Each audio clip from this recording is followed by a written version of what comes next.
Hello there, dear friend. Welcome to Sacred Rest. I'm so glad you've joined me tonight for this gentle journey into peaceful slumber. Before we begin our sleep story, I want to invite you to settle in comfortably.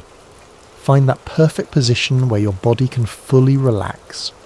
Perhaps adjust your pillow just so, and allow your blankets to cradle you in warmth. How was your day today? Was it filled with joys or perhaps some challenges? Whatever experiences you carry today, know that now is the time to set them aside.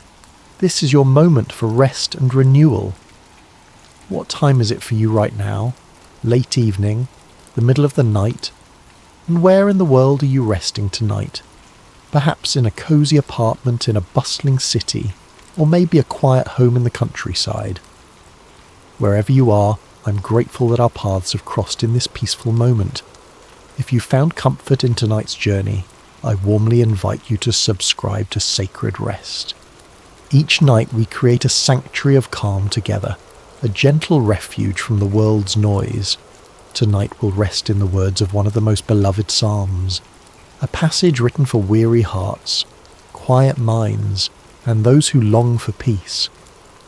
The 23rd Psalm has comforted countless souls throughout the centuries, and tonight we'll let its ancient wisdom guide us into restful sleep.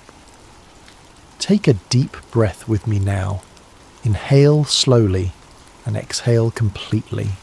Again, breathe in peace and breathe out tension. One more time, breathe in divine rest and exhale all your cares. Let us begin our journey beside still waters. Verse 1. The Lord is my shepherd, I shall not want. Imagine yourself standing at the edge of a vast rolling meadow. The early morning light bathes everything in a soft golden glow. The air is perfectly still, with just the faintest whisper of a breeze caressing your face. Before you stretches an endless carpet of vibrant green grass, so lush and inviting that you can almost feel its softness beneath your feet without even taking a step. Small wildflowers dot the landscape with gentle purples, whites and yellows, not in overwhelming abundance, but in perfect, balanced harmony. In the distance you notice a figure, the shepherd. There is something immediately comforting about this presence. Even from afar you sense profound care, a watchful attention that encompasses you completely. The shepherd moves unhurriedly among a small flock of sheep who graze peacefully, utterly at ease. With each breath you take, feel the certainty growing within you. You are not alone. You are watched over. You are cared for. The Lord is my shepherd. Feel the personal nature of these words. Not just a shepherd, but my shepherd. This relationship is intimate, attentive, and constant. The shepherd knows your name, knows your needs, knows the unique contours of your heart. I shall not want. These words settle over you like a warm blanket. Everything you truly need is provided. There is enough. You are enough. In this moment, all is well. The tension in your shoulders begins to release. Your breathing slows naturally. Your mind grows quieter as you gaze across the meadow, feeling the first gentle waves of true rest washing over you. Let yourself be here fully, in this place of sufficiency and care. There is nothing to strive for, nothing to chase, nothing to fix. The shepherd is present, and that presence changes everything. Verse 2. He makes me lie down in green pastures. He leads me beside still waters. As you continue to gaze across the meadow, you feel a gentle invitation to move forward, to enter fully into this landscape of peace. Your feet begin to carry you forward, almost of their own accord. With each step, you feel the soft grass beneath your feet, cool, yielding, supporting. The morning dew still clings to each blade of grass, catching the sunlight and transforming the ordinary into the extraordinary. Thousands of tiny prisms reflecting light in all directions. As you walk, your passing leaves momentary impressions in the grass and dew, small testimonies that you are here, that you matter, that your presence changes things in small but meaningful ways. The air feels cleaner here, easier to breathe. Each inhalation fills your lungs completely. Each exhalation releases something you didn't even realize you were carrying. After walking for a time, it could be minutes or hours, time seems different here. You begin to hear it, the gentle rhythmic sound of water, not crashing waves or rushing rapids, but the subtle musical sound of water that is at rest, water that is at peace with itself. The shepherd has gone ahead of you and now stands waiting at the edge of a crystal clear pool. The surface is still, almost mirror-like, reflecting the blues of the sky and the greens of the surrounding trees with perfect clarity. Only occasionally does a gentle ripple move across its surface, as if the water itself is breathing slowly, contentedly. He makes me lie down. Notice these words. Not forces, not commands, but makes me lie down.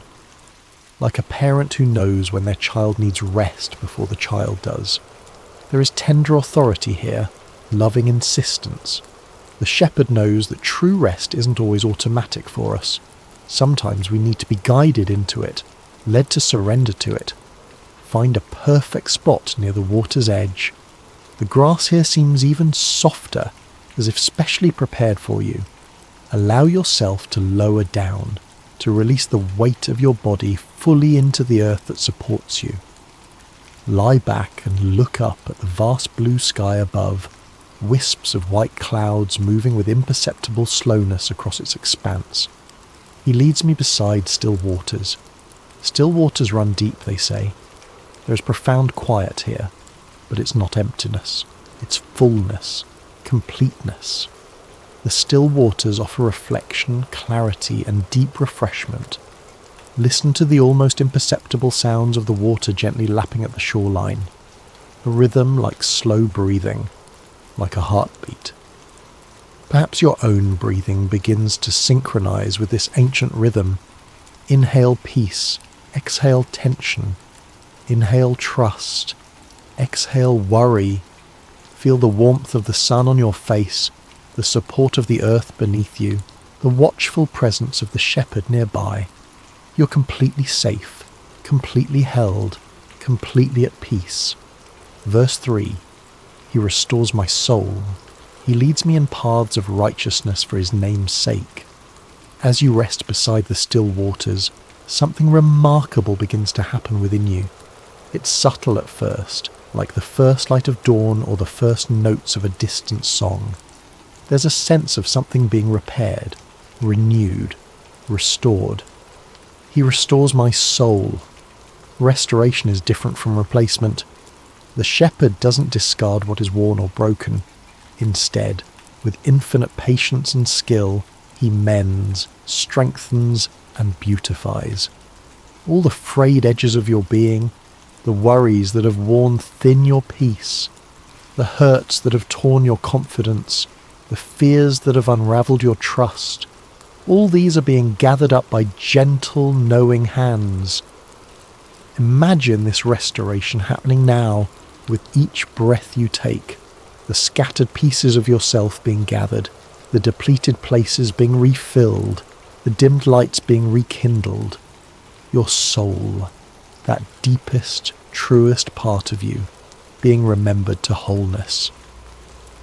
After a time of this peaceful restoration, you become aware that the shepherd is standing nearby, ready to continue the journey. With no urgency but clear purpose, he gestures toward a path that winds away from the still waters, through a grove of ancient trees. Feeling refreshed in a way that seems to reach beyond physical rest, you rise and follow. The path beneath your feet is not wide or imposing, but it is clear, a gentle track worn by the faithful passing of many feet over many years. Those who have walked this way before have left not just their footprints, but something of their faith, their hope, their trust in the shepherd's leading. He leads me in paths of righteousness. As you walk this path, you notice it doesn't always take the easiest route. Sometimes it curves around obstacles rather than removing them. Sometimes it climbs gentle rises that require more effort, but reveal more beautiful vistas. Always, it seems to follow a wisdom beyond what is immediately apparent. The word righteousness floats through your mind, not as a harsh standard of perfection, but as a word that simply means the right way, or the good path. This is a path aligned with goodness, with wholeness, with the way things are meant to be. For his name's sake. These words remind you that the shepherd guides with purpose, with integrity. The path reflects something essential about who the shepherd is: faithful, good, trustworthy. In following, you participate in a story larger than your own, a goodness that ripples outward beyond what you can see. The dappled sunlight filters through the leaves above, creating patterns of light and shadow that dance across the path as a gentle breeze moves through the branches. The air is filled with the scent of earth and growing things. Birds call to one another from tree to tree, not in frantic chatter, but in peaceful conversation. With each step on this path, you feel more aligned, more centred, more at home in yourself and in the world. The restoration that began by the still waters continues as you walk, as if the very act of following where you are led brings its own kind of healing. Verse 4. Even though I walk through the valley of the shadow of death, I will fear no evil, for you are with me. Your rod and your staff, they comfort me. The path now begins to descend gradually, and the bright openness of the meadow gives way to a different landscape. The trees grow closer together, their canopy thicker, allowing less light to penetrate. It is not darkness exactly, but a deep blue-tinted dimness, the kind that makes colours softer and sounds more muted. You have entered a valley. Even though I walk through the valley of the shadow of death, these ancient words name a universal experience, those times when light seems distant, when the path ahead is unclear, when what was once certain now feels tenuous. This valley could represent anything in your life that brings sadness, uncertainty or fear, illness, loss, anxiety, transition, grief. But notice, it is the valley of the shadow of death. A shadow may darken, but it cannot ultimately harm. A shadow has no substance of its own. It is merely evidence that light exists, that something stands between you and that light for a time, and most importantly, this valley is something you walk through, not something where you will remain.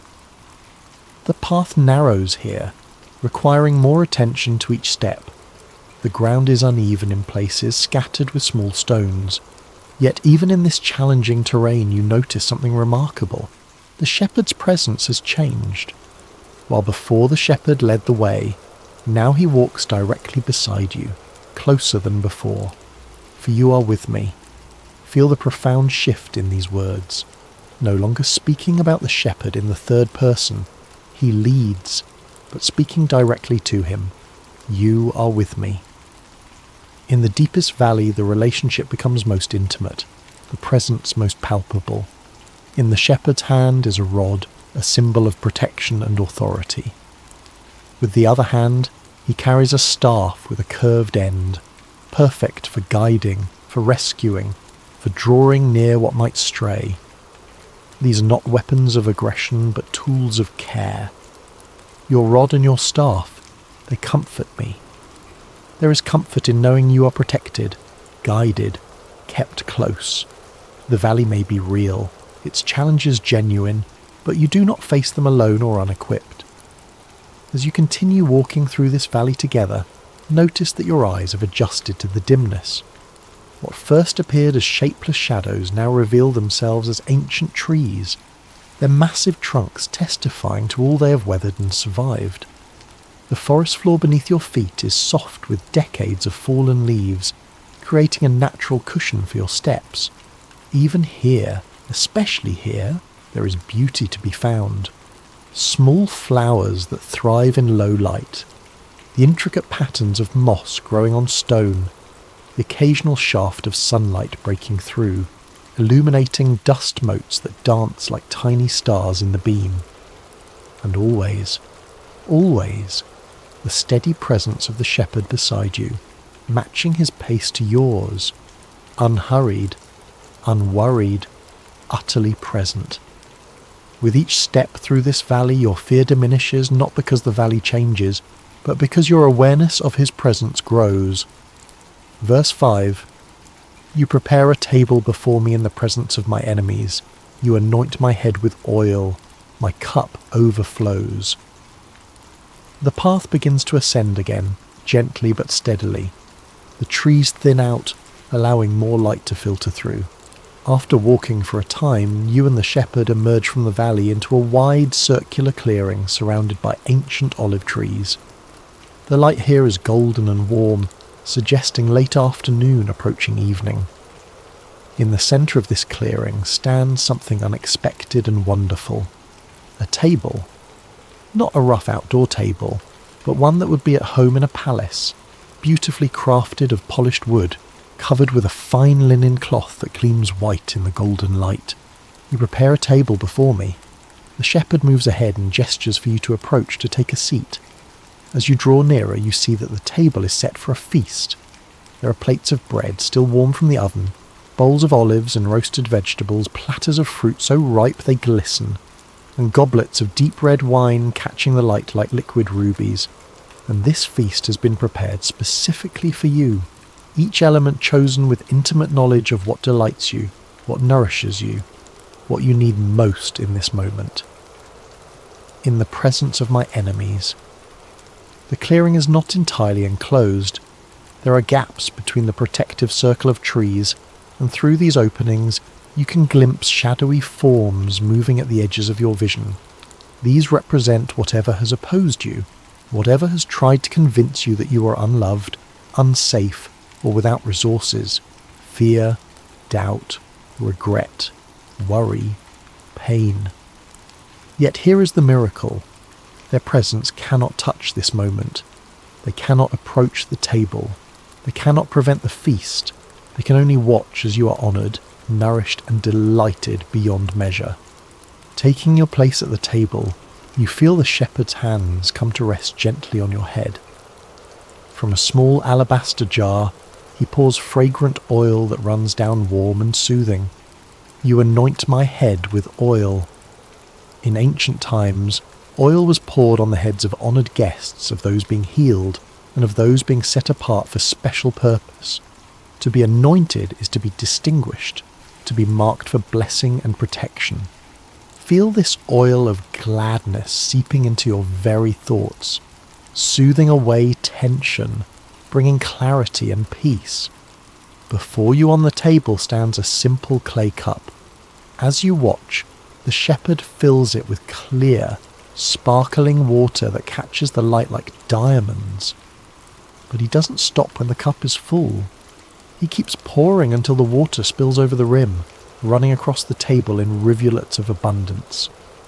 My cup overflows. This is not merely enough, this is more than enough. Not scarcity managed, but abundance celebrated. Not just what you need, but what allows you to flourish, to share, to live from a place of rich sufficiency. As the sun begins its slow descent toward the horizon, take time at this table. Taste the bread that satisfies. Drink deeply from the cup that never empties. Feel the warm breeze against your skin, carrying the scent of olive trees and wild herbs. Know yourself seen, provided for, and celebrated in this moment. Verse 6. Surely goodness and mercy shall follow me all the days of my life, and I will dwell in the house of the Lord forever. As the feast comes to its natural conclusion, a profound contentment settles over you. The shepherd rises and extends a hand, inviting you to continue the journey as the day's light begins to soften toward evening. You walk together now along a gently winding path that leads toward a distant hill. The setting sun casts long golden rays across the landscape, illuminating everything with a warm, honeyed glow. Each blade of grass, each leaf, each stone along the path seems outlined in light, revealing beauty that was always present but not always visible. As you walk, something catches your attention, a sound behind you like gentle footsteps. Turning slightly, you glimpse two figures following at a respectful distance. They move with grace and purpose, neither hurrying nor lagging behind. Surely goodness and mercy shall follow me. These are your companions on the journey, not just occasionally, not just when you remember to call for them, but continuously, faithfully, all the days of my life. Goodness, the active force that brings blessing, that aligns circumstances toward your flourishing, that sees and calls forth the best in you and in others. Mercy, the protective presence that catches you when you stumble, that covers your mistakes with grace, that ensures you're never defined by your worst moments or your greatest weaknesses. These are not abstract concepts, but living realities, as real as the path beneath your feet and the shepherd beside you. They accompany you not because you have earned them or achieved them, but simply because they are given, because they are part of what it means to be shepherded by this particular shepherd. As the path crests the hill, you see it in the near distance, a house aglow with warm light pouring from every window. Not an imposing mansion or a cold palace, but a home, the kind that speaks of safety, of belonging, of returning to where you are most fully known and loved. And I will dwell in the house of the Lord forever. This is your destination, not just for tonight, but for all time. The journey leads not to a temporary shelter, but to a permanent belonging, not to a brief respite, but to an eternal home. As you and the shepherd approach, the great wooden door swings open of its own accord, releasing a flood of golden light and the sound of gentle music from within. Standing on the threshold, you can feel the warmth emanating from inside, can sense the welcome that awaits. The word dwell echoes in your mind. Not visit, not stay temporarily, but dwell. To live fully, to be at home, to belong without question or condition, and not just for a season, but forever. Now, as our story draws to its peaceful conclusion, I invite you to return in your mind to that lush green meadow where our journey began. Find again that perfect spot where the grass is softest, where you can lie back and gaze up at the vast canvas of stars now appearing in the darkening sky above. Let go of today. Whatever happened, whatever was said or unsaid, done or undone, release it now. It is finished, complete, and can be set aside. Let go of tomorrow. Whatever awaits you, whatever requires your attention or energy, it will still be there when morning comes. For now, it can wait outside this moment of perfect peace. Be here now, in this sanctuary of rest you've created. Feel the shepherd's peaceful presence nearby, watchful, caring, never slumbering. Let's breathe together slowly, intentionally. Inhale calm, exhale fear, inhale rest, exhale worry, inhale peace, exhale tension, inhale trust, exhale control. With each breath you sink deeper into restful surrender. Your body grows heavier, more relaxed. Your mind grows quieter, the thoughts slowing like leaves gently floating down to land on still water. The words of the psalm flow through you one final time, not as something outside yourself, but as truth taking root within you. The Lord is my shepherd, I shall not want. He makes me lie down in green pastures. He leads me beside still waters. He restores my soul. He leads me in paths of righteousness for his name's sake. Even though I walk through the valley of the shadow of death, I will fear no evil, for you are with me. Your rod and your staff, they comfort me. You prepare a table before me in the presence of my enemies. You anoint my head with oil. My cup overflows. Surely goodness and mercy shall follow me all the days of my life, and I will dwell in the house of the Lord forever. Loving shepherd, watch over this precious one as they rest tonight. Guard their dreams, calm their thoughts, and renew their strength through the gift of deep, restorative sleep. May they know your presence even in unconsciousness. May they feel your peace enveloping them through the watches of the night, and may they awaken refreshed, their soul restored by your unfailing care. Thank you for green pastures of rest, for still waters of peace, for paths of righteousness, for comfort in every valley, for tables of abundance, for overflowing cups, for goodness and mercy that never cease, and for the promise of a forever home in your presence. You are loved, you are safe, you are held. Good night. Hello, dear friend. Welcome to Sacred Rest. I'm so glad you've joined me tonight for this time of peaceful reflection and spiritual rest. Wherever you are in the world right now, I hope this finds you settling into a comfortable space. How was your day? Was it filled with joy and laughter, or perhaps challenges that left you weary? Whatever experiences you've carried through your hours, know that this is a safe place to set them down. What time is it where you are? Perhaps it's the deep of night, when the world has grown quiet and stars pepper the sky. Maybe it's early evening, and you're seeking a moment of calm before sleep. Or perhaps you're listening in the gentle light of dawn.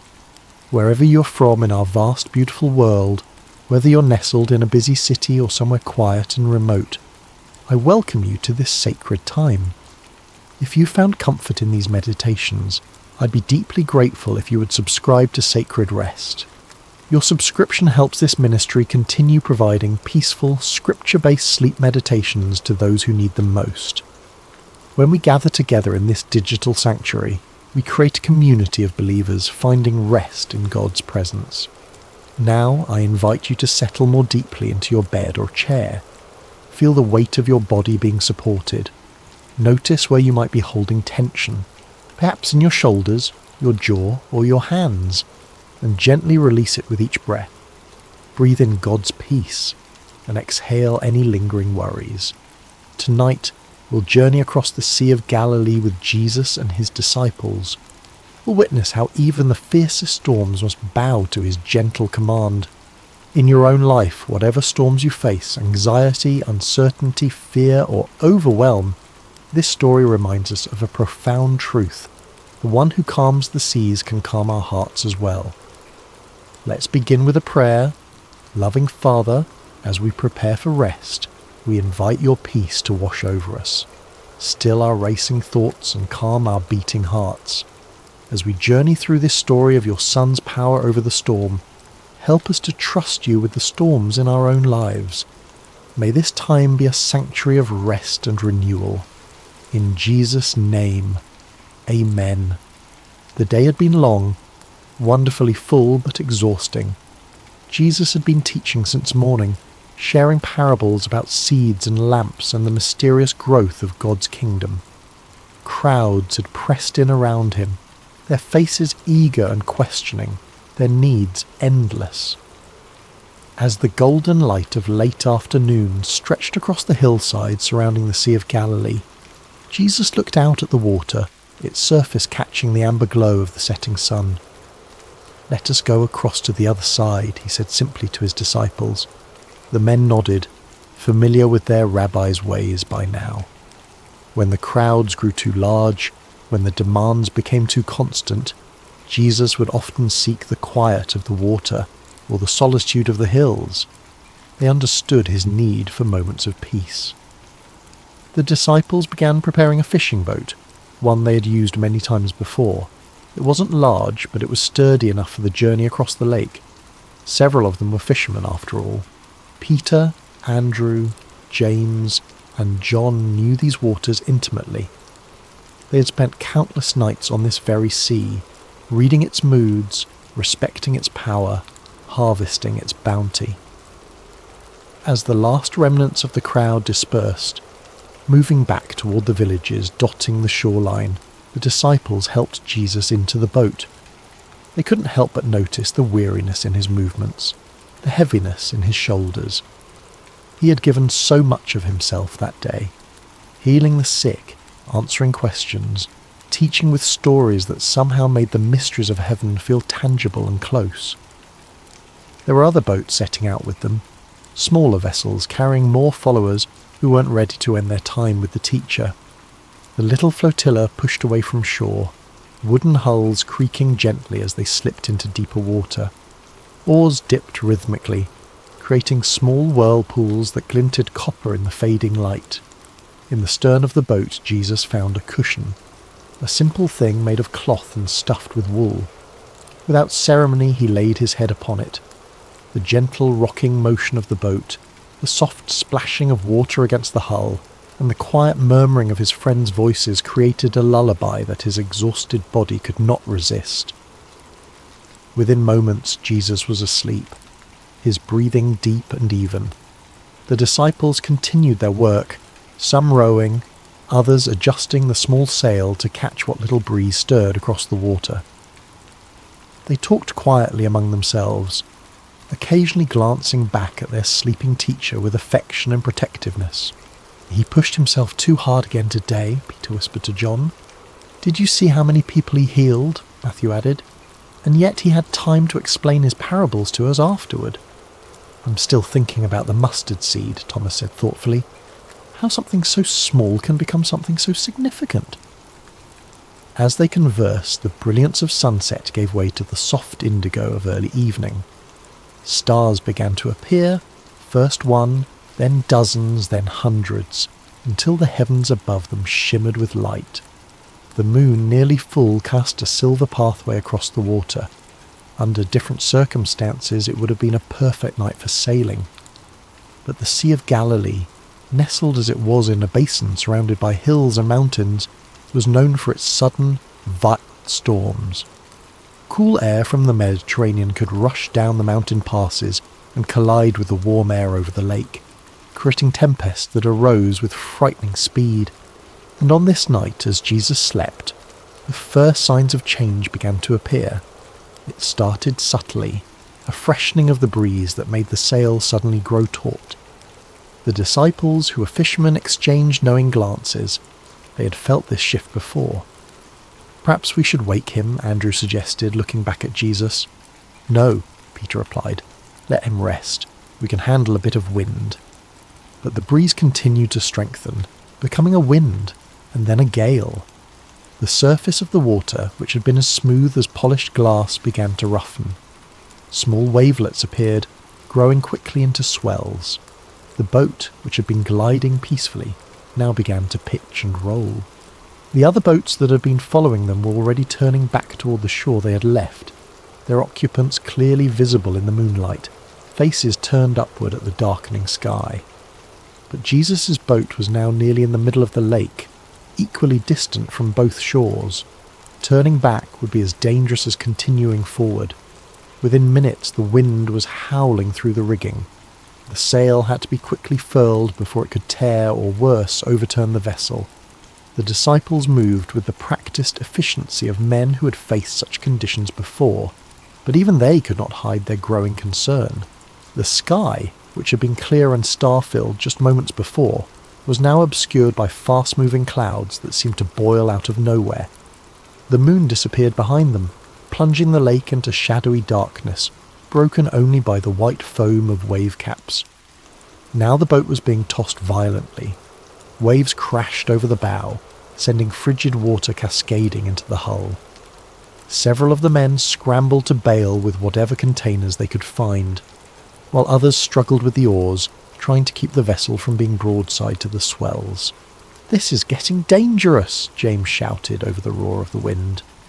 "I've never seen it come up so quickly," his brother John replied, his face glistening with spray. The storm continued to intensify. Lightning now split the darkness, illuminating the scene in stark, terrifying detail. Waves as tall as a man's height, disciples with fear etched across their faces, and still somehow Jesus remained asleep in the stern. Water was coming in faster than they could bail it out. The boat was riding lower in the water, each wave bringing them closer to the point where they would be swamped entirely. Even Peter, who had weathered countless storms on this lake, felt a cold fear gripping his heart. They were in real danger now. The disciples looked at one another, their expressions reflecting a dawning realization. For all their experience, for all their skill, this storm might be beyond their ability to survive. Death felt suddenly uncomfortably close, a cold presence riding the winds that screamed around them. "Where is your faith in these moments?" a quiet voice might have asked, had anyone been listening. But the disciples could hear only the howling wind, the crashing waves, and the hammering of their own frightened hearts. And still, Jesus slept. It was Philip who finally broke. "We need to wake him," he shouted, gesturing wildly toward the stern. The others nodded in agreement, though none could have articulated exactly what they expected Jesus to do. He was no sailor. He had spent his life as a carpenter, not a fisherman. And yet, in their moment of greatest fear, they turned to him instinctively. Peter struggled toward the stern, fighting to keep his balance as the boat heaved beneath him. He reached Jesus and knelt beside him, placing a hand on his shoulder. Even in the midst of chaos, Peter couldn't help but marvel. How could anyone sleep through such violence? "Master!" Peter called, having to shout to be heard over the storm. "Master, wake up!" Jesus stirred slightly but did not wake. The boat pitched violently, nearly throwing Peter off his feet. He gripped Jesus' robe more firmly. "Teacher," this time it was John who'd made his way to join Peter, "don't you care if we drown?" Those words, spoken from fear rather than faith, seemed to penetrate Jesus' sleep. His eyes opened, taking in the scene around him with calm clarity.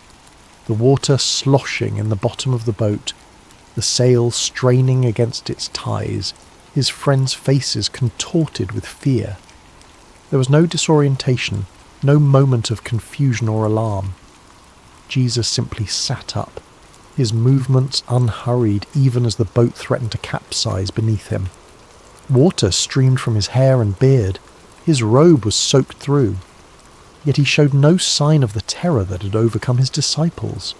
What happened next would be burned into the memory of every man present, a moment they would recount countless times in the years to come, a demonstration of power so profound that it would forever alter their understanding of the one they followed. Jesus stood up, in a boat being violently tossed by waves. When standing was nearly impossible, Jesus rose to his feet with perfect balance, as though the deck beneath him was solid ground. He looked out at the churning waters, at the dark sky split by lightning, at the wind that howled like a living thing. And then he spoke. Just 3 words, uttered not in a shout to be heard over the storm, but in a tone of quiet authority, as one who expected to be obeyed. "Peace, be still." The Greek words, siopa pephimoso, carried a weight beyond their literal meaning. Silence, be muzzled, as though addressing not unthinking elements, but a creature that could hear and must obey. What happened next defied all natural law, all human experience. The wind ceased, not gradually, not with diminishing gusts that slowly faded away. It simply stopped, as completely as if a door had been closed against it. One moment it howled with deadly force, the next it was gone, and the waves, which should have continued to roll and crash even after the wind died, also subsided immediately. The surface of the lake, which moments before had been a chaotic, foam-streaked nightmare, became as smooth as polished marble. So complete was the transformation that the stars, once again visible in the cleared sky, reflected perfectly in the water's surface, as though the disciples floated in the midst of infinite space. The silence that followed was profound, almost shocking in its completeness. The only sounds were the gentle lapping of small wavelets against the hull and the ragged breathing of the disciples. For a long moment no one spoke. They stared at Jesus, then at the suddenly calm water, then back at Jesus. Their minds struggled to process what they had just witnessed. This was beyond their categories, beyond their understanding of what was possible. It was Jesus who finally broke the silence, his voice gentle yet penetrating in the stillness. He looked at each of his disciples in turn, his gaze both loving and challenging. "Why are you so afraid?" he asked. "Do you still have no faith?" The questions hung in the air, not accusatory but probing, inviting self-examination. Faith. Such a small word for such a profound concept. They had believed in him enough to follow him, to leave their livelihoods behind. They had seen him heal the sick, cast out demons, challenge the religious authorities. They had committed their lives to his cause. But this kind of faith that remained steady when death seemed certain, faith that trusted even when all evidence suggested they were doomed, this was another level entirely. This was faith that could sleep through a storm. The disciples did not answer Jesus' questions. Instead, they posed their own, speaking in hushed, awestruck tones among themselves. "Who is this?" they whispered. "Even the wind and the waves obey him." It was the question that would echo through their hearts for days, weeks, years to come. Who is this man we have chosen to follow? If the forces of nature bend to his will, what might that mean? The implications were staggering, too vast to fully comprehend in that moment of stunned amazement. The boat continued to drift peacefully on the now placid surface of the lake. Above them, the night sky had cleared entirely, revealing a canopy of stars so brilliant they seemed close enough to touch. The moon cast its silver light once more, creating a path of a shimmering brightness that stretched toward the eastern shore. Jesus did not press them for answers to his questions. He simply sat back down in the stern, his expression serene. Perhaps he understood that the seed had been planted, a seed of deeper understanding that would take time to germinate and grow. The disciples returned to their positions, taking up oars once more to continue the journey to the other side. But they rowed differently now, their movements careful and reverent, as though the very air around them had become sacred space. Occasionally they would glance at Jesus, then at one another, communicating without words their shared astonishment. As they approached the eastern shore, the first light of dawn began to paint the sky with gentle hues of pink and gold. A new day was beginning, and for the disciples, it would be a day coloured by the extraordinary revelation of the night. They had embarked on this journey as followers of a remarkable teacher.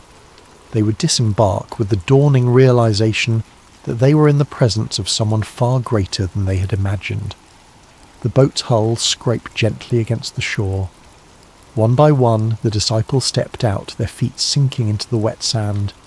Jesus was the last to disembark, moving with the same quiet grace that characterized all his actions. As his foot touched the shore, he paused for a moment, gazing back across the now peaceful waters. Perhaps he was thinking of the lesson his friends had just learned, or perhaps of the greater storms, the deeper challenges that still awaited them all. For this night's tempest, however terrifying, was but a small preview of the forces that would one day rage against him and those who loved him. But those were concerns for another day. For now, Jesus simply turned toward the rising sun and began walking inland, knowing his disciples would follow, and they did, their footsteps in the sand forming a pattern behind his, a visual representation of the faith journey they had embarked upon, still uncertain, but now enriched by a deeper glimpse of the one they followed, the one who could speak to storms and be obeyed. As we rest in the stillness of this moment, let's reflect on what we've just witnessed through the eyes of the disciples. Feel the residual awe that must have lingered in their hearts as they processed what had happened on that lake. The one they thought they knew had revealed himself to be far more powerful, far more majestic than they had imagined. Perhaps you find yourself in a storm right now, not one of wind and waves, but a storm nonetheless. It might be anxiety that crashes over you like relentless waves. It might be uncertainty about the future, rising like dark clouds on the horizon.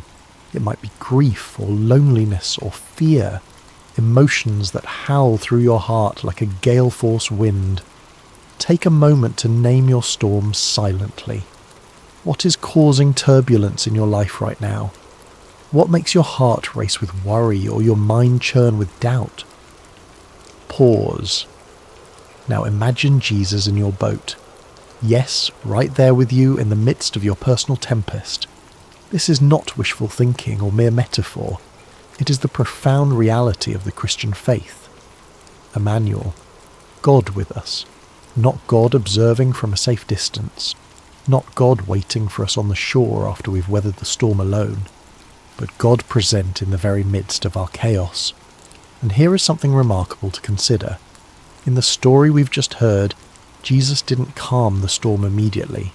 First, he slept through it. There's a profound lesson here that's easy to miss.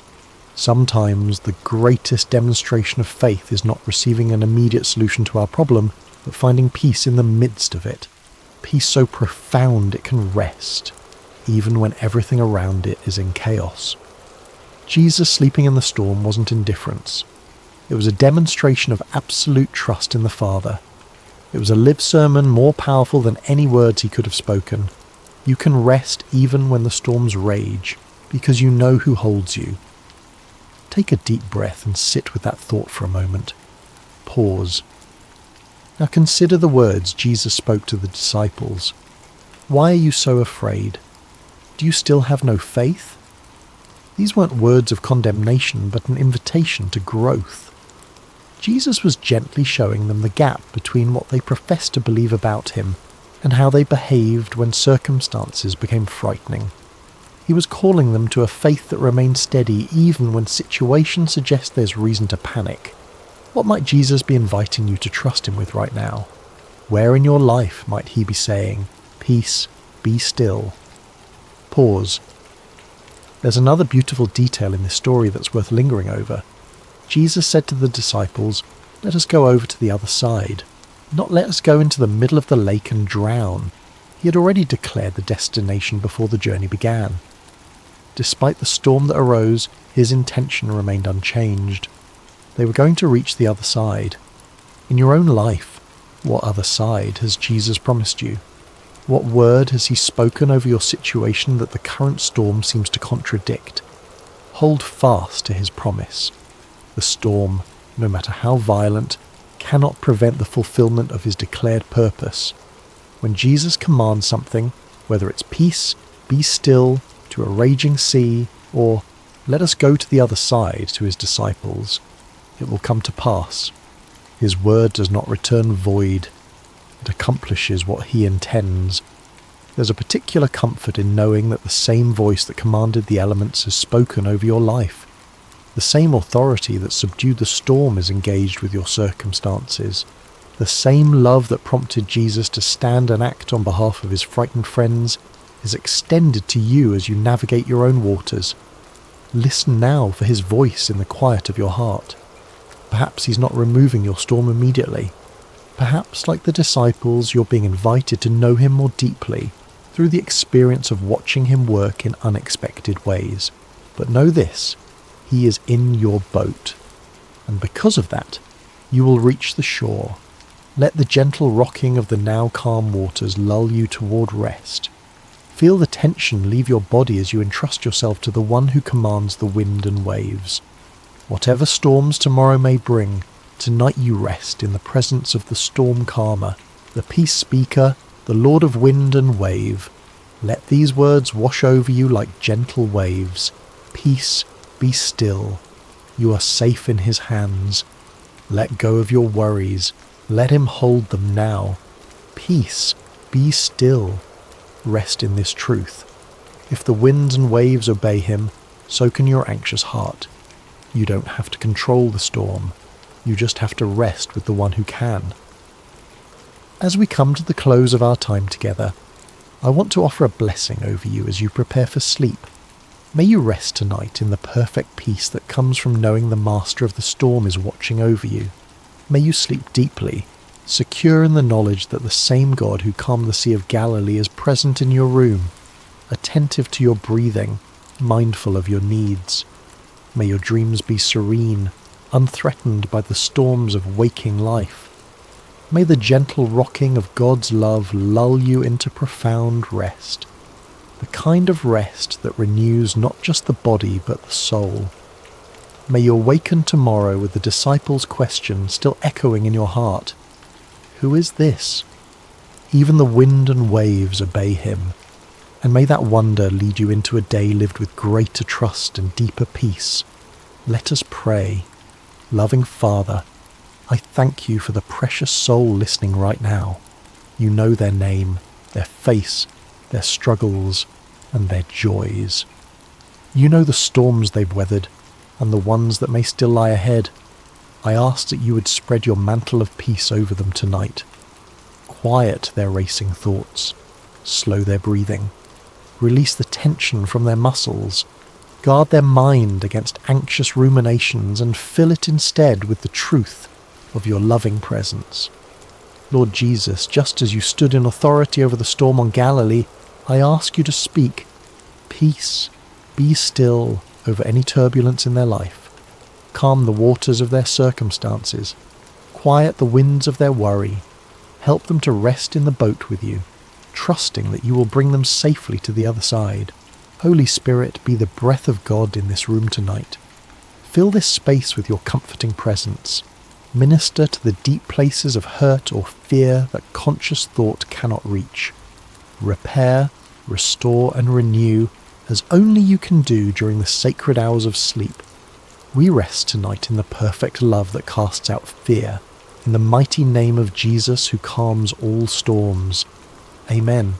Remember, dear friend, Jesus is in your boat. The journey continues tomorrow, but tonight you can sleep in perfect peace. You're watched over. You are loved. You're not alone. Good night, and may God bless your rest. Hello, dear friends, and welcome to Sacred Slumber. Before we begin this beautiful journey together, I'd love to connect with you for just a moment. How has your day been?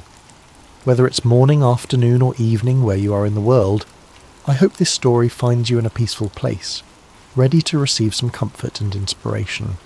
No matter what corner of the globe you're listening from, you're part of our Sacred Slumber family. If you haven't already, please consider subscribing to Sacred Slumber for more stories like this one that will nourish your soul and bring peace to your heart. Tonight, we're going to journey together through one of the most remarkable stories ever told, the true account of Joseph, a young man whose life teaches us profound lessons about resilience, faith, and the mysterious ways that purpose unfolds even in our darkest moments. This is a story that has inspired millions across centuries, reminding us that no matter how deep our pit may seem, there's always hope for palace moments ahead. In the ancient land of Canaan, where the sun painted golden hues across rolling hills dotted with olive trees and grazing flocks, there lived a patriarch named Jacob. His tents were pitched near Hebron, and his wealth was measured not in gold or silver, but in the size of his herds and the strength of his family. Jacob had 12 sons, but among them all one held a special place in his father's heart. Joseph was 17 years old, with eyes that sparkled with intelligence and a spirit that seemed to dance with dreams. He was the son of Rachel, Jacob's but-loved wife, who had died giving birth to Benjamin, Joseph's younger brother. Perhaps it was the memory of Rachel that made Jacob's love for Joseph burn so brightly. Or perhaps it was something else. A recognition of the extraordinary destiny that seemed to hover around this particular son like morning mist around a mountain peak. The favouritism was evident to everyone in the household. While Joseph's older brothers, Reuben, Simeon, Levi, Judah, Dan, Naphtali, Gad, Asher, Issachar and Zebulun, worked hard in the fields tending the flocks, Joseph often remained close to home. His brothers wore the simple, practical garments of shepherds, but Joseph wore something entirely different. One day Jacob called Joseph to his tent. The old man's hands, weathered by years of labour and life, held a garment that took Joseph's breath away. It was a coat of many colours, rich blues like the depths of the sea, vibrant reds like the sunset over the desert, brilliant yellows like fields of grain, and deep purples like the robes of kings. The fabric was fine, the workmanship exquisite. It was not the coat of a shepherd, but the robe of a prince.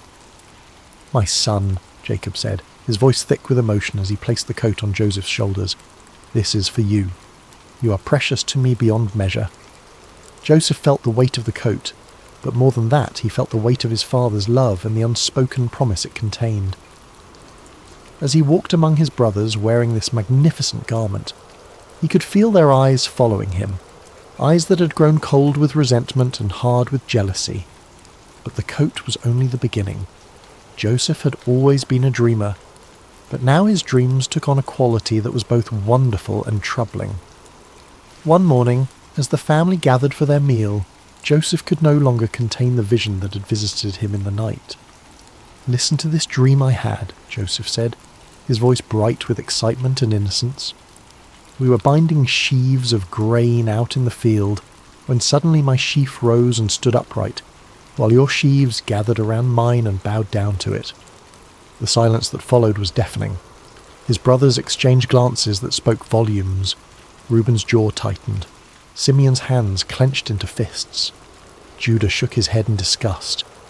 "Do you intend to reign over us?" Simeon asked, his voice dripping with sarcasm. "Will you actually rule us?" But Joseph, in his youthful enthusiasm, seemed oblivious to the storm clouds gathering around him. Soon after, he had another dream, even more vivid than the first. "Listen," he said one evening as the family sat around the fire, the flames casting dancing shadows on their faces. "I had another dream, and this time the sun and moon and 11 stars were bowing down to me." Even Jacob was troubled by this dream. "What is this dream you had?" he asked, his voice carrying a note of concern. "Will your mother and I and your brothers actually come and bow down to the ground before you?" Though Jacob rebuked Joseph publicly, privately he pondered these words in his heart. There was something about his son's dreams that felt different from ordinary night visions. They carried the weight of prophecy, the sense of divine purpose. But for Joseph's brothers, these dreams were the final straw. Their hatred for Joseph grew like a cancer, fed by jealousy and watered by resentment. The brothers could hardly speak a civil word to Joseph anymore. When he approached, conversation stopped. When he tried to join their work, they found reasons to send him away. The coat of many colours became a symbol of everything they despised about their father's favouritism and their brother's apparent arrogance.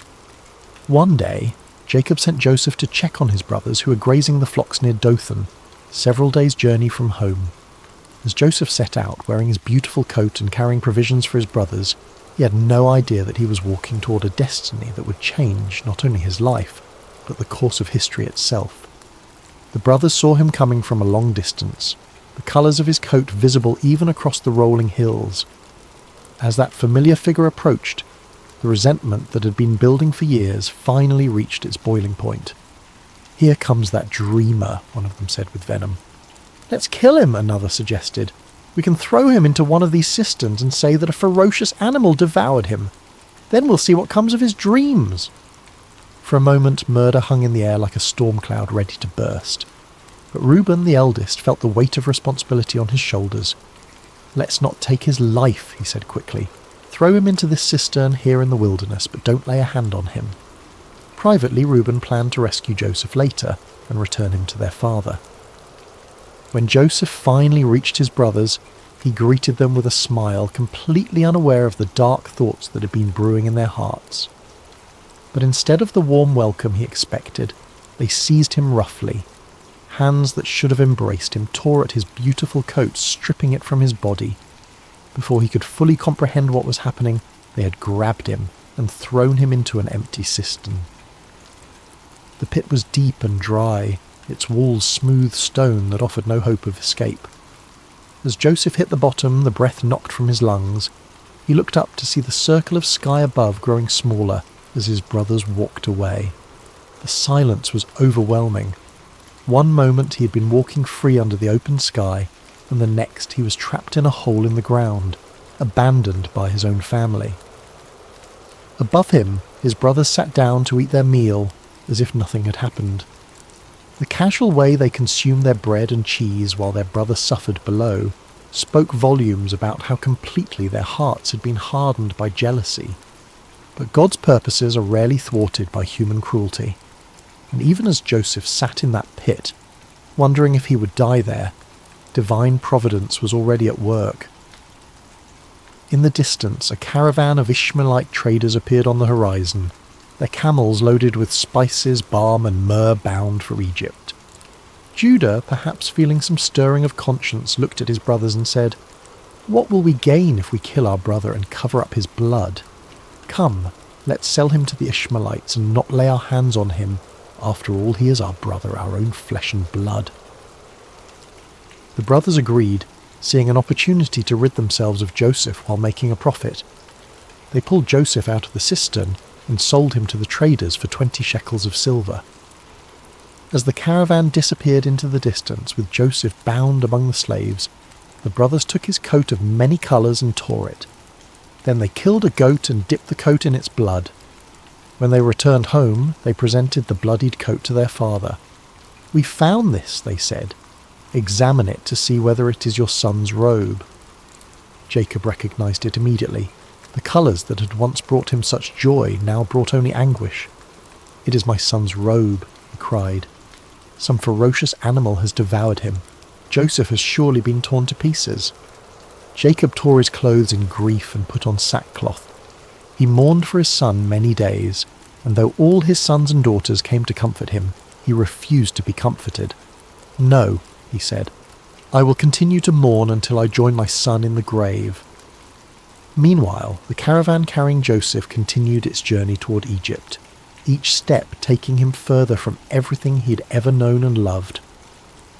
As the young man looked back at the fading hills of his homeland, he could not have imagined that this betrayal, this moment that felt like the end of everything, was actually the beginning of a story that would demonstrate the power of God to bring beauty from ashes and purpose from pain.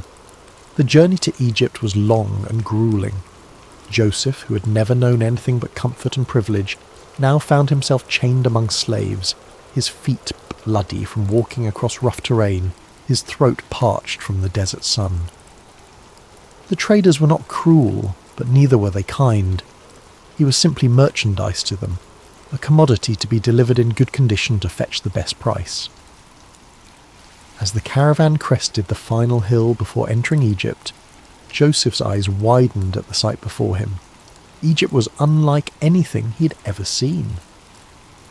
The Nile River stretched like a blue ribbon through the landscape, its banks lined with lush green vegetation that stood in stark contrast to the golden desert beyond. Pyramids rose majestically in the distance, monuments to the power and sophistication of this ancient civilization. The cities teemed with activity, merchants hawking their wares, craftsmen plying their trades, and everywhere the bustle of a society that had mastered the art of turning the desert into a garden. In the slave market of Memphis, Joseph stood with the others as potential buyers examined them like livestock. His youth and obvious intelligence caught the eye of several bidders, but it was Potiphar, an officer of Pharaoh and captain of the guard, who ultimately purchased him.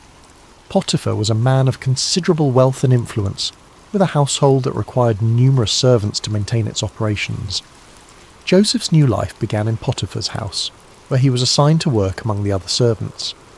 Everything about his circumstances had changed. He who had once worn a coat of many colours now dressed in the simple linen of a slave. He who had once been served was now serving others. He who had once been the favoured son was now property, with no rights and no freedom. But something remarkable happened in Potiphar's house. Instead of becoming bitter or despondent, Joseph chose to serve with excellence. When he was given a task, he completed it better than anyone expected. When he was assigned to care for something, he treated it as if it were his own. His attitude was not that of a man who'd been wronged, but of someone who understood that his character was more important than his circumstances. It didn't take long for Potiphar to notice this exceptional young man. While other servants did only what was required of them, Joseph anticipated needs before they were expressed. He learned the Egyptian language with remarkable speed, mastered the customs of the household, and demonstrated an administrative ability that was far beyond his years. Most importantly, there was something about Joseph's presence that seemed to bring blessing wherever he went. Potiphar began to entrust Joseph with greater responsibilities. First, he made him his personal attendant. Then he put him in charge of his household affairs. Before long, Joseph was managing all of Potiphar's possessions, his property, his servants, his business dealings. The Egyptian captain of the guard had never seen anything like it. Everything that Joseph touched seemed to prosper. Years passed, and Joseph grew from a teenager into a handsome young man. The hardships he had endured had not broken him, but had instead forged him into someone of remarkable character and capability. Potiphar trusted him completely, to the point where he concerned himself with nothing except the food he ate. Everything else was in Joseph's capable hands. But success and favour can sometimes bring their own dangers, and Joseph was about to face a test that would prove even more challenging than the pit his brothers had thrown him into. Potiphar's wife had noticed the young Hebrew slave who had risen to such prominence in her household. Joseph was not only capable and trustworthy, but he had grown into a man of striking appearance. Day after day she watched him as he went about his duties with quiet dignity and remarkable competence. Soon, watching was not enough. "Come to bed with me," she said to Joseph one day when they found themselves alone. Joseph was stunned by her proposition. The wife of his master, a woman of rank and privilege, was propositioning a slave. But Joseph's response revealed the depth of his character and the strength of his convictions. "No," he said firmly but respectfully. "With me in charge, my master does not concern himself with anything in the house. Everything he owns he has entrusted to my care. No one is greater in this house than I am. My master has withheld nothing from me except you, because you are his wife. How then could I do such a wicked thing and sin against God?" Day after day she spoke to Joseph, but he refused to go to bed with her or even to be with her. Joseph understood that betraying Potiphar's trust would not only be wrong, but it would also be a sin against the God who had been with him through all his trials. His integrity was not for sale, regardless of the price or the pressure. But a person determined to do wrong will often become vindictive when their advances are rejected. Potiphar's wife's desire turned to anger, and her anger to a determination for revenge. She waited for the right opportunity, and one day when Joseph came into the house to attend to his duties, and none of the household servants were inside, she made her move. She caught him by his cloak and said, "Come to bed with me." But Joseph left his cloak in her hand and ran out of the house. Holding his cloak as evidence, Potiphar's wife called to the household servants. "Look," she said, "this Hebrew has been brought to us to make sport of us. He came in here to sleep with me, but I screamed. When he heard me scream for help, he left his cloak beside me and ran out of the house." When Potiphar came home, his wife told him the same story. "That Hebrew slave you brought us came to me to make sport of me, but as soon as I screamed for help, he left his cloak beside me and ran out of the house." Potiphar burned with anger. The man he had trusted above all others, the servant who had brought such blessing to his household, had apparently betrayed that trust in the worst possible way. Without investigation, without hearing Joseph's side of the story, Potiphar had Joseph seized and thrown into prison, the same prison where the king's prisoners were confined. Once again, Joseph found himself in a pit, though this time it was made of stone and iron rather than earth. Once again, he had been betrayed by those he had served faithfully. Once again, his circumstances had changed dramatically through no fault of his own. He had done the right thing, had maintained his integrity, had honoured God, and his reward was imprisonment for a crime he had not committed. Many people would have become bitter at this point. They would have questioned why God allowed such injustice, why faithfulness seemed to be rewarded with suffering. They might have decided that integrity was not worth the cost, that doing right was foolish when it led to such consequences. But Joseph was not like most people. Even in prison, even after being falsely accused and unjustly punished, something within him refused to give up hope. He had learned that his circumstances did not define him, his character did. He had discovered that God's presence was not dependent on favourable conditions, but was available even in the darkest places. And remarkably, even in prison, Joseph began to prosper. The warden noticed this unusual prisoner who carried himself with such dignity, who treated others with such respect, who seemed to bring order and blessing wherever he went. Before long, the warden put Joseph in charge of all the other prisoners and made him responsible for all that was done in the prison. The warden paid no attention to anything under Joseph's care because the Lord was with Joseph and gave him success in whatever he did. Once again, Joseph had taken a situation that seemed hopeless and had found a way to serve with excellence, to lead with integrity, and to trust that somehow, in ways he could not yet see, God was working all things together for good. But the greatest tests of Joseph's faith were still ahead, and the prison that seemed like an ending was actually preparing him for a beginning that would astonish the world. Prison has a way of stripping away everything except what truly matters. In the Egyptian jail where Joseph now found himself, surrounded by stone walls and iron bars, the external trappings of success and status meant nothing.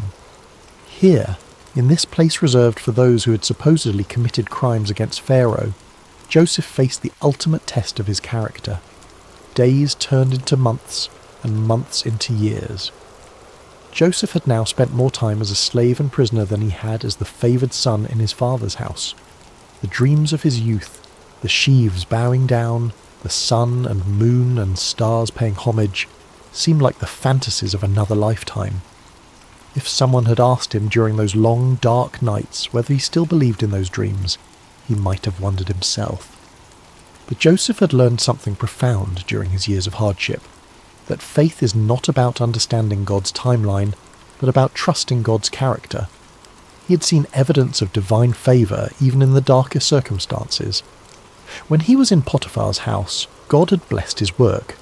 Now, even in prison, he could see the same pattern. Blessing flowing through him to benefit others. Success following him, even in the most unlikely places.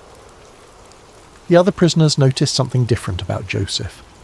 While many of them spent their time in despair, anger, or plotting revenge, Joseph maintained a remarkable sense of peace.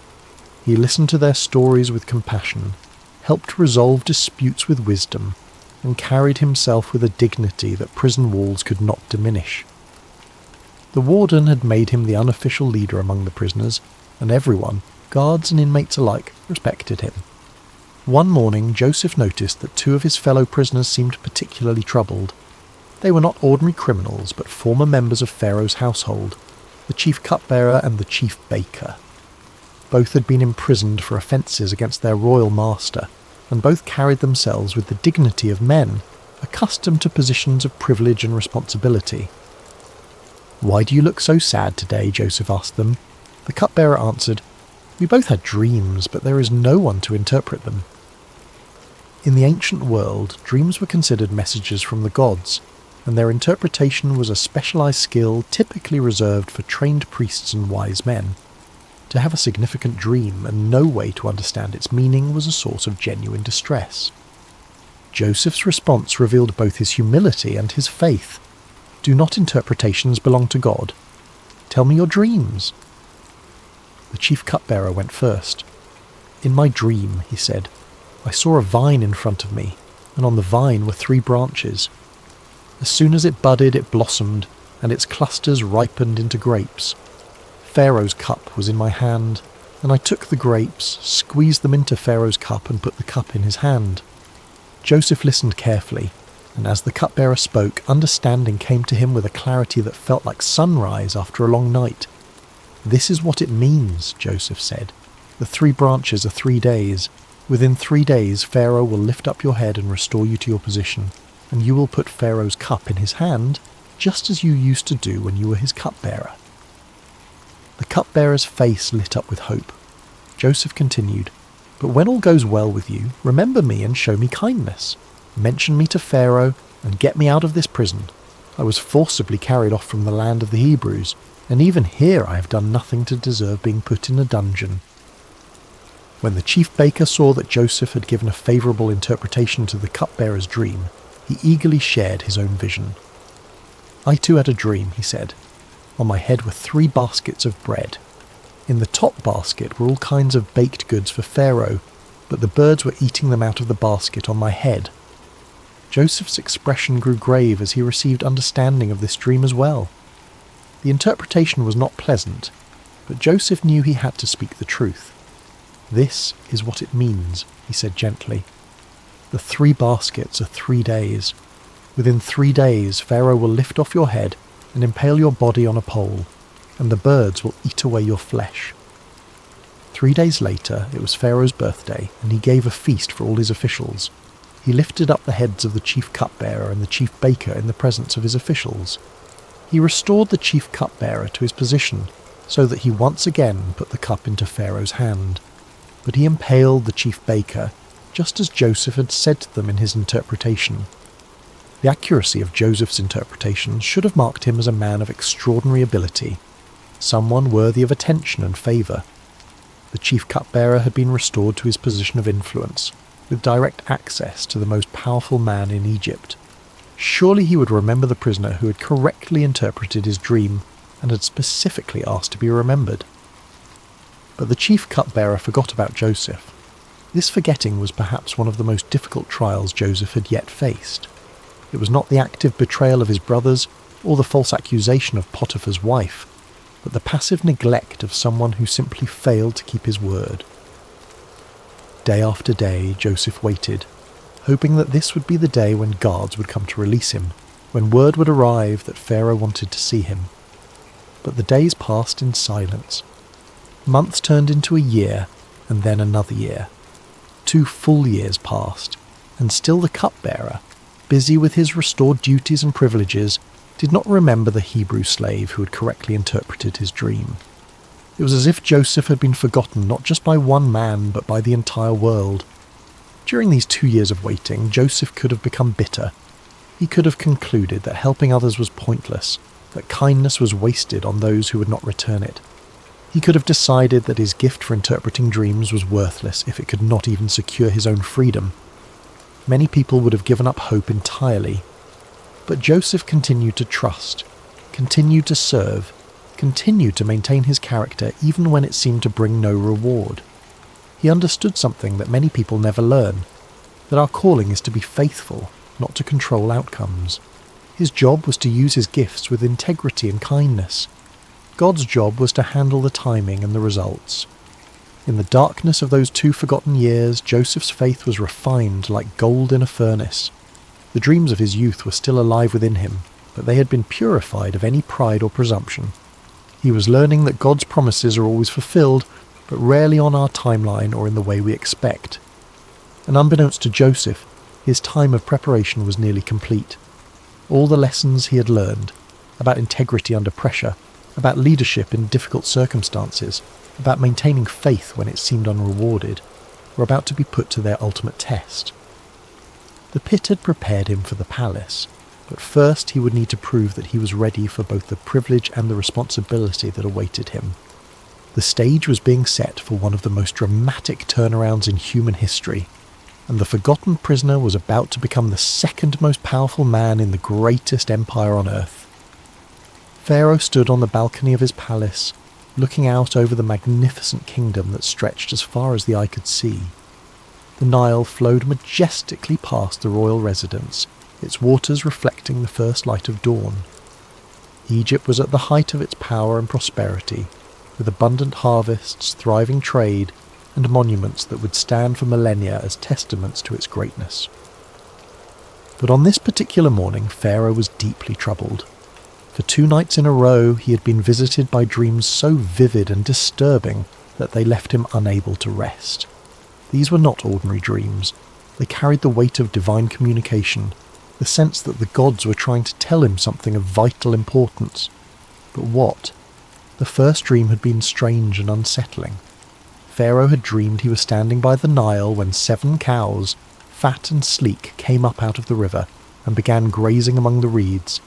Then 7 other cows came up out of the river after them, but these were ugly and gaunt, more wasted and emaciated than any cattle Pharaoh had ever seen in all of Egypt. The ugly, gaunt cows ate up the 7 fat, sleek cows, but even after eating them they looked just as ugly and gaunt as before. The second dream was equally mysterious. This time Pharaoh saw 7 heads of grain growing on a single stalk, healthy and good. Then 7 other heads sprouted after them, but these were thin and scorched by the east wind.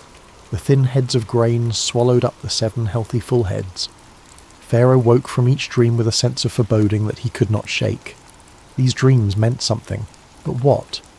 He immediately called for all the magicians and wise men of Egypt, men who were trained in the ancient arts of dream interpretation and divine communication. They came quickly at their king's summons, eager to demonstrate their wisdom and earn royal favour. But as Pharaoh recounted his dreams to them, something unprecedented happened. These men, who had built their reputations on their ability to interpret dreams, and divine the will of the gods, were completely baffled. They offered various theories and possibilities, but none of them carried the ring of truth. Pharaoh could sense their uncertainty, their fumbling attempts to provide answers they simply did not have. It was in this moment of royal frustration and growing anxiety that the chief cupbearer suddenly remembered something, or rather someone, he had forgotten for 2 long years. "Today I'm reminded of my shortcomings," the cupbearer said, approaching Pharaoh with obvious embarrassment. "Pharaoh was once angry with his servants, and he imprisoned me and the chief baker in the house of the captain of the guard. Each of us had a dream the same night, and each dream had a meaning of its own. Now a young Hebrew was there with us, a servant of the captain of the guard.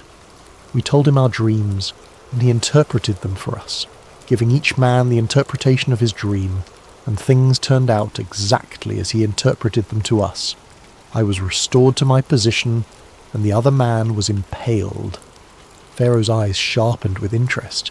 A Hebrew slave who could interpret dreams with perfect accuracy, when his own wise men were stumped. "Send for him immediately," Pharaoh commanded. Guards rushed to the prison and found Joseph. "Pharaoh wants to see you," they announced. "Quickly, make yourself presentable." Joseph could hardly believe what he was hearing. After more than a decade in Egypt, first as a slave, then as a prisoner, he was suddenly being summoned to appear before the most powerful man on earth. He shaved, changed his clothes, and tried to prepare himself mentally for whatever was about to happen. As Joseph was led into the royal presence, he could not help but be awed by the magnificence that surrounded him. The palace was a testament to Egypt's wealth and sophistication, with soaring columns, intricate carvings, and precious metals gleaming everywhere. Pharaoh himself sat on a throne that seemed to embody the power and mystery of the gods, dressed in robes that spoke of unimaginable authority. "I had a dream," Pharaoh said without preamble, "and no one can interpret it. But I have heard it said of you that when you hear a dream you can interpret it." Joseph's response revealed the humility and faith that had sustained him through all his trials. "I cannot do it," Joseph replied, "but God will give Pharaoh the answer he desires." This was a remarkable statement for several reasons. First, Joseph gave no credit to himself, acknowledging that any ability he had came from God. Second, he was confident that God would provide the interpretation, even though he had not yet heard the dreams. Third, he was willing to stand before the most powerful man on earth and speak about his Hebrew God, a courageous act that could have had serious consequences if Pharaoh had taken offense. Pharaoh proceeded to tell Joseph both of his dreams in detail, describing the fat and gaunt cows, the healthy and withered grain. As he spoke, Joseph listened with the same careful attention he had given to the dreams of his fellow prisoners years earlier. When Pharaoh finished, Joseph spoke with clarity and confidence that amazed everyone present. "The dreams of Pharaoh are one and the same," he said. "God has revealed to Pharaoh what he's about to do. The 7 good cows are 7 years, and the 7 good heads of grain are 7 years. It is one and the same dream. The 7 lean, ugly cows that came up afterward are 7 years, and so are the 7 worthless heads of grain scorched by the east wind. They are 7 years of famine." Joseph continued, his voice carrying the authority of divine revelation. "It is just as I said to Pharaoh. God has shown Pharaoh what he's about to do. 7 years of great abundance are coming throughout the land of Egypt, but 7 years of famine will follow them. Then all the abundance in Egypt will be forgotten, and the famine will ravage the land. The abundance in the land will not be remembered, because the famine that follows it will be so severe. The reason the dream was given to Pharaoh in 2 forms is that the matter has been firmly decided by God, and God will do it soon." But Joseph did not stop with the interpretation. Drawing on his years of experience in administration and his natural wisdom, he offered practical advice for dealing with the crisis that was coming. "And now let Pharaoh look for a discerning and wise man and put him in charge of the land of Egypt. Let Pharaoh appoint commissioners over the land to take 1/5 of the harvest of Egypt during the 7 years of abundance. They should collect all the food of these good years that are coming and store up the grain under the authority of Pharaoh, to be kept in the cities for food. This food should be held in reserve for the country. to be used during the 7 years of famine that will come upon Egypt, so that the country may not be ruined by the famine. The plan was brilliant in its simplicity and scope. During the 7 years of abundance, Egypt would systematically store 1/5 of each harvest. This would require massive organisational skills, enormous storage facilities, and careful distribution networks. It would be one of the most ambitious administrative undertakings in human history. Pharaoh and his officials were amazed not only by the interpretation, which had the unmistakable ring of truth, but also by the comprehensive plan Joseph had outlined. Here was a man who could not only understand divine communication, but could also translate that understanding into practical action. "Can we find anyone like this man?" Pharaoh asked his officials. "One in whom is the Spirit of God?" Then Pharaoh said to Joseph, "Since God has made all this known to you, there is no one so discerning and wise as you. You shall be in charge of my palace, and all my people are to submit to your orders. Only with respect to the throne will I be greater than you." And so, in a single day, Joseph went from being a forgotten prisoner to being the second most powerful man in Egypt. Pharaoh took his signet ring from his finger and put it on Joseph's finger. He dressed him in robes of fine linen and put a gold chain around his neck. He had him ride in a chariot as his second in command, and people shouted before him, "Make way!" Pharaoh also gave Joseph an Egyptian name, Zaphenath-Paneah, and gave him Asenath, the daughter of Potiphera, priest of On, to be his wife. Joseph was 30 years old when he entered the service of Pharaoh, king of Egypt. 13 years had passed since his brothers had thrown him into that pit in Dothan. 13 years of slavery, false accusation, imprisonment, and being forgotten. But now those years of preparation were revealed as exactly that.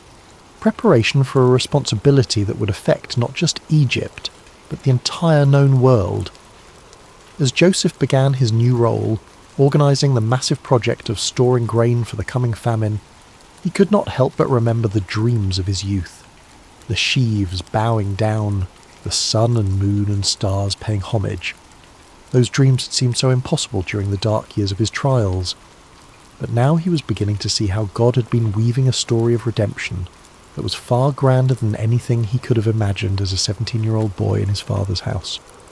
The 7 years of abundance began exactly as Joseph had predicted, and Egypt's harvests were more bountiful than anyone could remember. Under Joseph's careful supervision, vast storehouses were built in every city, and grain was collected and preserved on an unprecedented scale. The administrative system he designed was so efficient and comprehensive that it became a model for future generations. During this time, Joseph and his wife Asenath were blessed with 2 sons. He named the first Manasseh, saying, "It is because God has made me forget all my trouble and all my father's household." The second son he named Ephraim, saying, "It is because God has made me fruitful in the land of my suffering." These names revealed Joseph's heart. He was grateful for the blessing of forgetting the pain of his past, but he also recognized that God had made him fruitful precisely in the place where he had suffered most. His trials had not been meaningless. They had been the very soil in which his greatest purpose had grown. As the 7 years of abundance came to an end and the 7 years of famine began, Joseph's careful preparations proved their worth. While neighbouring countries struggled with crop failures and starvation, Egypt had grain in abundance. People came from all over the known world to buy food from Joseph, and Egypt became the lifeline for countless nations. The famine was severe throughout the world, and it reached even into the land of Canaan where Jacob lived with his family. When Jacob learned that there was grain in Egypt, he said to his sons, "Why do you just keep looking at each other? I have heard that there is grain in Egypt. Go down there and buy some for us so that we may live and not die." So 10 of Joseph's brothers went down to buy grain from Egypt. But Jacob did not send Benjamin, Joseph's younger brother, with the others because he feared that harm might come to him. Benjamin was now the only remaining son of his beloved Rachel, and Jacob could not bear the thought of losing him too. When Joseph's brothers arrived in Egypt and came before him to buy grain, they bowed down to him with their faces to the ground. Joseph recognized them immediately, but they did not recognize him. Here was the fulfillment of his boyhood dreams, his brothers bowing before him. but it came not with triumph, but with the weight of enormous responsibility. Joseph remembered his dreams about them, but he pretended to be a stranger and spoke harshly to them. "Where do you come from?" he demanded. "From the land of Canaan," they replied, "to buy food." Joseph accused them of being spies, testing them to see what kind of men they had become. Through a series of encounters, he kept Simeon as a prisoner and demanded that they bring Benjamin to prove their honesty. When they returned with Benjamin, Joseph's emotions nearly overwhelmed him, but he continued to test them. The final test came when Joseph had his silver cup planted in Benjamin's sack, then accused him of theft. When the cup was found, Joseph declared that Benjamin would become his slave. It was then that Judah, the same brother who had suggested selling Joseph years before, stepped forward and offered to take Benjamin's place as a slave, saying he could not bear to see his father's grief if Benjamin did not return. This act of selfless love broke Joseph's heart. His brothers had changed. The jealous, cruel men who had thrown him into a pit were now willing to sacrifice themselves for each other and for their father's happiness. Joseph could no longer control himself. He sent all his attendants away and revealed himself to his brothers. "I am Joseph. Is my father still living?" he said, weeping so loudly that the Egyptians heard him.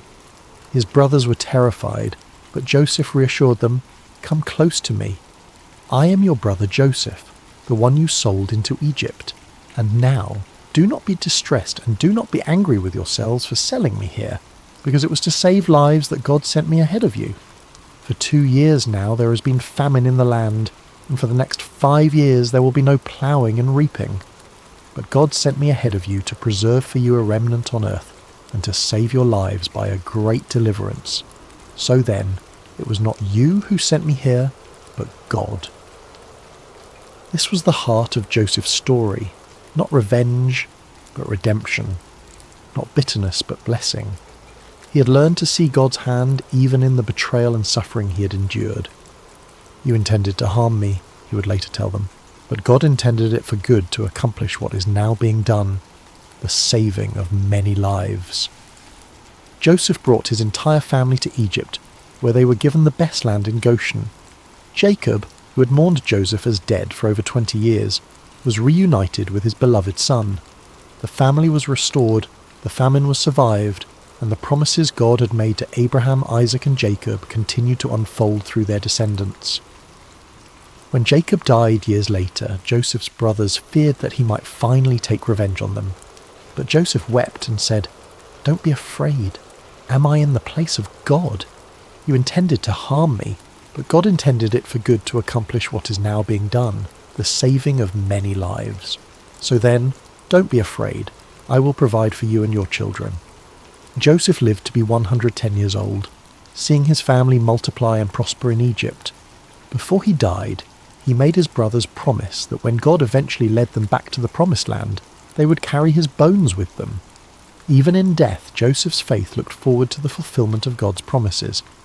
Joseph's story teaches us that God can use even the worst circumstances to accomplish his greatest purposes. The pit prepared Joseph for the palace, but more importantly, it prepared his heart for forgiveness. His sufferings were not meaningless. They were the very experiences that shaped him into a man capable of saving nations and reconciling families. In our own lives, we may face betrayal, false accusations, forgotten promises, and years of waiting that seem endless. But Joseph's story reminds us that God is always working, even when we cannot see his hand. Our calling is not to understand his timeline, but to trust his character and remain faithful in whatever circumstances we find ourselves. The dreams God gives us may take decades to fulfill, and they may come to pass in ways we never expected. But his promises are sure, his purposes are good, and his love never fails. From the pit to the palace, from slavery to salvation, from betrayal to blessing. This is the pattern of redemption that runs through Joseph's story, and through our own lives when we place our trust in the God who makes all things work together for good. Rest well tonight, dear friends of Sacred Slumber, knowing that your story too is being written by a loving God who specializes in turning mourning into dancing, ashes into beauty, and the deepest valleys into the highest mountains of purpose and joy. Sweet dreams, And may you find peace in knowing that no matter what pit you may find yourself in today, God is already preparing your palace for tomorrow.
Hello dear friends, and welcome to Sacred Slumber.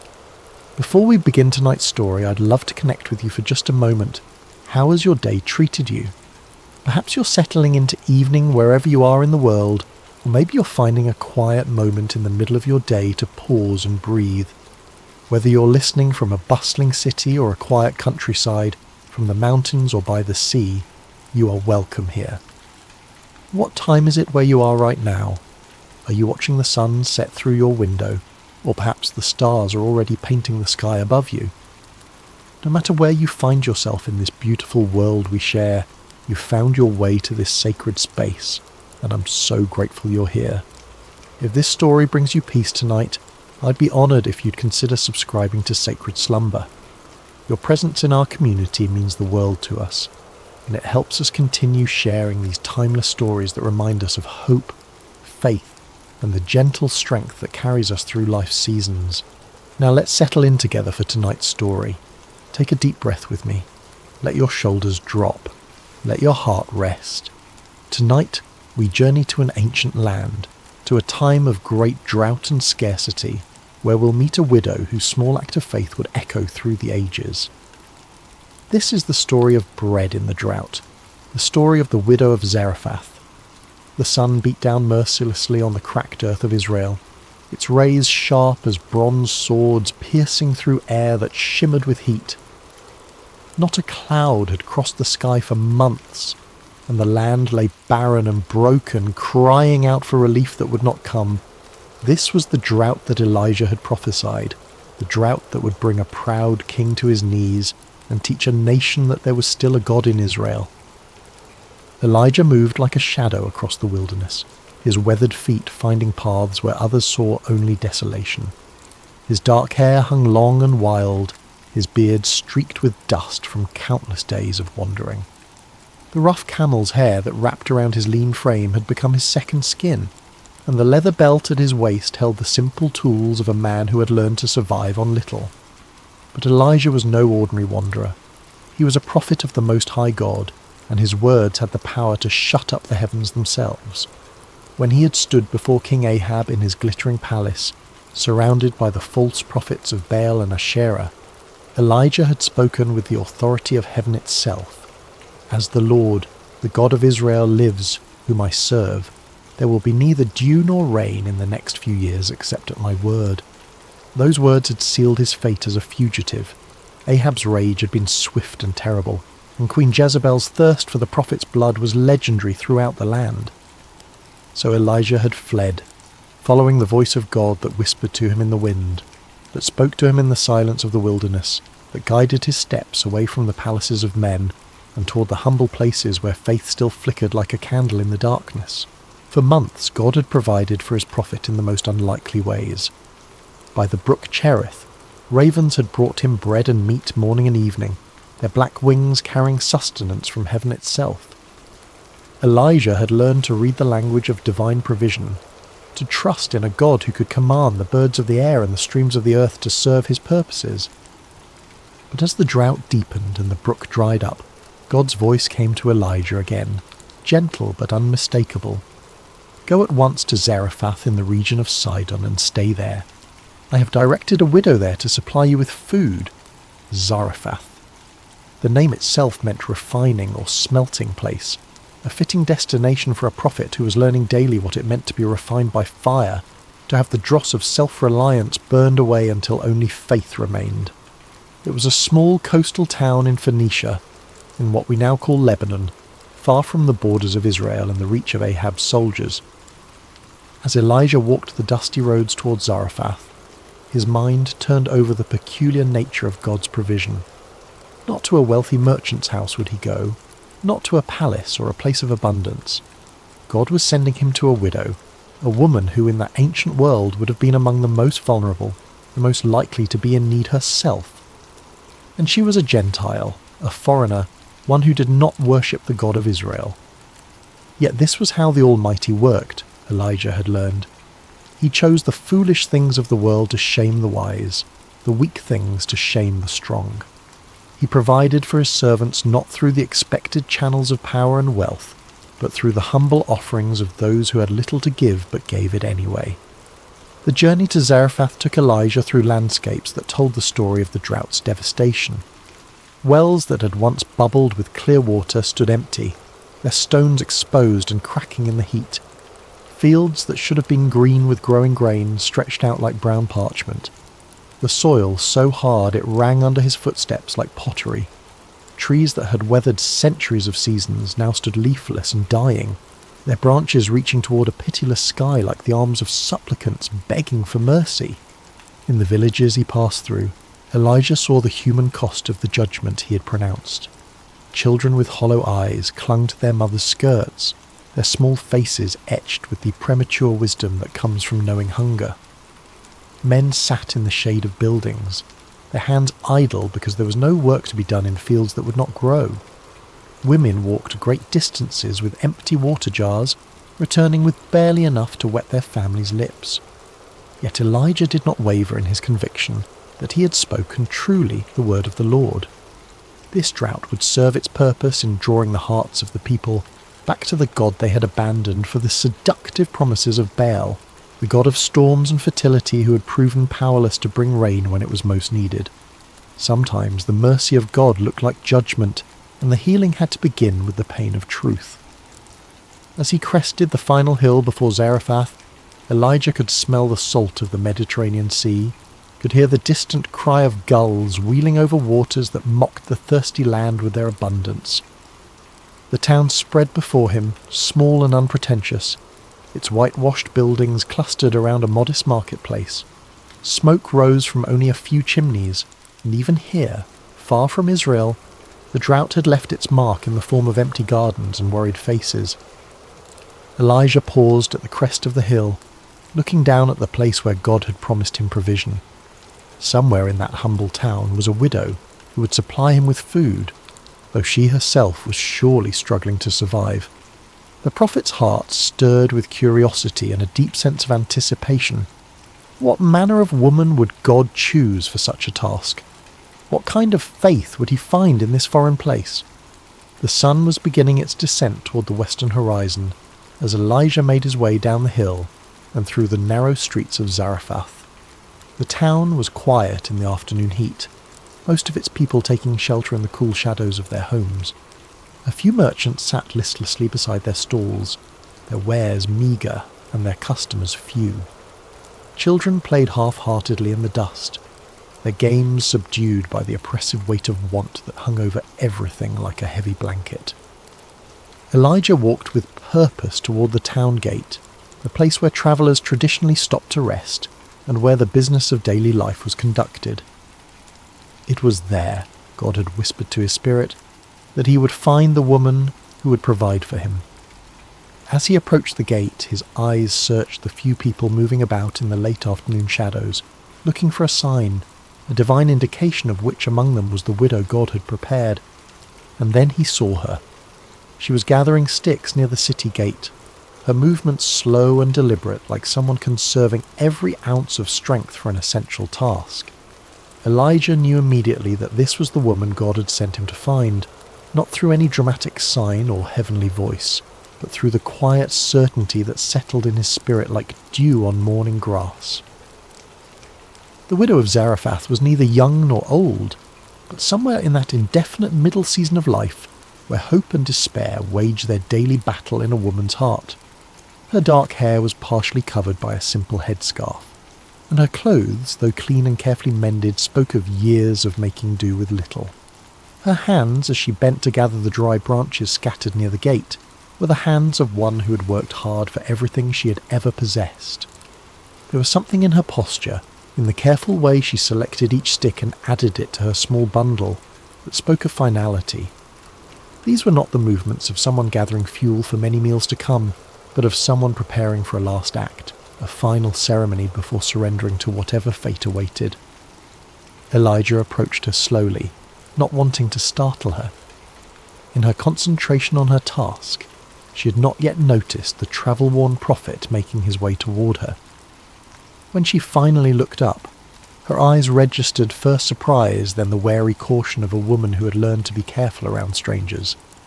"Peace be with you," Elijah said gently, his voice carrying the warmth of one who understood what it meant to be far from home and dependent on the kindness of others. The widow straightened, still holding her bundle of sticks against her chest like a shield. "And with you, traveller," she replied, her voice soft but tinged with the wariness of one who had little left to lose and could therefore afford few mistakes. Elijah gestured toward the well that stood near the gate, its depths long since dry, but its stone rim still serving as a place for travellers to rest. "Could you bring me a little water in a jar so I may have a drink?"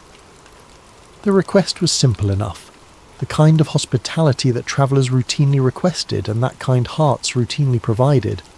But as the widow looked toward the well, Elijah saw something flicker across her face, a shadow of pain that told him water too had become precious in this place. Still she nodded. "I will see what I can do," she said, and began to turn away to fulfill his request. But Elijah's voice stopped her. "And bring me, please, a piece of bread." The words hung in the air between them like a bridge that could either be crossed or burned. The widow turned back to face him, and now Elijah could see the full weight of her circumstances written in the lines around her eyes, in the slight tremor of her hands as she clutched her bundle of sticks more tightly. "As surely as the Lord your God lives," she said, her voice barely above a whisper, "I don't have any bread, only a handful of flour in a jar and a little olive oil in a jug. I am gathering a few sticks to take home and make a meal for myself and my son, that we may eat it and die." The words struck Elijah's heart like physical blows.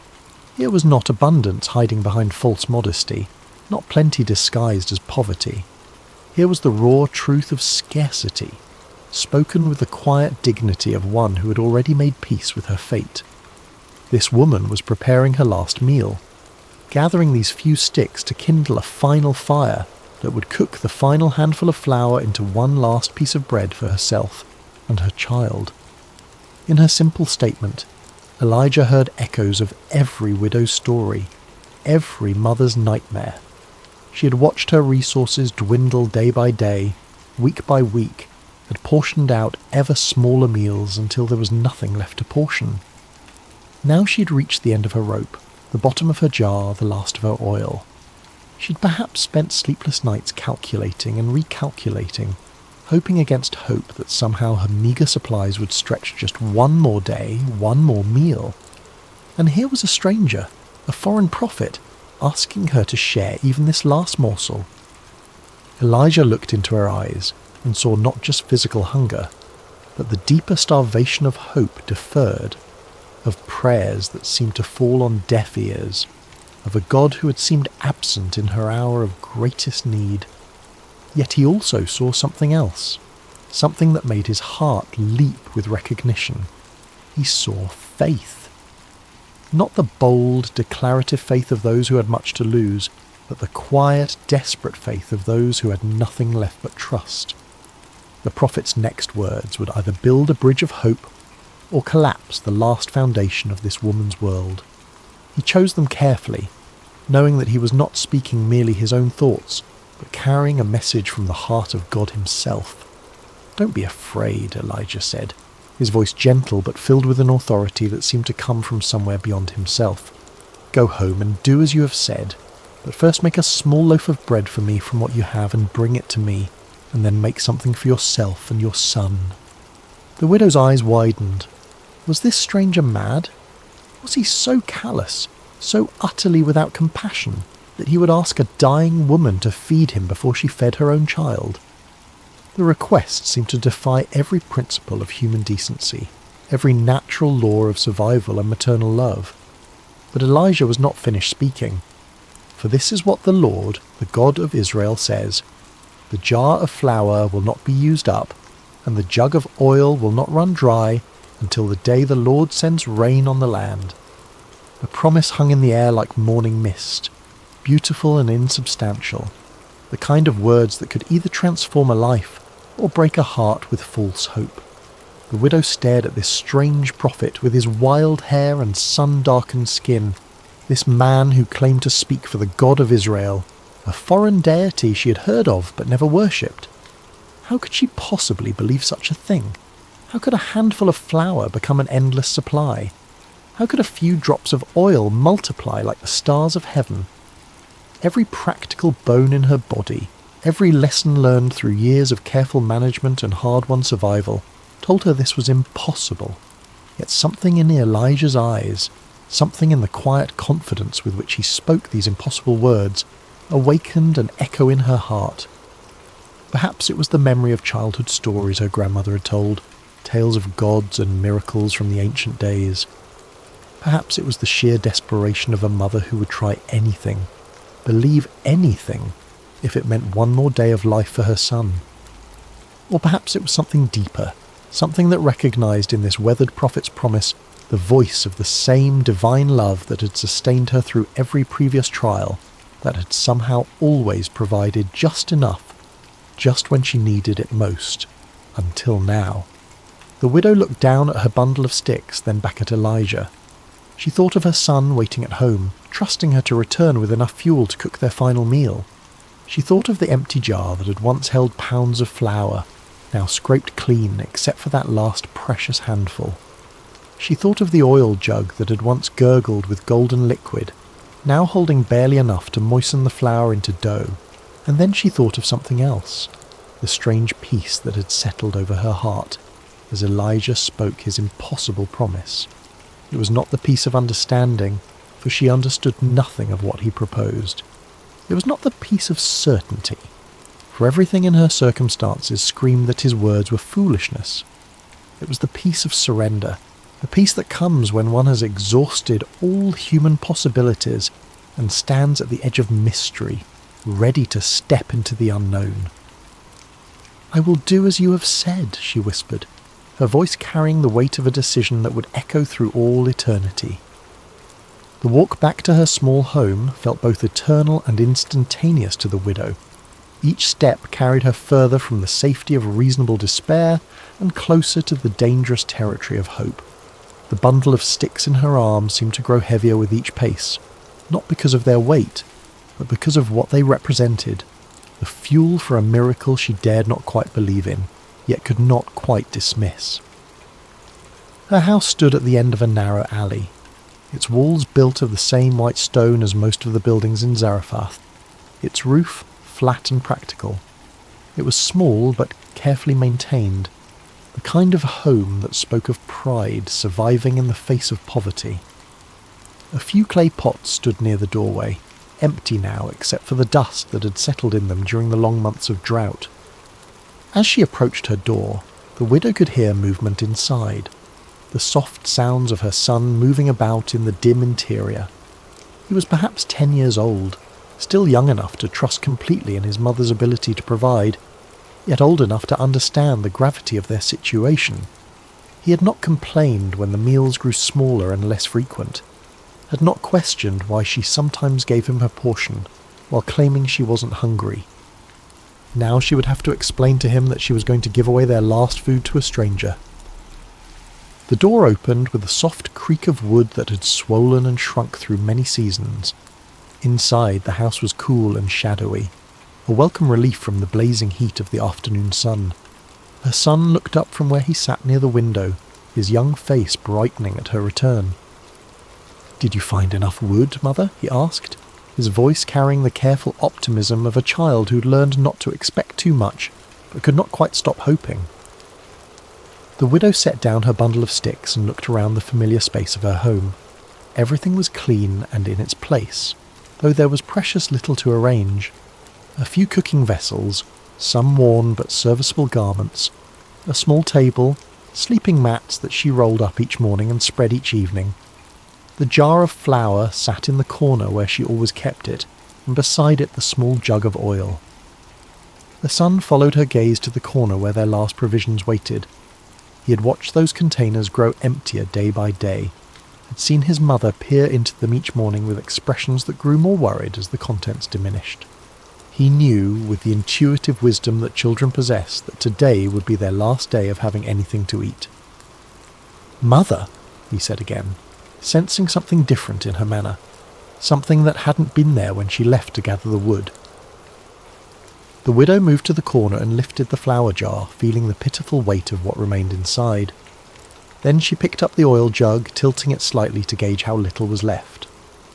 The sound of the oil moving in the nearly empty vessel was like a whisper, like the last breath of hope dying away. But then she remembered Elijah's words, remembered the strange certainty in his voice when he spoke of jars that would not empty and jugs that would not run dry. She remembered the peace that had settled over her heart when she agreed to his impossible request. "My son," she said gently, kneeling beside him so they were at eye level, "something wonderful and strange has happened today. A prophet of the God of Israel has come to our town, and he has asked me to share our food with him." The boy's eyes widened. "Our food? But Mother, we only have enough for one meal, yes," she finished for him. "I know, but this prophet, his name is Elijah, has promised me something that seems impossible. He says that if I feed him first, then our jar of flour will not be used up, and our jug of oil will not run dry until the day the Lord sends rain on the land." The child stared at his mother, processing this information with the serious concentration of one who had learned that adult decisions often determined whether children lived or died. "Do you believe him, Mother?" It was such a simple question, but it cut to the heart of everything. Did she believe? Could she stake their lives on the promise of a foreign prophet? Could she risk her son's survival on words that defied every law of nature she had ever observed? The widow was quiet for a long moment, looking into her son's trusting eyes. Then she smiled, and it was the first real smile that had crossed her face in months. "I don't know if I believe him with my mind, my son, but my heart tells me that we have nothing left to lose, and perhaps everything to gain. Sometimes faith means stepping forward when you cannot see the path." She stood and moved toward the corner where their supplies waited. "Help me build a fire, and we will make bread for the prophet first, as he asked. And then we will see what the God of Israel will do for a widow and her son in Zarephath." The boy nodded solemnly, and began arranging the sticks his mother had gathered while she prepared to perform what might be either an act of supreme faith or supreme foolishness. The distinction, she realized, might not matter as much as she had thought. Working together, they built a small fire outside their door, the flames dancing bright against the darkening sky. The widow poured water into her mixing bowl, then opened the flour jar and looked inside. The handful that remained seemed pitifully small, barely enough for one small loaf, certainly not enough for 2 meals as Elijah had promised. But she had given her word, and more than that, she had felt something stir in her heart when the prophet spoke. Perhaps it was only desperation disguised as faith, but it was all she had to offer. Carefully, reverently, she poured half of the remaining flour into her bowl. Then she tilted the oil jug and let a few precious drops fall into the mixture. The oil gleamed golden in the firelight, and she found herself thinking of ancient stories, half-remembered tales of gods who provided for their people in miraculous ways. As she mixed the flour and oil with water, kneading the small portion of dough with practiced hands, the widow felt a strange sense of ceremony settling over the simple task. This was no ordinary bread making. This was an act of faith performed in the face of impossible circumstances, a leap into the unknown guided only by the promise of a prophet and the whisper of hope in her own heart. The dough came together under her hands, soft and elastic despite the small amount of oil. She shaped it into a small round loaf and placed it on the flat stone they used for baking, setting it carefully over the coals. The bread began to bake, filling the evening air with the ancient comforting aroma of grain transformed by fire. As they waited for the bread to cook, the widow and her son sat quietly by the fire. The boy leaned against his mother's side and she wrapped her arm around him, holding him close. Whatever happened next, whatever the morning would bring, they had this moment of peace together. When the bread was finished, golden and warm from the stones, the widow wrapped it carefully in a clean cloth and stood. "I will take this to the prophet now," she told her son. "While I am gone, keep the fire burning. When I return, we'll make our own bread and see if the promise holds true." The walk back to the city gate seemed shorter this time, though the weight of what she carried felt immeasurable.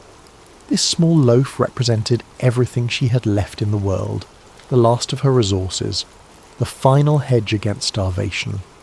She was literally carrying her life in her hands, offering it to a stranger based on nothing more than his word.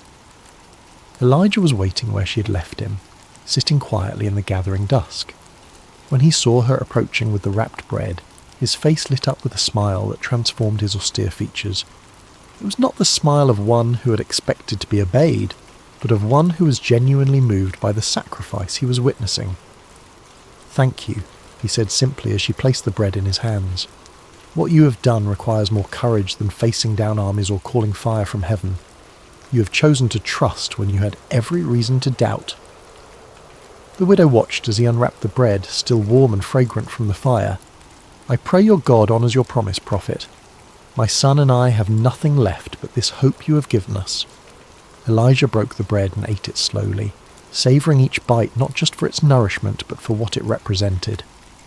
"He will honour it," the prophet said with quiet certainty. "Go home now and prepare your own meal. The jar of flour will not be empty." As the widow walked home through the darkening streets of Zarephath, she felt as though she were walking through a dream.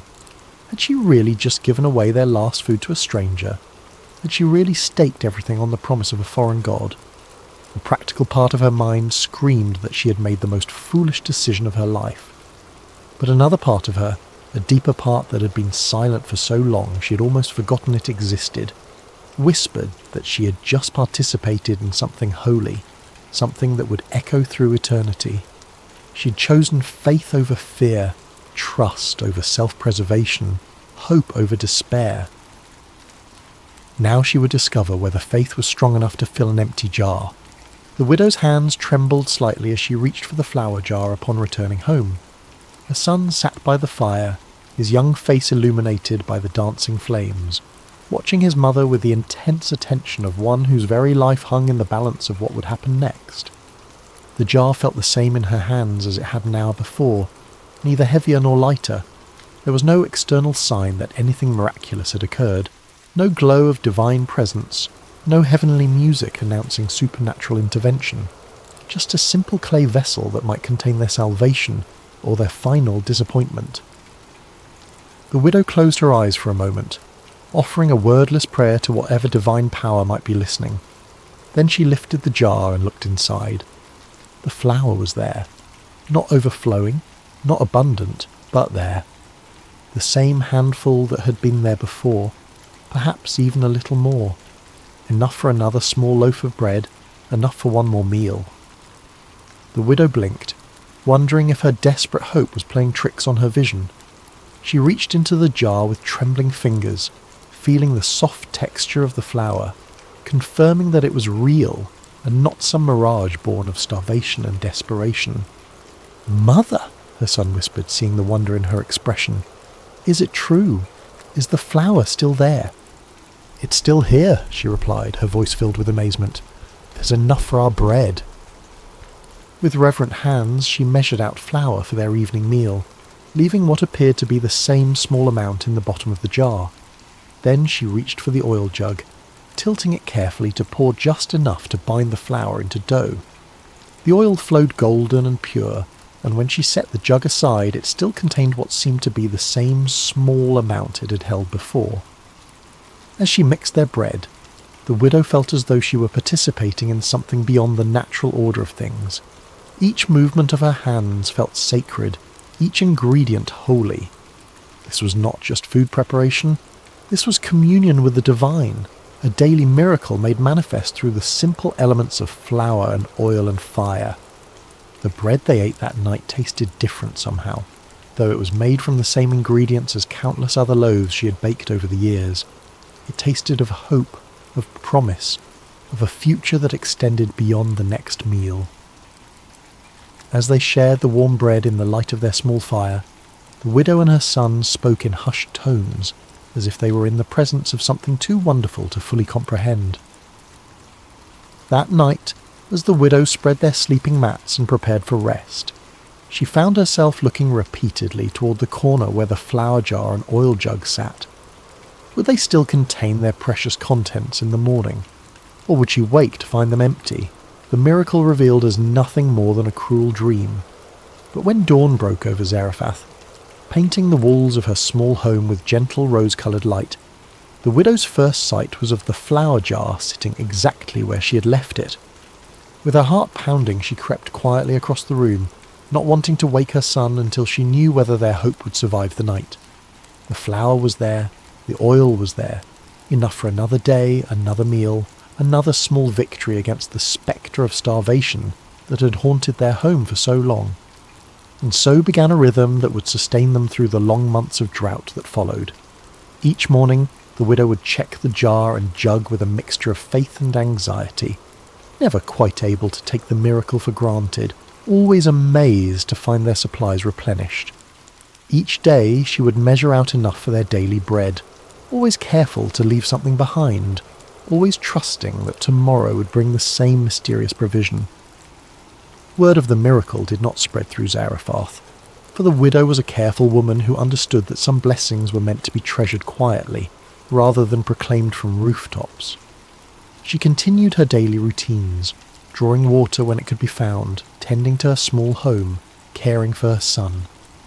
To her neighbours, she appeared to be surviving the drought no better or worse than anyone else. But those who knew her well began to notice subtle changes. The hollow look of desperate hunger faded from her eyes. Her son grew stronger rather than weaker as the drought continued. There was a peace about her that seemed strange in such difficult times, a quiet confidence that suggested she had found a source of strength that the drought could not touch. Elijah became a regular visitor to their home, though he was careful to come and go discreetly, not wanting to draw attention that might put the widow and her son in danger.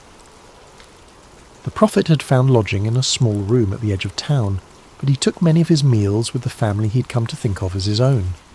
The widow always set a place for him at their modest table, always insisted that there was enough to share. As the weeks turned to months, the relationship between the prophet, the widow and her son deepened into something resembling family. Elijah told them stories of his travels, of the wonders he had seen, and the voice of God he had learned to recognize in wind and whisper. The widow shared the wisdom she had gleaned from years of making do with little, of finding joy in simple things, of holding on to hope when circumstances suggested it was foolish to do so. The boy, who had initially been shy around the imposing prophet, gradually warmed to Elijah's gentle nature and began to see him as something between a grandfather and a teacher.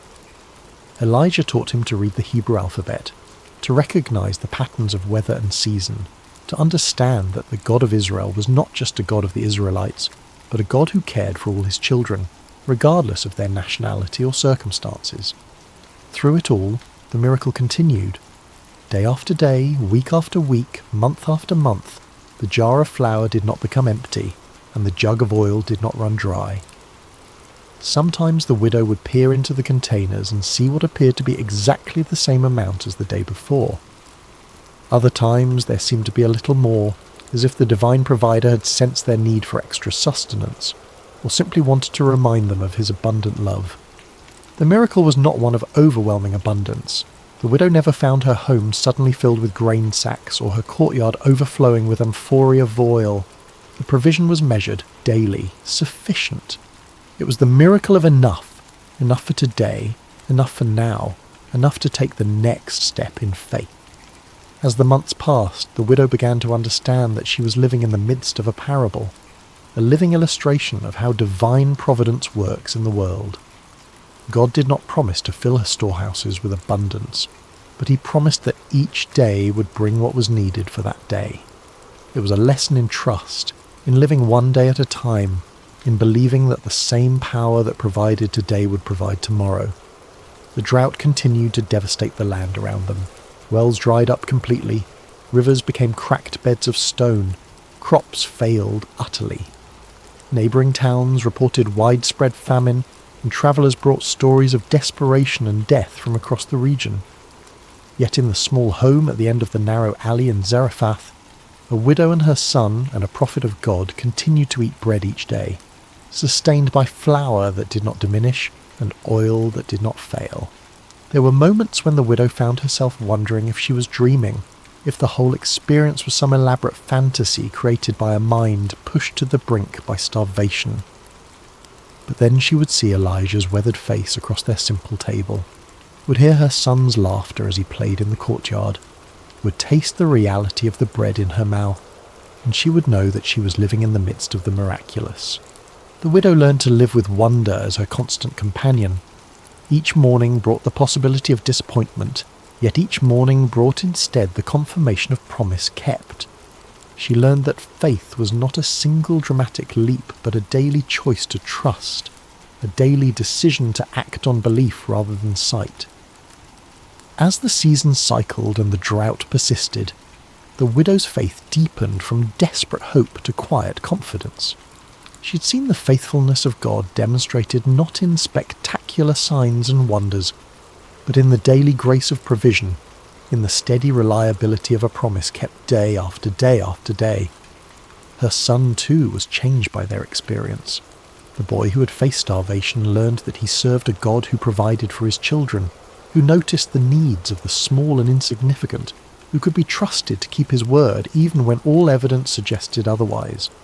The lessons he learned at his mother's table, watching flour and oil multiply through divine grace, would shape his understanding of faith for the rest of his life. And Elijah found his own faith strengthened as he witnessed the widow's daily trust. This foreign woman, this Gentile who had no obligation to believe in the God of Israel, demonstrated a quality of faith that put many of his own countrymen to shame. She trusted not because she understood, but because she chose to believe. She obeyed not because the path was clear, but because she was willing to walk into mystery. The miracle of the flour and oil became more than mere physical provision. It became a daily sacrament, a reminder that the God who made the universe was intimately involved in the details of their lives.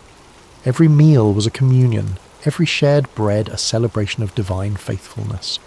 Through it all, the rhythm of ordinary life continued. The widow swept her floors, mended their clothes, drew what water could be found. Her son played with other children when energy permitted. helped with household tasks, grew taller and stronger despite the famine that surrounded them. Elijah prayed, studied, taught, and waited for the word of the Lord that would eventually send him back to Israel to confront the king and end the drought. But in the quiet moments, when the work was done and the evening meal was finished and they sat together in the glow of their small fire, all three understood that they were witnessing something eternal. They were living proof that God's love extends beyond the boundaries of nation and tribe, that his provision flows to all who trust him, and that faith the size of a mustard seed can move mountains of impossibility. The widow would often reflect on that first day when Elijah had asked for her last handful of flour. She had stood at the crossroads between fear and faith, between holding tight to what little she had and releasing it into the hands of an unknown God. Her choice to trust, to give when she had nothing left to give, had opened the door to a miracle that sustained not just her body, but her soul. As the months passed, other miracles followed. The widow's health improved, her son grew strong, and their small home became a beacon of hope in a drought-stricken land. Neighbours began to notice that this family seemed to weather the crisis better than most, though they never suspected the divine intervention that made it possible. Elijah taught them that true wealth was not measured in the size of one's storehouses, but in the faithfulness of one's provider. The widow learned that obedience to God's word, even when it seemed to contradict human wisdom, always led to blessing. Her son discovered that the God of Israel was also his God, that divine love knew no boundaries of race or nationality. Years later, when the drought finally ended, and rain fell once again on the parched earth, the widow would remember these days as the most precious of her life, not because they were easy, but because they were holy. In her poverty she had discovered riches. In her weakness she had found strength. In her emptiness she had encountered the fullness of God's love. The jar of flour never ran empty until the day the rains came. The jug of oil never ran dry until the crisis passed. And the faith that began with a handful of flour and a desperate prayer grew into a testimony that would echo through generations, reminding all who heard it that God's provision is always sufficient, his timing always perfect, and his love always faithful. In the quiet of your own heart tonight, as you rest in the peace of this ancient story, remember the widow's courage. Remember that sometimes faith looks like giving when you have nothing left to give, trusting when you cannot see the way forward, believing when all evidence suggests you should despair. Remember that the same God who provided for a widow in Zarephath provides for you today. He sees your needs, knows your fears, and holds your tomorrow in his hands. Sleep now in the assurance that his love surrounds you, his grace sustains you, and his faithfulness will carry you through every season of your life. The jar of flour will not be empty, the jug of oil will not run dry, and the God who multiplied a widow's faith will multiply yours as well, one day at a time, one meal at a time, one breath at a time. Rest well, dear friend. Tomorrow brings new mercies, fresh provision, and the continued unfolding of God's perfect plan for your life. Like the widow of Zarephath, you can trust that there will always be enough. As we close this sacred story tonight, let your heart rest in the truth that the same God who provided for the widow provides for you. In your own seasons of scarcity, whether of resources or hope or strength, remember that divine provision often comes not as abundance but as enough. Enough for today, enough for now, enough to take the next step in faith. The widow's miracle was not that her cupboards overflowed, but that they never emptied. Sometimes God's greatest gift is not more, but sufficient. Not wealth, but provision. Not ease, but sustenance for the journey. Sleep now, knowing that the Keeper of Israel neither slumbers nor sleeps, and that his eye is upon you with the same loving attention he showed to a foreign widow in an ancient town. Your jar will not be empty. Your jug will not run dry. His faithfulness endures forever. Rest well, dear soul, rest well. Hello, dear friends, and welcome to Sacred Slumber. Before we begin tonight's story, I'd love to know, how has your day been? Whether it's evening where you are, or perhaps the middle of the night, or even early morning on the other side of the world, you are so welcome here. What time is it in your corner of the world right now? And where are you listening from tonight? Whether you're in a bustling city or a quiet countryside, in the mountains or by the ocean, you belong in this peaceful space we're creating together. If this is your first time with us, welcome to our community of seekers finding rest in ancient wisdom. And if you're returning, thank you for being part of this journey. Don't forget to subscribe to Sacred Slumber so you never miss these moments of peace and reflection that we share together.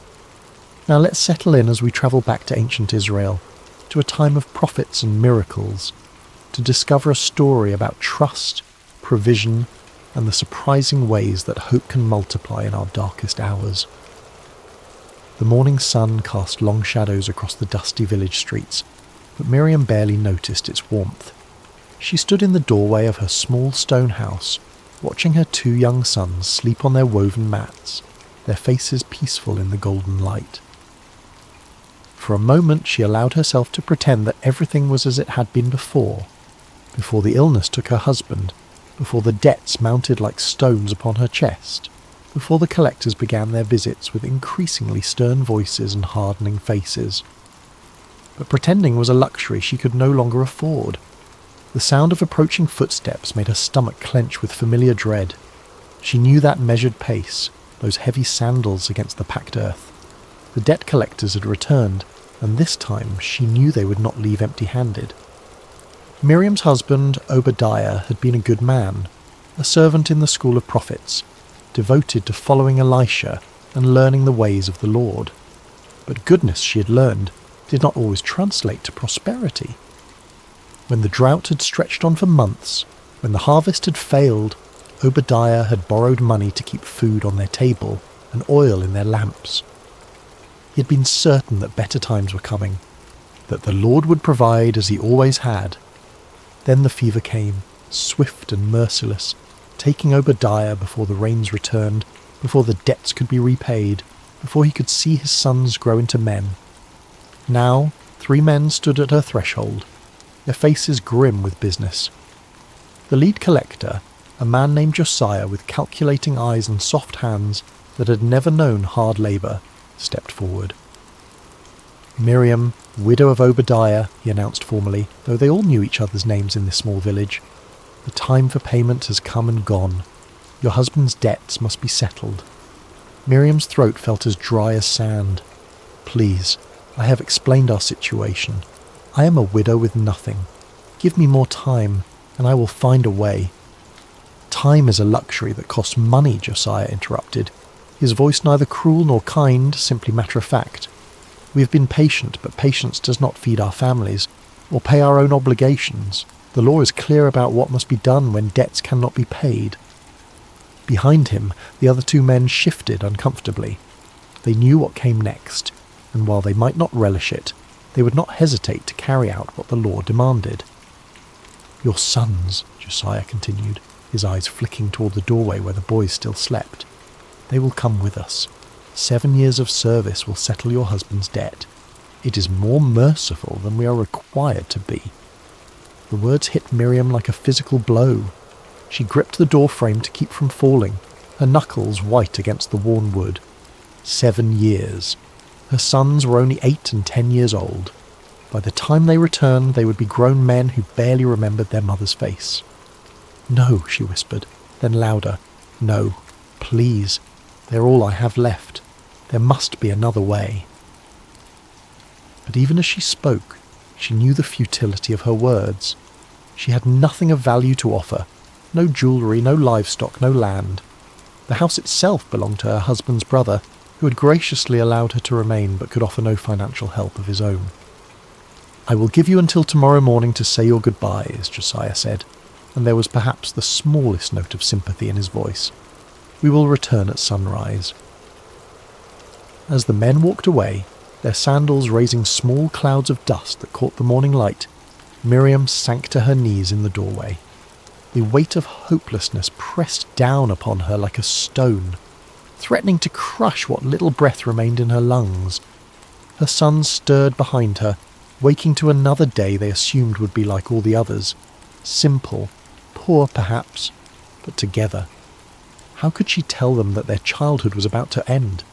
How could she explain that the law that was meant to protect would now tear their family apart? But as the sun climbed higher and the reality of her situation settled like dust around her, Miriam remembered something her husband used to say when times were difficult. When we have nowhere else to turn, we can always turn upward. Obadiah had learned this truth in his years following the prophet Elisha, and even in death, his faith whispered to her across the veil of grief, Elisha.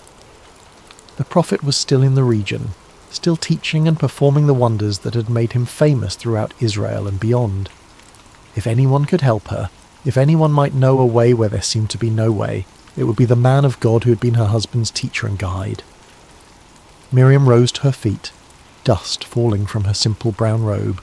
She looked back at her sons, now awake and eating the last of their bread, with the unconscious contentment of children who trust that tomorrow will somehow provide for itself. "Aaron, Micah," she called softly, "I must go into the village.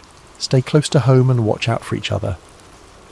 The boys nodded, accustomed to their mother's brief errands, unaware that she was about to embark on a journey that would either save their family or confirm their worst fears. As Miriam walked through the village streets, her heart hammered against her ribs like a caged bird. The prophet Elisha was known to be staying with a family on the far side of the village, and with each step she rehearsed what she would say, how she would explain their desperate situation without sounding like she was demanding a miracle. But by the time she reached the modest house where Elisha was lodging, all her carefully planned words had evaporated like morning dew. She stood at the gate, paralysed by the enormity of what she was about to ask and the crushing possibility that even a prophet might not be able to help her. The courtyard was quiet except for the gentle murmur of voices from within the house. Miriam could see Elisha through the open doorway, seated on a low cushion with several young men gathered around him, students perhaps, or local villagers seeking wisdom. His presence was immediately recognisable, not because of any physical grandeur, but because of a quality of stillness that seemed to radiate from him like heat from a hearth. Miriam had seen the prophet before, of course. In a village this small, everyone knew when such a significant figure was present. She had watched from a distance as people brought their sick children for healing, their troubled hearts for counsel, their impossible situations for divine intervention. But she had never imagined herself among their number, never thought her own need would drive her to such a desperate act. A woman emerged from the house, evidently the hostess, and noticed Miriam standing uncertainly at the gate. "Can I help you, sister?" the woman asked kindly, but there was a protective quality in her voice. She had probably dealt with many people seeking the prophet's attention. Before Miriam could answer, Elisha's voice came from within. "Let her come. The Lord has brought her here for a reason." The woman's expression immediately softened, and she gestured for Miriam to enter. "Come, the prophet will see you." Miriam's legs felt unsteady as she crossed the threshold. The young men who had been listening to Elisha's teaching respectfully moved aside, creating a space for her to approach. The prophet's eyes, kind but penetrating, met hers, and she felt as though he could see not just her present desperation, but the entire story of her life written in her face. "You're Obadiah's widow," Elisha said gently. It was not a question. Miriam nodded, surprised that he knew her by sight. "Yes, my lord. I am Miriam. Your husband was a faithful servant, both to the Lord and to this community. His loss has been felt by many." Elisha's words were spoken with genuine warmth. Miriam felt tears prick at her eyes, partly from grief that was still fresh, partly from gratitude that someone remembered her husband's worth. "Thank you, my lord," she managed, "but I have come because—" The words stuck in her throat like thorns. How did one ask a holy man to solve what seemed unsolvable? "Speak freely, daughter. What troubles you?" The kindness in his voice broke through her restraint like water through a cracked dam. The whole story poured out: the debts, the collectors, the threat to take her sons, the sunrise deadline that loomed like an executioner's blade. She spoke of her husband's faithful service, of their family's long devotion to the Lord, of her complete bewilderment at how faithfulness could lead to such devastating circumstances. When she finished, the courtyard was silent except for the distant sound of children playing in another street. a sound that reminded Miriam acutely of what she stood to lose. Elisha listened without interruption, his expression grave but not hopeless.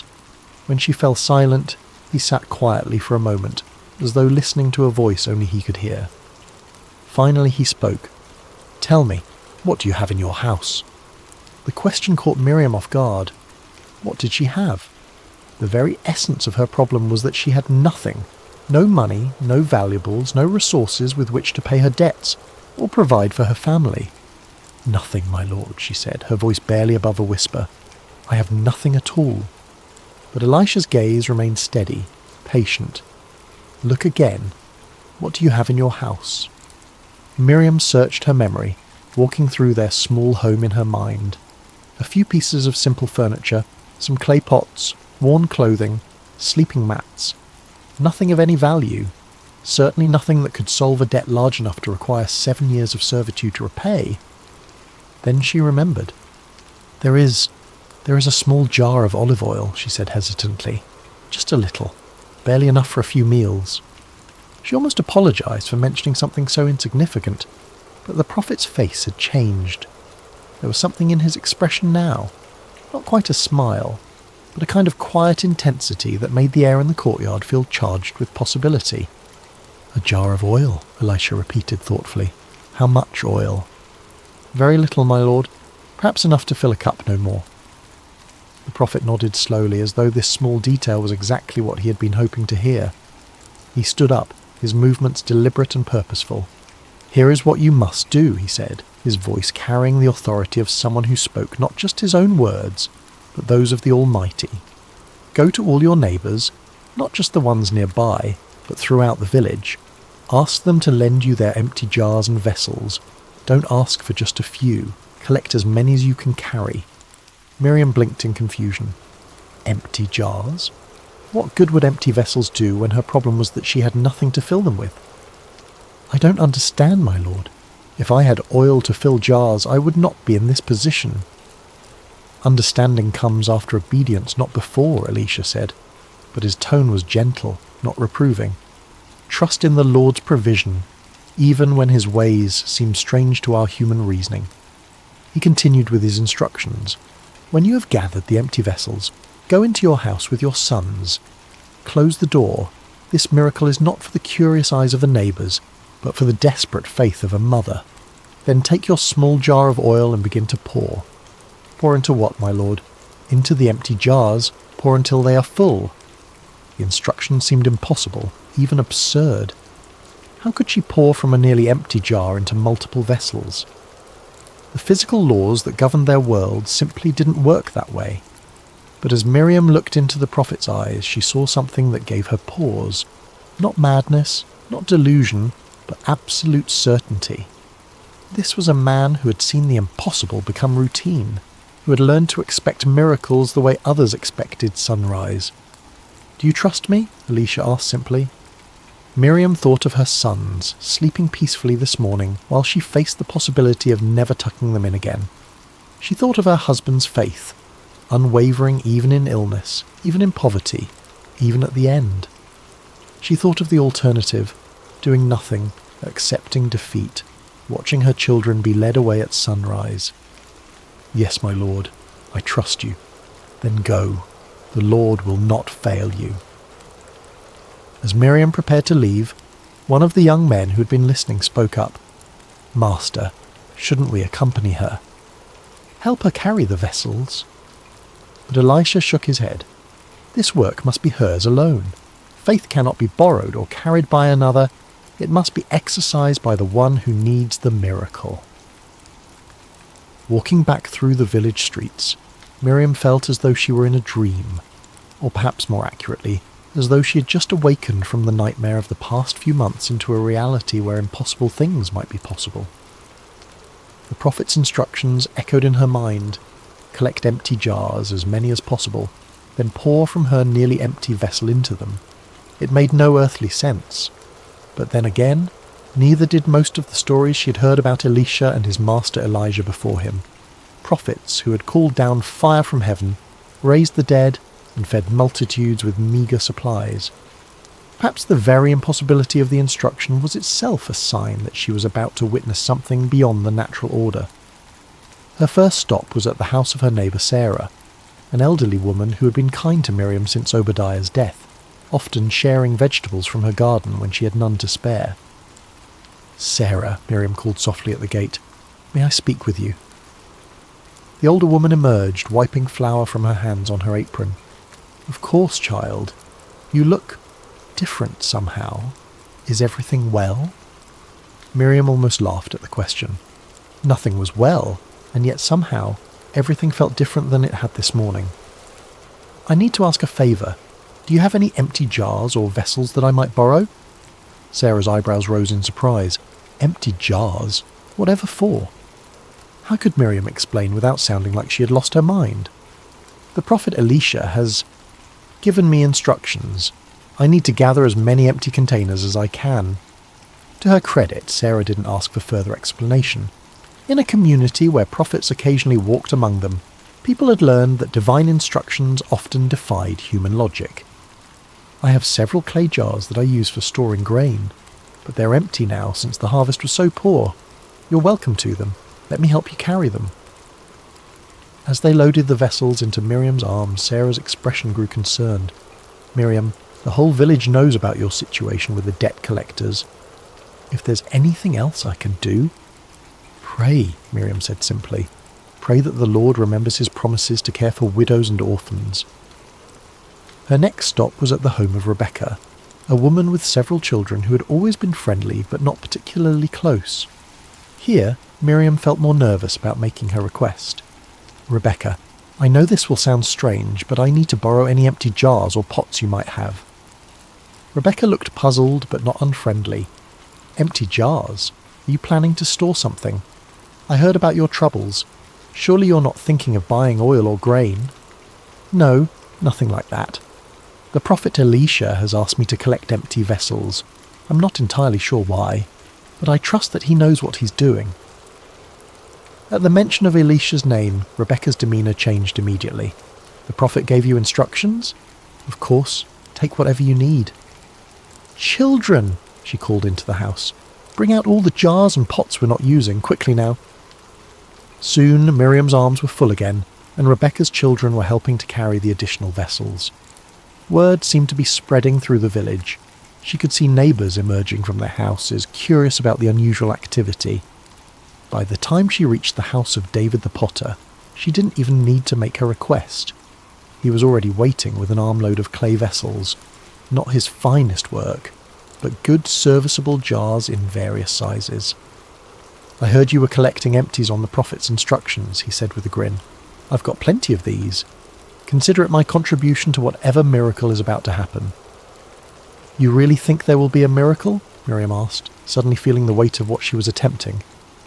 So many people were now involved, so many witnesses to what would either be a tremendous demonstration of God's power or a devastating display of her own foolishness. David's expression grew serious. "I've lived in this village for 40 years, and I've seen 3 different prophets pass through.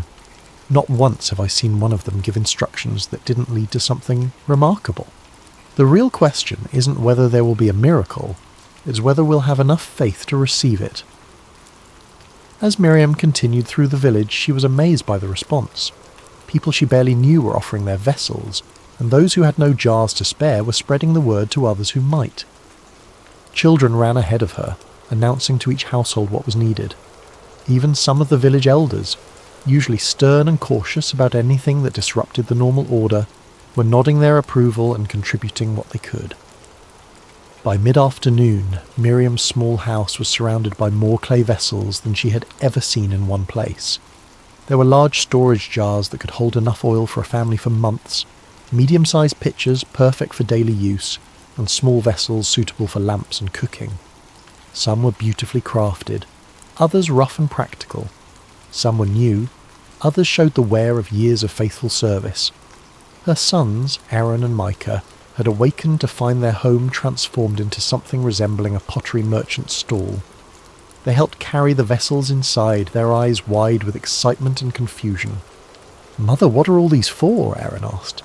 At 10, he was old enough to sense that something significant was happening, but young enough to find it more exciting than frightening. "We're going to fill them," Miriam said, the words sounding even stranger when spoken aloud to her children. "Fill them with what?" 8-year-old Micah wanted to know. Miriam looked at the small jar of oil sitting on their simple wooden table, the same jar she had mentioned to the prophet, containing perhaps a cup's worth of precious olive oil. It looked impossibly small, surrounded by all the empty vessels now crowding their one-room home.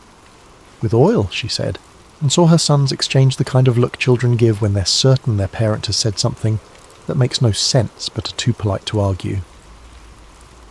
As the sun began to sink toward the horizon, painting the sky in shades of orange and gold, Miriam stood in her doorway one last time before following the prophet's final instruction.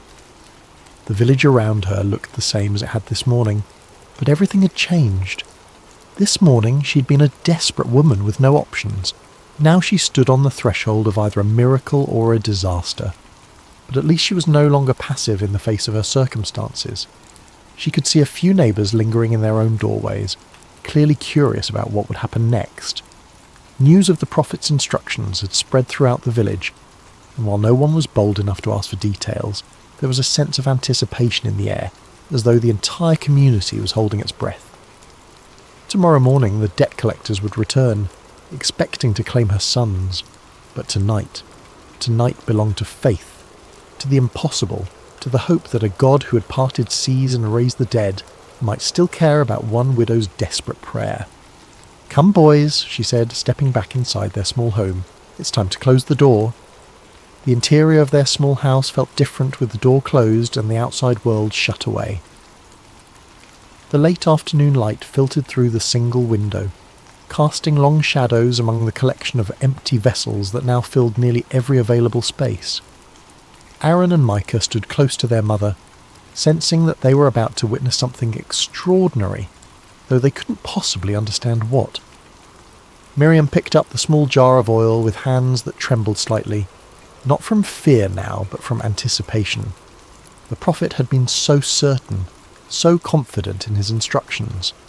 But looking at the meagre amount of oil in her jar compared to the dozens of empty vessels surrounding them, she felt the weight of impossibility settling over her like a heavy cloak. "Mother," Aaron said quietly, "how can we fill all these jars with so little oil?" It was the question that had been echoing in her own mind, but hearing it from her son's lips made her realise that this moment was about more than just solving their financial crisis. Her children were watching, learning what it meant to trust when trust seemed foolish, to obey when obedience seemed pointless, to hope when hope seemed dead. "I don't know how, my son," she said honestly, "but the prophet told us to pour, so we will pour. Sometimes we must act on faith before we understand the reason." She moved to the largest jar first, a beautiful vessel that David the potter had contributed, large enough to hold oil for several months. As she lifted her small jar and positioned it over the opening, she whispered a prayer. "Lord God of Israel, you who cared for the widow of Zarephath in the days of Elijah, remember your servant and his children." The oil began to flow. At first it seemed natural. The golden liquid poured from her jar into the larger vessel with the normal splash and gurgle of any liquid being transferred. But as seconds passed, then minutes, Miriam realised that something impossible was happening. The oil continued to flow, steady and smooth, and yet when she looked at her own jar, it appeared as full as when she'd started. "Mother," Micah whispered, his young voice filled with awe, "it's still coming." The first large jar filled completely, rich golden oil reaching its brim. Miriam looked at her own vessel, still full. Her hands began to shake, not with fear now, but with the overwhelming realization that she was witnessing the divine intervention of the God of Abraham, Isaac, and Jacob. "Bring me another jar," she said, her voice barely steady. Aaron quickly positioned a medium-sized pitcher beside her, and Miriam continued to pour. Again the oil flowed freely, filling the second vessel completely, while her own jar remained miraculously replenished. "Another," she said, and now her voice carried a note of growing excitement. Micah dragged over a small storage jar, and the process repeated. The oil flowed, the vessel filled, and still her small jar remained full to the brim.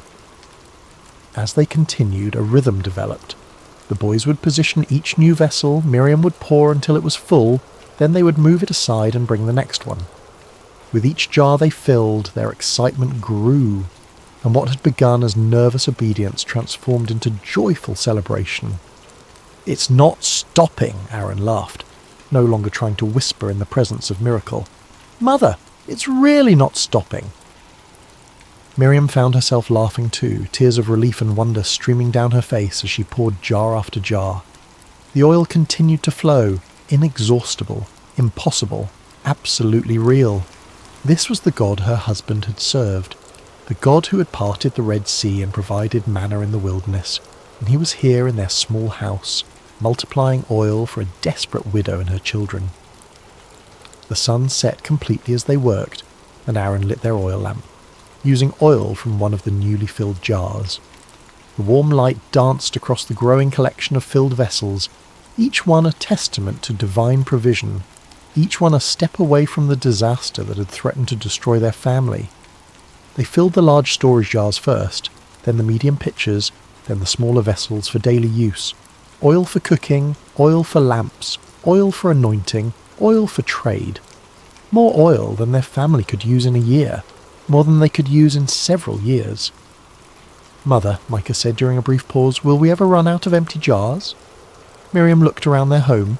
They had filled perhaps half of the vessels they had collected, and still the oil flowed freely from her small jar.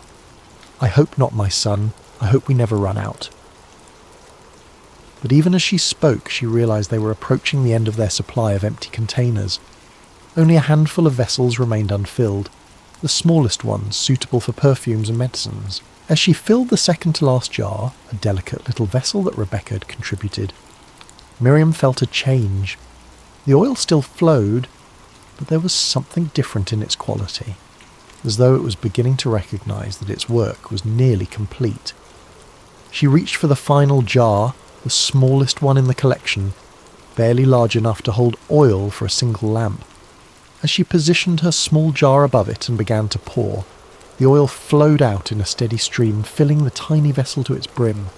And then, as suddenly as the miracle had begun, it stopped. Miriam tilted her jar, trying to coax out even a few more drops, but it was empty.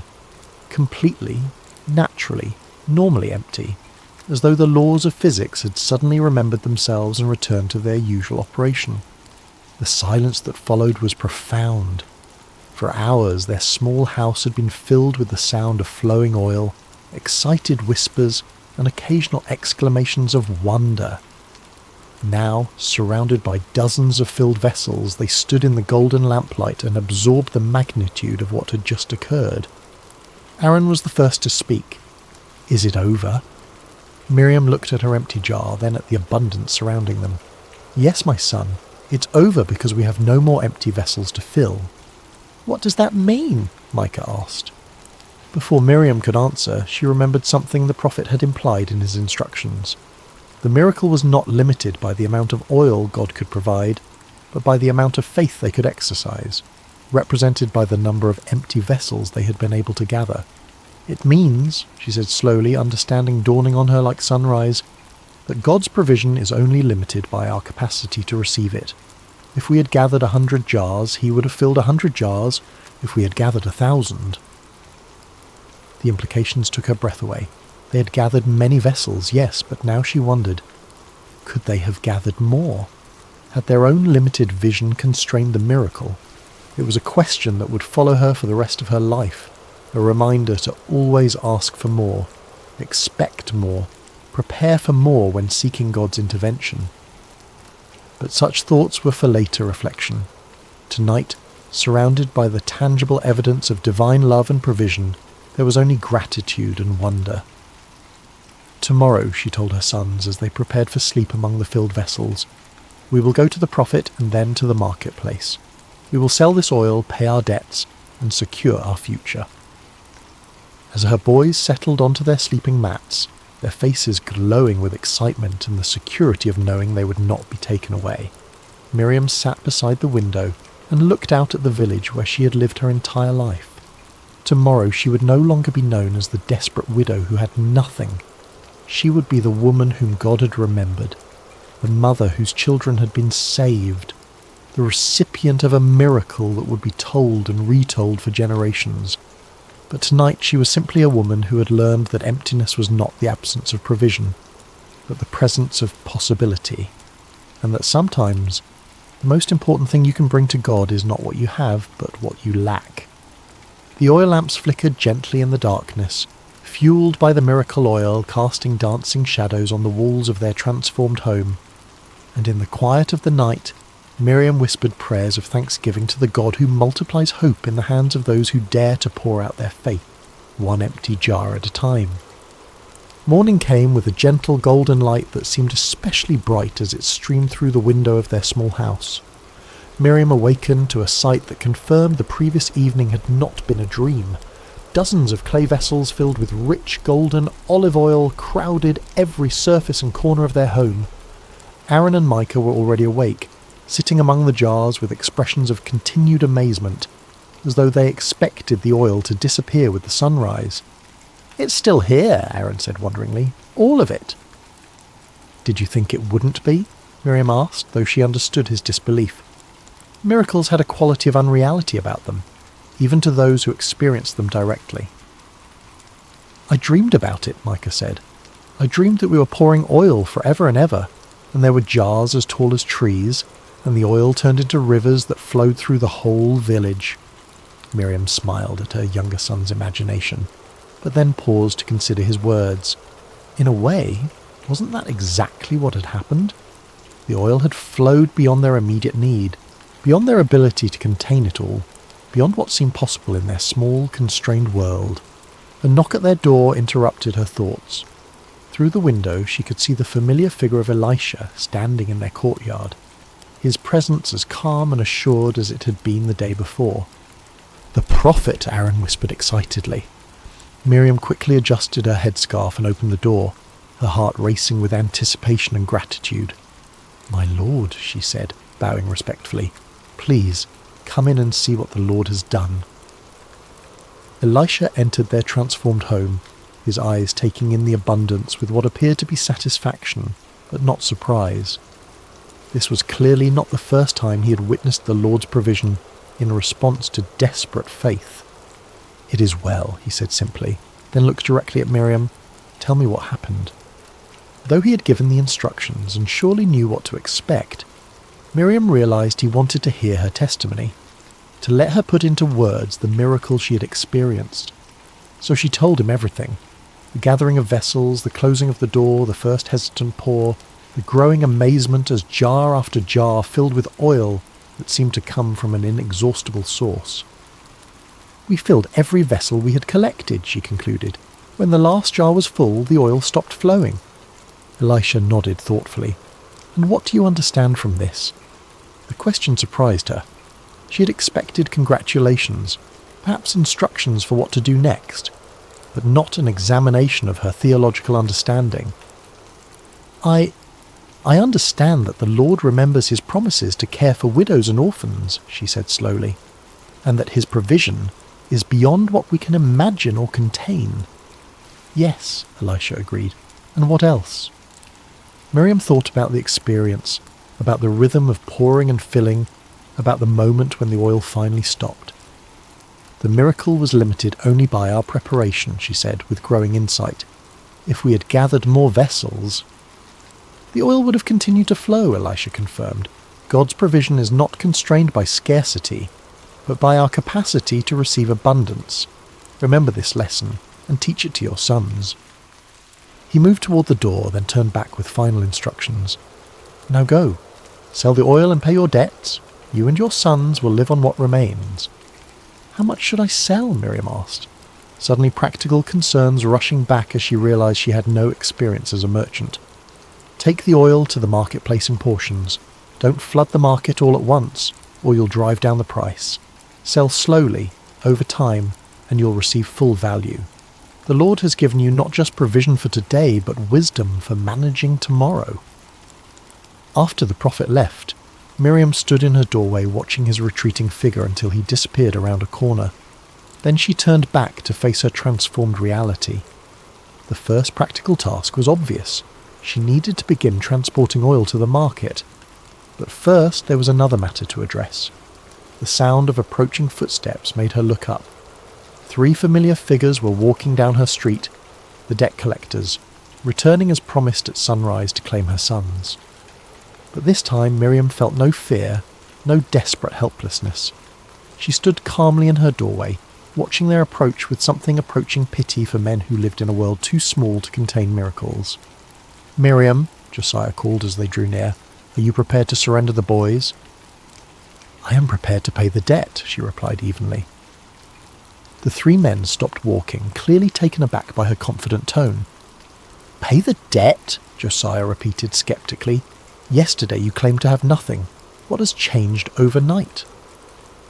"The Lord has provided," Miriam said simply. "I now have the means to settle my husband's obligations in full." She gestured toward her house, where several of the oil jars were visible through the open doorway. Olive oil of the finest quality, more than enough to cover what is owed, with plenty remaining for my family's future needs. The debt collectors exchanged glances, clearly struggling to process this unexpected development. "Where did you get oil?" one of them asked suspiciously. "You cannot simply produce valuable goods from nothing." "With the Lord, nothing is impossible," Miriam replied. "But if you doubt the quality or value, you are welcome to examine it for yourself." Josiah stepped forward and peered into the house, his eyes widening at the sight of dozens of filled vessels. He dipped his finger into the nearest jar and tasted the oil, his expression shifting from skepticism to amazement. "This is premium oil," he admitted reluctantly, "worth far more than your husband's debt." "Then we are agreed," Miriam said. "I will deliver payment to you within 3 days once I have sold sufficient oil in the marketplace." The 3 men departed, shaking their heads in bewilderment, leaving Miriam alone with her sons and their miraculous abundance. Over the following weeks, Miriam carefully sold portions of the oil at the market, following Elisha's wise counsel. The oil was of such exceptional quality that merchants competed to purchase it, and word spread throughout the region about the widow's premium product. True to her word, she paid her husband's debts in full within the promised time, but the oil continued to provide for their family month after month, year after year. She was able to purchase their house from Obadiah's brother, expand their small business, and ensure her sons received proper education. Aaron and Micah grew into strong, faithful men who never forgot the night they witnessed their mother pour from an empty jar and receive abundance beyond measure. They told the story to their own children and grandchildren, how God had multiplied oil in the hands of a desperate widow who dared to trust when trust seemed impossible. Years later, when Miriam was an old woman surrounded by prosperity and family, people would ask her about the secret of her success. She would always smile and say, "The miracle was not in the oil that multiplied, but in the faith that dared to pour from an empty jar. God is not limited by what we lack. He's only limited by our willingness to bring him our emptiness and trust him to fill it." And in the evenings, when the oil lamps flickered in homes throughout the village, many still burning oil that traced its origins back to that miraculous night, the people would remember that sometimes the greatest abundance comes not when our jars are full, but when we have the courage to pour from what little we have, trusting that the God who created the universe from nothing can certainly create provision from our emptiness. The widow's oil became more than a solution to debt.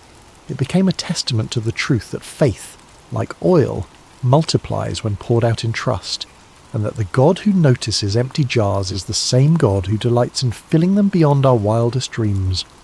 For in the end, Miriam learned the most important lesson of all. We bring our emptiness to God not as a sign of our failure, but as an invitation for his abundance.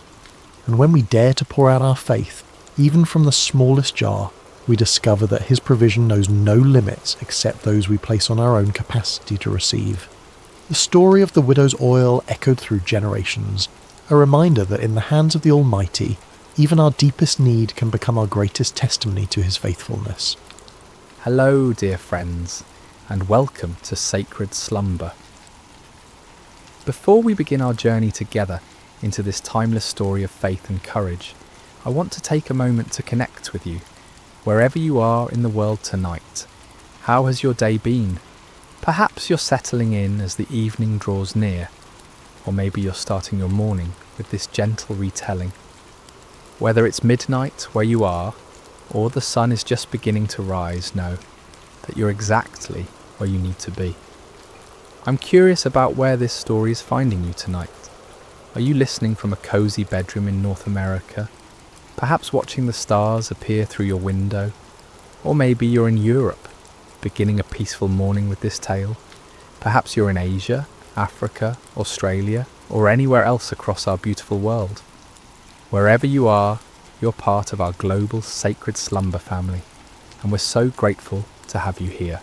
If this is your first time joining us, or if you've been with us before, we invite you to subscribe to Sacred Slumber, where we bring you gentle Bible stories and peaceful reflections designed to encourage your heart and strengthen your faith. Now let's settle in together as we journey to ancient Israel, to a valley where faith would triumph over fear, and where a young shepherd boy would show the world that with God all things are possible. The golden sun rises slowly over the valley of Elah, casting long shadows across the rocky terrain. The air is crisp with morning dew, and a gentle breeze carries the scent of wild flowers that dot the hillsides. This valley, nestled between rolling hills covered with olive trees and scattered stones, would soon become the stage for one of history's most remarkable displays of faith. On the eastern ridge, the armies of Israel have made their camp. Hundreds of tents stretch across the hillside, their fabric fluttering softly in the morning breeze. Smoke rises from cooking fires where soldiers prepare their simple breakfast of bread and olives. The men move quietly, their faces etched with concern, their eyes constantly drawn to the valley below and the opposite hill. For across the valley, on the western ridge, stands another camp. The Philistines have pitched their tents there, their bronze weapons glinting in the early light. These are seasoned warriors, confident in their strength, their numbers, and their champion who has struck terror into the hearts of Israel's army for 40 long days. Between these two armies lies the valley itself, a stretch of land that seems to hold its breath in anticipation. The grass grows green here, watered by a small brook that winds its way through the centre of the valley, its waters singing softly over smooth stones. It's a peaceful place, this valley, seemingly too beautiful for the conflict that's about to unfold. But it's here, in this quiet valley, that we find a young man who will change everything. His name is David, and he's not a soldier at all. He's a shepherd from the small town of Bethlehem, the youngest of 8 brothers. While his older brothers serve in King Saul's army, David tends his father's sheep on the hillsides near his home. David has olive skin bronzed by countless hours under the Palestinian sun, and eyes that sparkle with life, an unwavering trust in the God of Israel.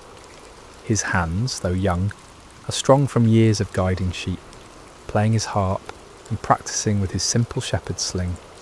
He's small in stature compared to the warriors in both camps, but there's something different about David, something that sets him apart. It's not his size or his strength, but the quiet confidence that comes from knowing that the God who created the heavens and earth is also the God who watches over him as he watches over his sheep. As the sun climbs higher, painting the valley in shades of gold and amber, a stirring begins in both camps. The day's challenge is about to begin, and David, though he doesn't know it yet, is about to step into a moment that will echo through eternity. For 39 days, the same terrifying scene has played out in the valley of Elah. As the morning sun reaches its full strength, a massive figure emerges from the Philistine camp and strides down the hillside toward the valley floor. This is Goliath of Gath, and he is a sight that would make even the bravest heart tremble. Standing nearly 10 feet tall, Goliath is a giant among men. His frame is muscular and imposing, built like a fortress of flesh and bone. His bronze helmet catches the sunlight, and his scale armour gleams like the surface of a deep, dark sea. Each scale of his armour has been carefully crafted, overlapping like fish scales, to create an almost impenetrable defence. The armour alone weighs more than many men could carry, yet Goliath wears it as easily as another man might wear a simple tunic. In his massive hand he carries a spear whose iron point is as large as a weaver's rod, and whose shaft is thick as a small tree. On his back hangs a bronze sword, and his legs are protected by bronze greaves that shine like mirrors. Walking before him is his armour-bearer, a man who would be considered large in any other company, but appears almost childlike next to his champion. As Goliath reaches the centre of the valley, near the gently flowing brook, he stops and turns to face the Israelite camp on the eastern hill. Then, in a voice that booms across the valley like thunder, he issues his daily challenge. "Why do you come out and line up for battle?" His voice echoes off the hillsides, causing birds to take flight from the olive trees. "Am I not a Philistine, and are you not the servants of Saul? Choose a man and have him come down to me. If he is able to fight and kill me, we will become your subjects. But if I overcome him and kill him, you will become our subjects and serve us." He pauses, letting his words sink in, and then continues with a sneer that the Israelite soldiers can hear even from their distant positions. "This day I defy the armies of Israel. Give me a man and let us fight each other." The challenge hangs in the morning air like a dark cloud. On the hillside, King Saul's army shifts nervously. These are not cowards, these soldiers of Israel. They are men who have fought battles and defended their homeland with courage. But Goliath represents something beyond normal warfare. He is not just a man. He seems like a force of nature, an unstoppable mountain of bronze and flesh. Among the Israelite ranks are three brothers, Eliab, Abinadab, and Shammah, sons of Jesse from Bethlehem. They stand with their fellow soldiers, feeling the same chill of fear that grips every man present. They've heard stories of giants in the land, descendants of the Anakim, who struck terror in the hearts of their forefathers. But seeing Goliath is different from hearing stories. His very presence seems to drain the courage from their hearts. King Saul himself, who stands head and shoulders above most men, feels small in comparison to this Philistine champion. The king who once stood fearlessly against Israel's enemies now finds himself at a loss. He has offered great rewards to any man who will face Goliath, riches beyond measure, his own daughter in marriage, and exemption from taxes for the victor's family. But for 39 days, no man has stepped forward. As Goliath's voice fades across the valley, an oppressive silence settles over both camps. The Philistines are confident, almost jovial in their certainty. Their champion is invincible, and they know it. Soon all of Israel will bow before their might. But in the Israelite camp, fear has taken root like a poisonous vine. With each passing day, with each repeated challenge, that fear grows stronger. The soldiers begin to whisper among themselves. Some wonder if they should retreat. Others question whether God has abandoned them. The shadow of one man, one giant, is darkening the faith of an entire nation. Yet God, who sees all things, who knows the end from the beginning, has already prepared an answer to this seemingly impossible challenge. And that answer is not a mighty warrior or a skilled general. It's a young shepherd boy who at this very moment is walking the dusty roads that lead to the valley of Elah, carrying nothing more threatening than food for his brothers and cheese for their commander. As the day progresses and Goliath returns to his camp with another unchallenged victory, the stage is being set for an encounter that will demonstrate once and for all that the battle belongs not to the strong, but to the Lord. The morning sun is climbing higher when David crests the hill overlooking the valley of Elah. He's been walking since before dawn, carrying a heavy pack filled with roasted grain, and 10 loaves of fresh bread for his brothers, and 10 cuts of cheese for their unit commander. His father Jesse, concerned about his sons serving in King Saul's army, has sent David to check on them and bring them provisions. As David approaches the Israelite camp, he can hear the familiar sounds of an army preparing for battle. The clank of bronze armour, the scraping of swords being sharpened, and the low murmur of soldiers' voices. But there's something else in the air. Something David can sense even before he understands it. There's a tension here, a fear that seems to hang over the camp like morning fog. David makes his way through the camp, asking for directions to find his brothers. The soldiers he passes look weary, their faces drawn with anxiety. Some pace nervously, others sit quietly, staring toward the valley. This is not what David expected to find. Where is the courage of Israel's army? Where is the confidence that should come from serving the God who delivered them from Egypt and gave them this promised land? Finally, David spots his brothers among their unit, and his face brightens with joy. He hurries toward them, his pack bouncing on his shoulders, but as he greets Eliab, Abinadab, and Shammah, he notices that they too carry the same haunted expression as the other soldiers. "Father sent provisions," David says warmly, beginning to unpack the food. "He's been worried about you and wanted to make sure you have enough to eat."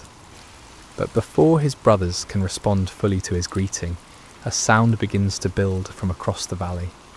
It starts as a low rumble and grows into the unmistakable boom of Goliath's voice. David stops unpacking and turns toward the valley, his eyes widening as he sees the massive figure striding down the hillside. Who is this uncircumcised Philistine that he should defy the armies of the living God? David asks, his voice filled not with fear, but with indignation. The words come naturally to him, spoken with the simple faith of someone who knows God personally, intimately, like a shepherd knows his flock. The soldiers around David stare at him in amazement.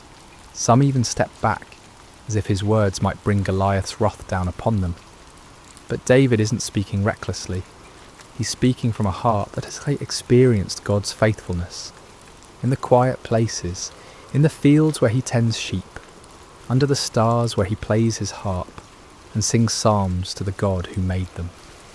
What will be done for the man who kills this Philistine and removes this disgrace from Israel? David continues, his voice carrying a confidence that seems foreign in this camp of frightened warriors. The soldiers explain about King Saul's promised rewards, but David barely seems to hear them. His focus is not on gold or marriage or tax exemption. His concern is for the honour of God and the reputation of God's people. How can this Philistine be allowed to mock the armies of the living God? How can Israel's soldiers allow this blasphemy to continue day after day? Word of David's questions and his bold words quickly spreads through the camp. Some soldiers are amazed by his courage. Others think he's simply too young to understand the danger. But when the news reaches Eliab, David's oldest brother, he responds with anger and embarrassment. "Why have you come down here?" Eliab demands, his face flushed with frustration. "And with whom did you leave those few sheep in the wilderness? I know how conceited you are, and how wicked your heart is. You came down only to watch the battle." Eliab's harsh words reveal the tension that can exist even in families when faith and fear collide. Perhaps Eliab is embarrassed that his youngest brother shows more courage than he and his fellow soldiers have demonstrated. Perhaps he's genuinely concerned for David's safety. But David responds with gentle humility. "Now what have I done?" David asks calmly. "Can't I even speak?" He doesn't argue with his brother or defend himself harshly. Instead, he simply continues asking his questions, seeking to understand why no one has stepped forward to defend God's honour. Eventually, word of David's bold questions reaches King Saul himself. The king, desperate for any glimmer of hope, sends for this young man who speaks so fearlessly about facing the Philistine giant. When David is brought before him, Saul sees nothing impressive about this youth. David is small, young, with the sun-darkened skin of someone who works outdoors. He carries no sword, no armour, nothing that would mark him as a warrior. "Let no one lose heart on account of this Philistine," David says to the king with quiet confidence. "Your servant will go and fight him." King Saul looks at David in disbelief. "You are not able to go out against this Philistine and fight him," he says, his voice heavy with the weight of responsibility and fear. "You are only a young man, and he has been a warrior from his youth."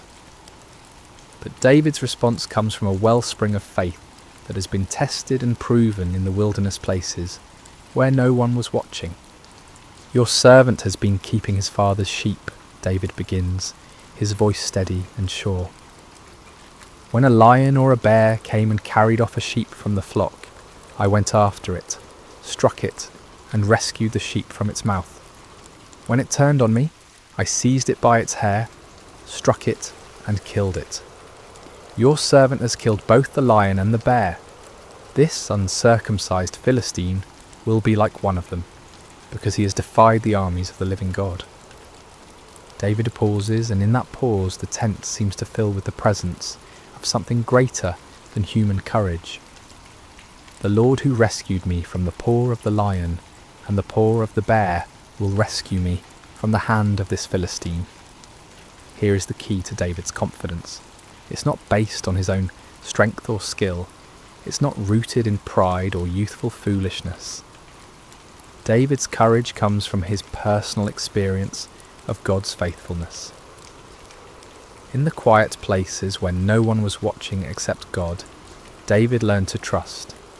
When wild beasts threatened his father's sheep, David didn't run. He stood and fought, not in his own strength, but trusting in the God who had called him to be a shepherd. King Saul, moved by David's faith, and perhaps remembering his own younger days when he trusted God more completely, finally gives his consent. "Go," he says, "and the Lord be with you." Wanting to give David every possible advantage, Saul dresses him in his own tunic and puts a bronze helmet on his head and a coat of armour on his body. He gives David his own sword to carry, but when David tries to walk in all this military gear, he finds he can hardly move. "I cannot go in these," David says to Saul, "because I am not used to them." So he takes off the armour, removes the helmet, and sets aside the sword. He will not try to become something he's not, or fight in a way that's foreign to him. David will face Goliath as himself, a shepherd boy who trusts in the living God. Instead, David picks up his staff, the simple wooden rod that has been his companion through countless days in the fields. He goes to the brook that runs through the valley and carefully selects 5 smooth stones worn perfectly round by the flowing water. He places these in his shepherd's bag and takes his sling in his hand. As David walks toward the valley, he carries with him something more powerful than any bronze armour or iron sword. He carries the confidence that comes from knowing God personally, from experiencing his faithfulness in the quiet places of life. And he carries the understanding that this battle is not really between David and Goliath at all. This is a battle between the God of Israel and the false gods of the Philistines, between truth and blasphemy, between faith and fear. The young shepherd is ready to face the giant, not because he is strong, but because he knows the one who is stronger than any earthly power. The afternoon sun hangs bright and warm over the valley of Elah as 2 figures begin their approach toward each other across the grassy floor of the valley. The contrast between them could not be more dramatic, and yet it's precisely in this contrast that God's glory will be revealed. From the western hill, Goliath begins his descent, his bronze armour catching and reflecting the sunlight like a beacon. Each step he takes shakes the ground slightly, and the sound of his armour clanking echoes across the valley. He moves with the confidence of someone who has never known defeat, never felt the sting of uncertainty. His armour-bearer walks before him, carrying the massive shield that will protect the giant from any arrows that might be fired from the Israelite lines. From the eastern hill, David begins his own journey down into the valley. He walks with a steady, purposeful gait, his simple shepherd's clothing a stark contrast to the military spectacle approaching from the other side. In one hand he carries his staff, worn smooth by years of use. In the other, he holds his sling, a simple leather pouch attached to 2 cords, the kind of weapon that shepherds have used for generations to protect their flocks from predators. Behind David on the hillside, the entire Israelite army watches in stunned silence. Thousands of seasoned warriors stand motionless, their eyes fixed on the small figure walking steadily towards certain death. Some of them pray silently, asking God to protect this brave boy. Others shake their heads in disbelief at what they perceive as pointless sacrifice. King Saul watches from his position among his officers, his heart heavy with the responsibility for sending a youth to face a giant. On the opposite hill, the Philistine army watches with amusement and anticipation. They point at David and laugh among themselves, joking about how quickly their champion will dispatch this boy. Some of them are already making plans for the victory celebration they'll hold after Israel surrenders, as surely they must, after witnessing their champion's inevitable defeat. But as David walks down the hillside, his heart is neither fearful nor boastful. Instead, it's filled with a quiet confidence that comes from knowing he is not walking into this valley alone. The same God who helped him rescue sheep from the mouths of lions and bears is with him now. The same God who has been his shepherd will be his strength. As the 2 figures draw closer together, in the centre of the valley, near the gently flowing brook, Goliath gets his first clear look at his opponent. What he sees fills him with contempt and rage.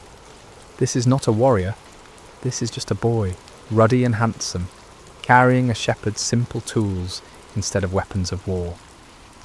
"Am I a dog," Goliath roars, his voice booming across the valley, "that you come at me with sticks?" His anger at what he perceives as an insult burns hot. He expected Israel to send their greatest warrior, someone worthy of his attention. Instead, they've sent a child. Goliath continues his verbal assault, his voice carrying clearly to both armies. "Come here, and I'll give your flesh to the birds and the wild animals." The threat hangs in the air like the cry of a predator, and even some of the Philistine soldiers feel a chill at the cruelty in their champion's voice. But David, standing in the valley with the afternoon sun behind him, casting his shadow long across the grass, remains unshaken. When he speaks, his voice carries clearly across the valley, and every word is heard by both armies. "You come against me with sword and spear and javelin," David calls out, his young voice strong and clear, "but I come against you in the name of the Lord Almighty, the God of the armies of Israel, whom you have defied." The words echo across the valley like a bell ringing, clear and pure and full of power. David continues, and as he speaks, something changes in the atmosphere of the valley. The mocking laughter from the Philistine hill begins to fade. On the Israelite side, soldiers lean forward, straining to hear every word. "This day the Lord will deliver you into my hands, and I'll strike you down and cut off your head. This very day I will give the carcasses of the Philistine army to the birds and the wild animals, and the whole world will know that there is a God in Israel. All those gathered here will know that it is not by sword or spear that the Lord saves. For the battle is the Lord's, and he will give all of you into our hands." David's words ring with prophetic power and absolute certainty. He's not boasting in his own strength or skill. Instead, he's making a declaration of faith, a public testimony to the power and faithfulness of the God of Israel.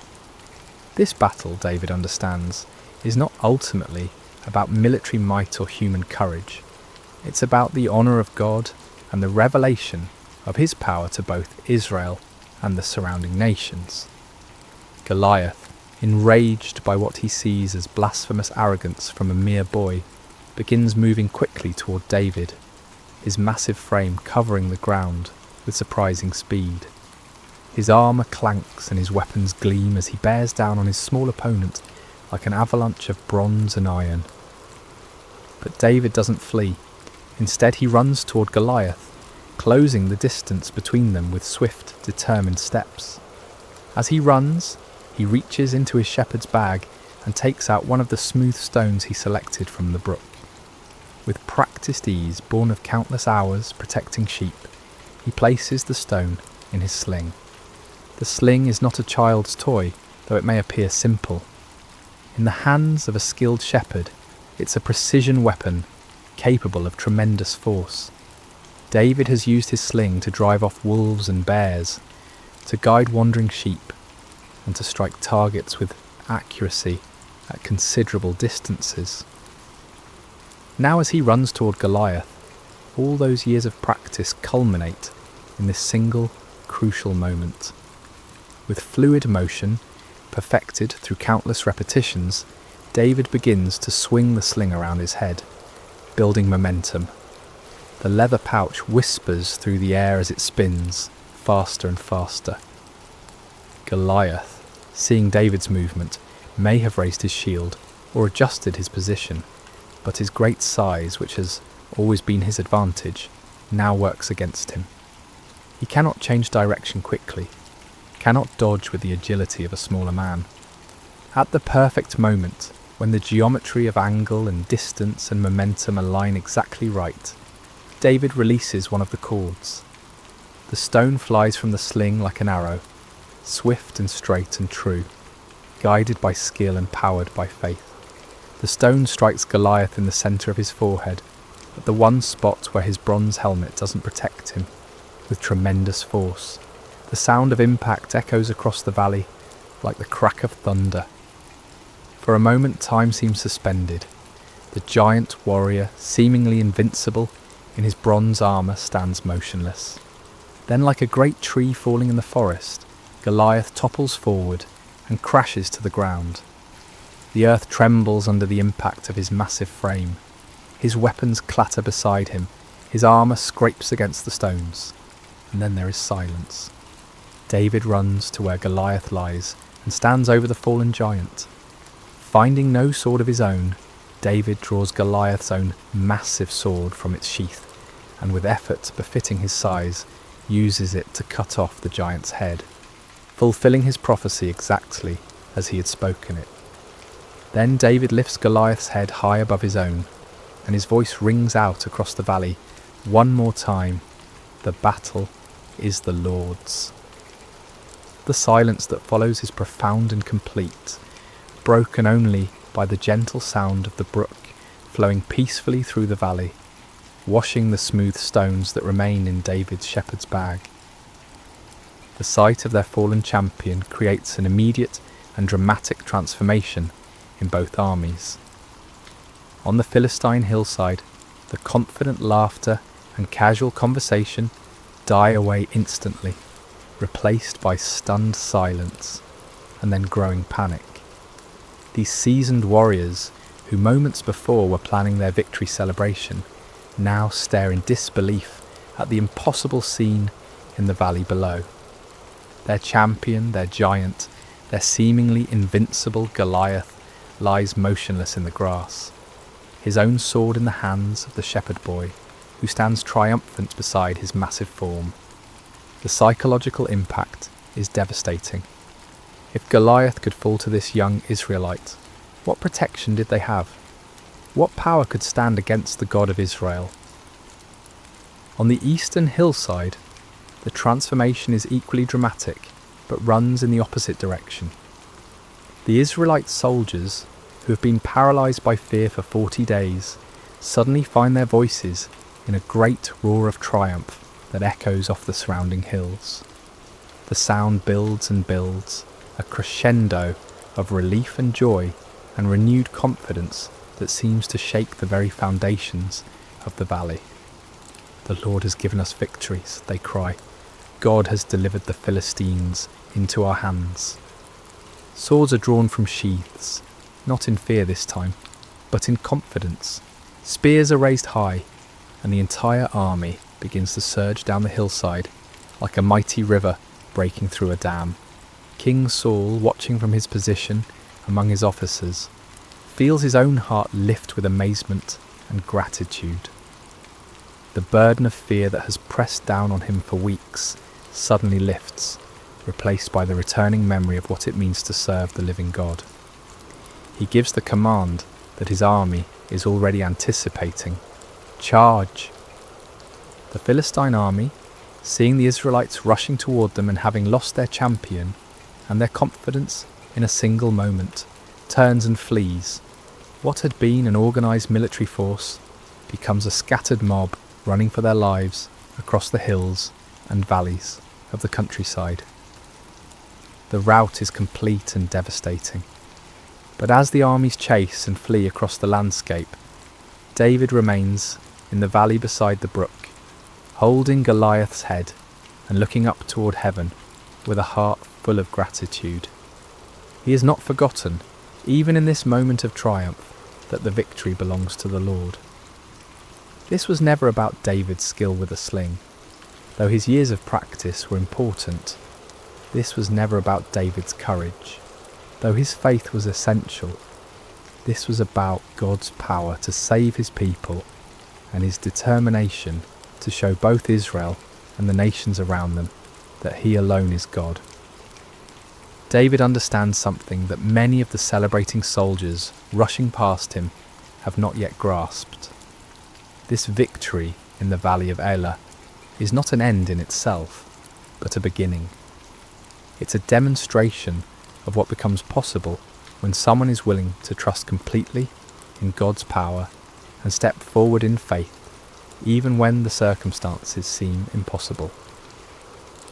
As David picks up his simple staff and adjusts his shepherd's bag, still containing 4 unused stones, he reflects on the events of the day. This morning he was simply bringing food to his brothers. Now he has become the deliverer of Israel, the slayer of giants, the one through whom God chose to demonstrate his power to the nations.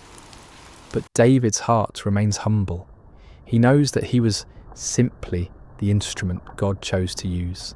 The smooth stones came from God's creation. The skill to use the sling came from God's provision of years in the wilderness. The courage to step forward came from God's faithfulness in past trials. Even the opportunity to be in the valley today came from God's sovereign orchestration of events. As the sun begins to set over the valley of Elah, painting the sky in shades of orange and purple, David begins the journey back up the hillside. Behind him, the brook continues to flow peacefully, its waters singing the same gentle song they sang this morning, as if nothing extraordinary had happened here at all. But everything has changed. Israel has been delivered from their enemies. The name of the Lord has been glorified before the nations. Fear has been replaced with faith, and despair has given way to hope. Most importantly, everyone who witnessed this day now knows with certainty that there is a God in Israel, and that the battle belongs to the Lord. The young shepherd boy who walked down into the valley, carrying only his simple faith and his trust in God, walks back up the hillside as a champion. But he carries with him the same faith and the same trust, because he understands that these were the real weapons that won the victory. Size and strength and bronze armour are nothing compared to the power of the living God when it flows through a heart that trusts him completely. As David rejoins the celebrating Israelite army, his brothers look at him with new eyes. Eliab, who scolded him harshly this morning, now embraces him with tears of joy and amazement. The soldiers who barely noticed the young shepherd this morning now gather around him with respect and wonder, eager to hear him tell the story of his victory. But David's first words are not about his own actions or his own courage. Instead, he lifts his eyes toward heaven and says simply, "Blessed be the Lord God of Israel, who has delivered his people this day." The victory belongs to the Lord, and David never forgets it. This understanding, this heart of worship and gratitude, even in the moment of triumph, is what will carry David through all the challenges that lie ahead in his remarkable life. For this is not the end of David's story, but the beginning. This day in the valley of Elah reveals the heart of a shepherd who will one day be king, a man after God's own heart who will lead Israel with the same faith and trust he showed when facing a giant with nothing but a sling and the name of the Lord. As we reflect on this timeless story of David and Goliath, we discover that it offers us profound truths that speak directly to our own lives and challenges. The Valley of Elah becomes a classroom where God teaches us about faith, courage, preparation, and the source of true victory. Let's explore these lessons together, allowing them to settle into our hearts like seeds planted in good soil. One of the most striking aspects of David's story is how thoroughly unlikely he seems as a champion. When the prophet Samuel came to Jesse's house to anoint the next king of Israel, Jesse didn't even bother to call David in from the fields at first. David was the youngest, the smallest, the one everyone overlooked. Even his own brothers saw him as insignificant, more of an annoyance than a hero. Yet God specifically chose this overlooked shepherd boy to accomplish what none of Israel's mighty warriors dared attempt. This pattern runs throughout Scripture and continues in our world today. God delights in using people the world considers insignificant to accomplish his greatest purposes. He chooses the weak to shame the strong, the foolish to confound the wise, the humble to teach the proud. This truth offers tremendous encouragement to anyone who has ever felt overlooked, undervalued, or insignificant. Perhaps you feel too young, too old, too inexperienced, or too ordinary to make a difference. Perhaps others have dismissed your dreams or minimized your contributions. If so, you're in excellent company. Moses felt too inadequate to speak for God. Gideon felt too weak to lead an army. Esther felt too powerless to influence a king. Mary felt too young to bear the Messiah. But God sees what others miss. He looks at the heart while others focus on outward appearances. He values faithfulness over fame, character over credentials, availability over ability. When you feel small in the eyes of the world, remember that you serve a God who specializes in doing extraordinary things through ordinary people who trust him completely. The key is not to become someone else, but to offer who you already are to God with complete surrender. David didn't try to become a traditional warrior. He remained a shepherd who trusted God. Your background, your personality, your unique experiences and perspective are not accidents. They are part of God's preparation for the work he has planned for you. David's courage in facing Goliath didn't appear suddenly on the day of battle. It was forged over years of faithful service in places where no one was watching except God. While tending his father's sheep in the wilderness, David faced lions and bears that threatened the flock. In those lonely, dangerous moments, with no audience to impress and no recognition to gain, David learned to depend completely on God's strength. These wilderness experiences became David's training ground. Each time he trusted God to help him protect the sheep, his faith grew stronger. Each time he saw God's faithfulness in the small things, his confidence in God's power increased.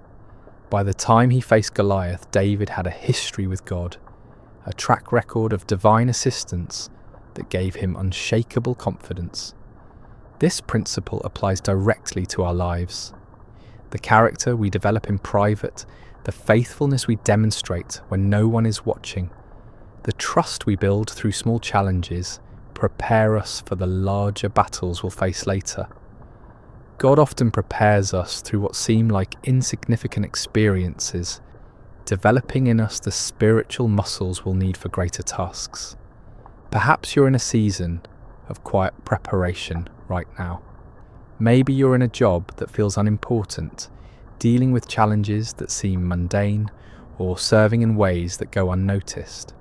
Don't despise these experiences. See them as God's training ground, places where you can learn to trust Him completely without the pressure of public attention. Every act of faithfulness in small things builds spiritual strength. Every time you choose to trust God rather than worry, you're developing the faith muscles you'll need for larger challenges.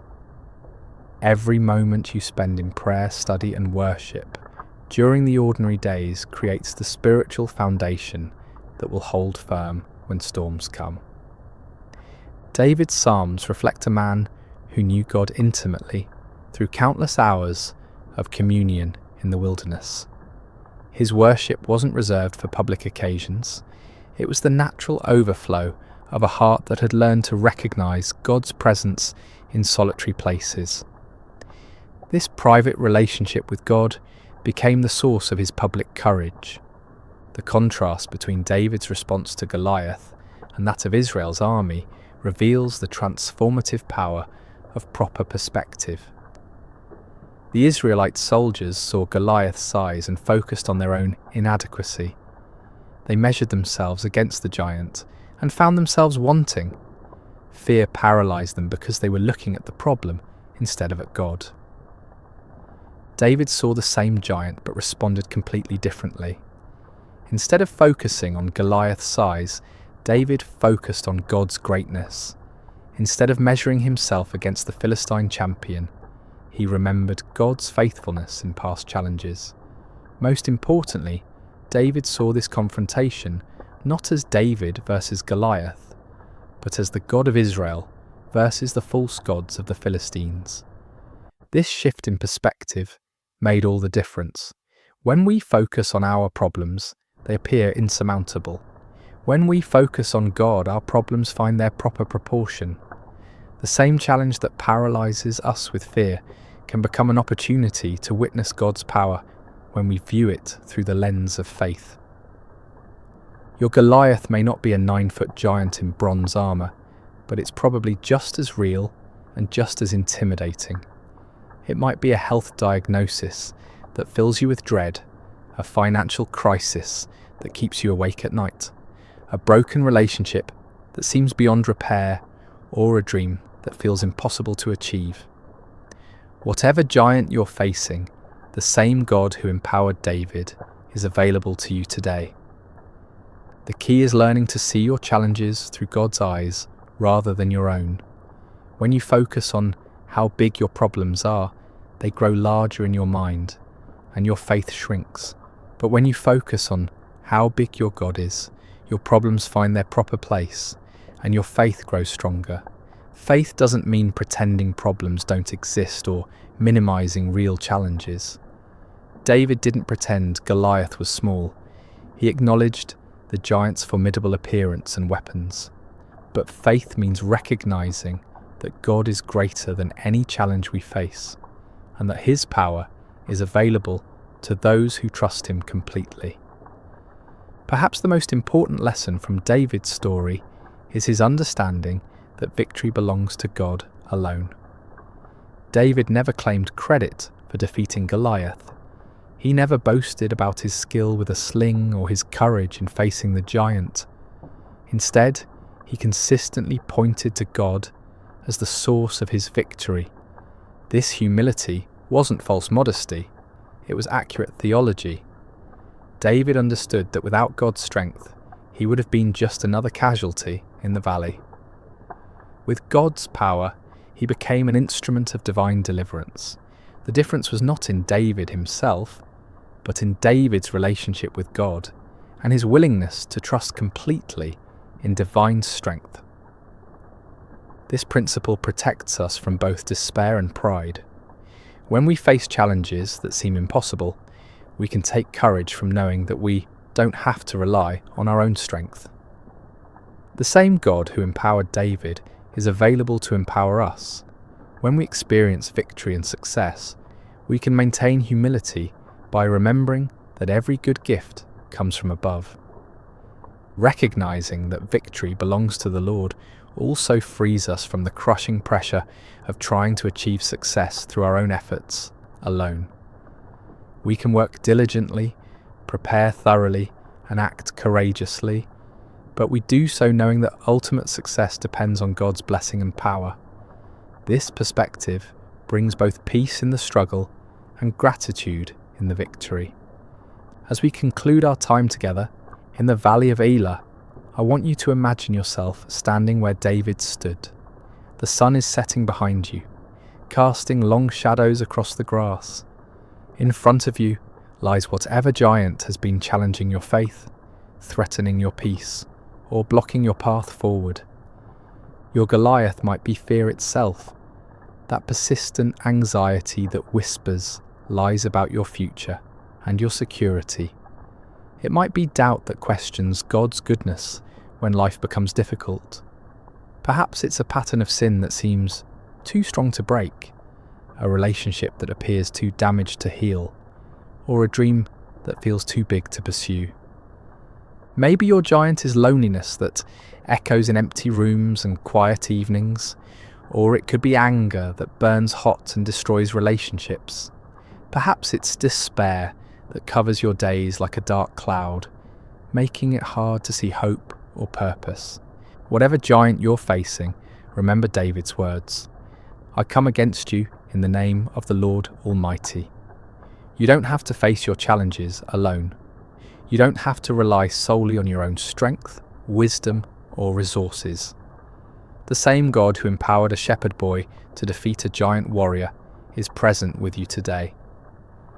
Like David, you may feel small and inadequate when you look at the size of your challenges. That's normal and even healthy, because it drives you to depend on God rather than yourself. But don't let the size of your problems overshadow the greatness of your God. Don't let the voice of your giant drown out the whisper of divine love that calls you forward in faith. Remember that God has been preparing you for this moment through all the quiet experiences of your life.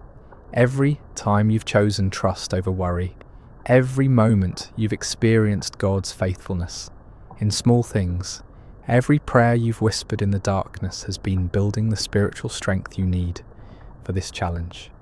Take up your simple faith like David took up his sling. Select the smooth stones of God's promises that have been worn smooth by the flowing waters of his love. Step forward, not in your own strength, but in the name of the Lord who loves you completely and fights on your behalf. And remember, the battle belongs to the Lord. Your job is not to guarantee the outcome, but to trust the one who holds the outcome in his hands. Your calling is not to be strong enough to win, but to be faithful enough to step forward when God calls. As you face your giants, may you have David's courage to step forward, his faith to trust completely, and his wisdom to give God all the glory for whatever victories he grants. May you discover, as David did, that with God all things are possible, and that no giant is too large for the power of divine love. Let us pray together. Heavenly Father, we thank you for the story of David and Goliath, which reminds us that you delight in using ordinary people to accomplish extraordinary things. Help us to see our challenges through your eyes rather than our own fears. Give us David's courage to step forward when you call, his faith to trust in your power rather than our own strength, and his humility to give you glory for every victory. We place our giants before you today, Lord, whatever form they may take in our lives. We acknowledge that we cannot defeat them in our own strength, but we trust in your power to deliver us. Use our weaknesses to display your strength, our fears to showcase your faithfulness, and our victories to bring glory to your name. Help us to be faithful in the quiet places of preparation, knowing that you are building in us the character and faith we'll need for the challenges ahead. May we never forget that the battle belongs to you, and may we always be quick to give you praise for your goodness and mercy in our lives. In the name of Jesus, our Good Shepherd and mighty champion, we pray. Amen. Sleep well, dear friends, knowing that the same God who was with David in the valley is with you wherever your journey leads. May his peace guard your hearts and minds, and may you wake tomorrow with renewed faith to face whatever giants await. Until we meet again in another story, may God's love surround you like a shepherd's care, and may his strength be your portion in every season. Thank you for joining us at Sacred Slumber, where every story reminds us that we are deeply loved and never alone. Hello, beloved friends. Before we begin tonight's journey into peaceful rest, I'd love to know where in the world you're joining from and what time it is in your corner of creation. The gentle voice of the shepherd reaches across all borders and time zones. If these stories bring you comfort and peace, please remember to subscribe to Sacred Rest for more scripture-inspired sleep journeys. Now, let us quiet our minds and open our hearts as we listen for the voice of the Good Shepherd. In the quiet of this moment, I invite you to find a comfortable position. Perhaps you're already settled in bed, your head resting on your pillow, or maybe you're preparing for rest after a long day. Wherever you are, however you've arrived at this moment, know that you are welcomed here with tenderness and care. Close your eyes if you haven't already. Feel the weight of your body surrendering to the support beneath you. Notice how your shoulders can soften, how your hands can rest without grasping, how your face can release any tension it's been holding. There's nothing you need to do right now except breathe and listen. Let's breathe together for a moment. Inhale slowly through your nose, feeling the cool air fill your lungs. Hold it gently for just a moment, and then exhale through your mouth, releasing anything that doesn't serve your peace. Inhale comfort. Exhale worry. Inhale divine peace. Exhale human striving. Inhale rest. Exhale burden. With each breath, you're creating space within yourself. Space for stillness, space for quiet, space for the gentle voice that calls you by name. I invite you now to begin visualizing a journey. As you continue breathing slowly and deeply, imagine yourself walking along a narrow country path. It's late afternoon, and the golden light of the setting sun bathes everything in a warm glow. The air is perfect, not too warm, not too cool, and carries the sweet scent of wildflowers and fresh grass. The path winds gently through rolling hills. With each step you feel more of your daily concerns falling away. The emails waiting for responses, the conversations that left you wondering, the tasks still uncompleted, all of these can wait outside this peaceful moment. As you walk, you notice the sound of birdsong in the distance, not the busy chattering songs of morning birds, but the gentle settled sounds of evening, soft calls that seem to whisper, "All is well, rest is coming." The path begins to crest a small hill, and as you reach the top you see before you a wide meadow. The grass sways gently in a soft breeze, creating waves of movement like a green sea. Scattered throughout are wildflowers in gentle hues, pale yellows, soft whites, and tender purples. At the far edge of this meadow, you can just make out the stone walls of an ancient sheepfold, a place of gathering, a place of safety, a place of rest. This is where our journey is taking us tonight, to the sheepfold of the Good Shepherd.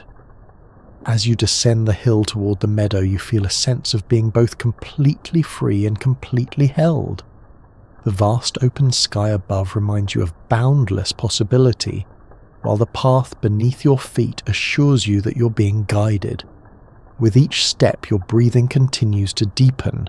Your inhales become fuller, your exhales become longer. Your mind begins to quiet like waters settling after a storm. The path now leads you into the meadow itself. The grass reaches up past your ankles, brushing against you with feather-like touches. You can feel the earth beneath your feet, solid, supportive, ancient. As you walk, you begin to notice the sounds of sheep in the distance, not loud or disturbing, but the gentle bleating that speaks of contentment and security. They're calling to one another as they make their way toward the sheepfold for the night. And then you hear something else, a voice. Low and warm, it carries across the meadow with remarkable clarity. It's not calling to you, not yet, but to the sheep. And you notice how they respond, turning their heads, adjusting their path, moving with purpose toward the voice. This is the voice of the shepherd, calling his sheep to evening rest. Each one knows this voice intimately. Each one trusts this voice implicitly. Each one follows this voice instinctively. As you continue your walk through the meadow, drawn toward the sheepfold just as the sheep are drawn, you begin to feel a sense of recognition stirring within you. Something about this voice awakens a deep memory, not from yesterday or last year, but from the very foundation of your being. It's as if your soul remembers this voice from before time began. The path begins to widen as you near the sheepfold. The stone walls become clearer now, smooth, weathered stones carefully placed one upon another by hands that understood the importance of creating sanctuary. These walls have stood through countless seasons, through rain and wind and snow and sun, remaining steadfast in their purpose, to protect, to shelter, to create a space of safety. As you draw nearer, you see the entrance to the sheepfold, a simple opening in the wall. There is no gate of wood or metal, for in this place, in this story, the shepherd himself serves as the gate. Nothing enters that is not first approved by him. Nothing threatens that is not first faced by him. The voice continues to call, naming each sheep individually, knowing each one's unique needs, tendencies, and nature. And as the sun begins to sink lower in the sky, casting long golden shadows across the meadow, you find yourself at the entrance to the sheepfold, ready to cross the threshold into deeper rest. As you stand at the entrance to the sheepfold, you pause to take in its simple beauty. The circular stone walls rise about 4 feet high, tall enough to keep the sheep secure, yet low enough that the shepherd can see over them to watch for any approach of danger. The stones themselves seem to hold stories, their surfaces marked by time and weather, yet their arrangement remains sturdy and true. The ground inside the sheepfold has been softened by the passage of countless sheep over many years. What might once have been rocky earth has become a cushioned, almost velvety surface, perfect for rest. In some areas, particularly along the inside edge of the wall, tufts of soft grass have grown, creating natural pillows for weary heads. You notice that while the day remains warm, there is a coolness gathered in the shadows of the walls, a reminder that night approaches and with it the deeper rest that darkness brings. The air here carries a different quality. Sheltered from the breeze that moves across the open meadow, it feels somehow more concentrated, more present. As you step inside, crossing the threshold where the shepherd stands watch, you feel a subtle shift in your awareness. The sounds of the wider world seem to soften. The concerns that normally occupy your thoughts recede further. Here, within these ancient walls, existence becomes simpler. There is no need to navigate complex decisions or manage difficult relationships. There's only the present moment, the approaching night, and the protective presence of the shepherd. You find a place to sit against the wall where the last rays of sunlight still warm the stones. From here, you can watch as the sheep continue to arrive, each responding to its name when called, each receiving a gentle touch from the shepherd as it passes by him into the fold. This is how it has been done for thousands of years in the hill country. This ancient rhythm of call and response, of leaving the wide pastures for the secure fold, of trusting the one who leads and protects. Nothing about this scene would look unfamiliar to someone from centuries past. The relationship between shepherd and sheep transcends time, speaking to something essential about care and trust. In ancient times, you remember hearing, shepherds would often combine their flocks during the day, allowing the sheep to graze together in larger numbers. But when evening came, each shepherd would call only to his own sheep, using distinctive sounds or words that only his flock recognized. Remarkably, the sheep would separate themselves, following only the voice they knew, never confused by the calls of other shepherds. As you observe this evening gathering, you notice the care with which the shepherd examines each sheep as it enters. His hands move gently over wool and skin, checking for injuries or thorns that might have been gathered during the day's wandering. For one sheep, he removes a small burr caught in the thick wool. For another, he applies a soothing balm to a minor scrape. No need goes unnoticed, no discomfort goes untended. The sheep themselves seem to welcome this attention. Though some are clearly tired from the day's grazing, they pause willingly for the shepherd's examination. There is trust in their stillness, contentment in their patience. They know these hands, they know this voice, they know they are cared for individually, specifically, attentively. As the fold fills with more sheep, you notice the distinctive sounds they make. Not the loud bleating of alarm, but the soft, low sounds of recognition and settlement. They are talking to each other and to the shepherd in their own language of belonging. The air begins to cool more noticeably as the sun touches the horizon. Long shadows stretch across the sheepfold, and the stone walls now provide not just security, but shelter from the light evening breeze. The shepherd moves among the gathered sheep, his presence clearly bringing them comfort. Some draw closer to him as he passes, seeking the reassurance of proximity. You watch as he kneels beside one sheep that seems particularly restless. He speaks softly to it, words you cannot quite hear from where you sit, but you can see the effect.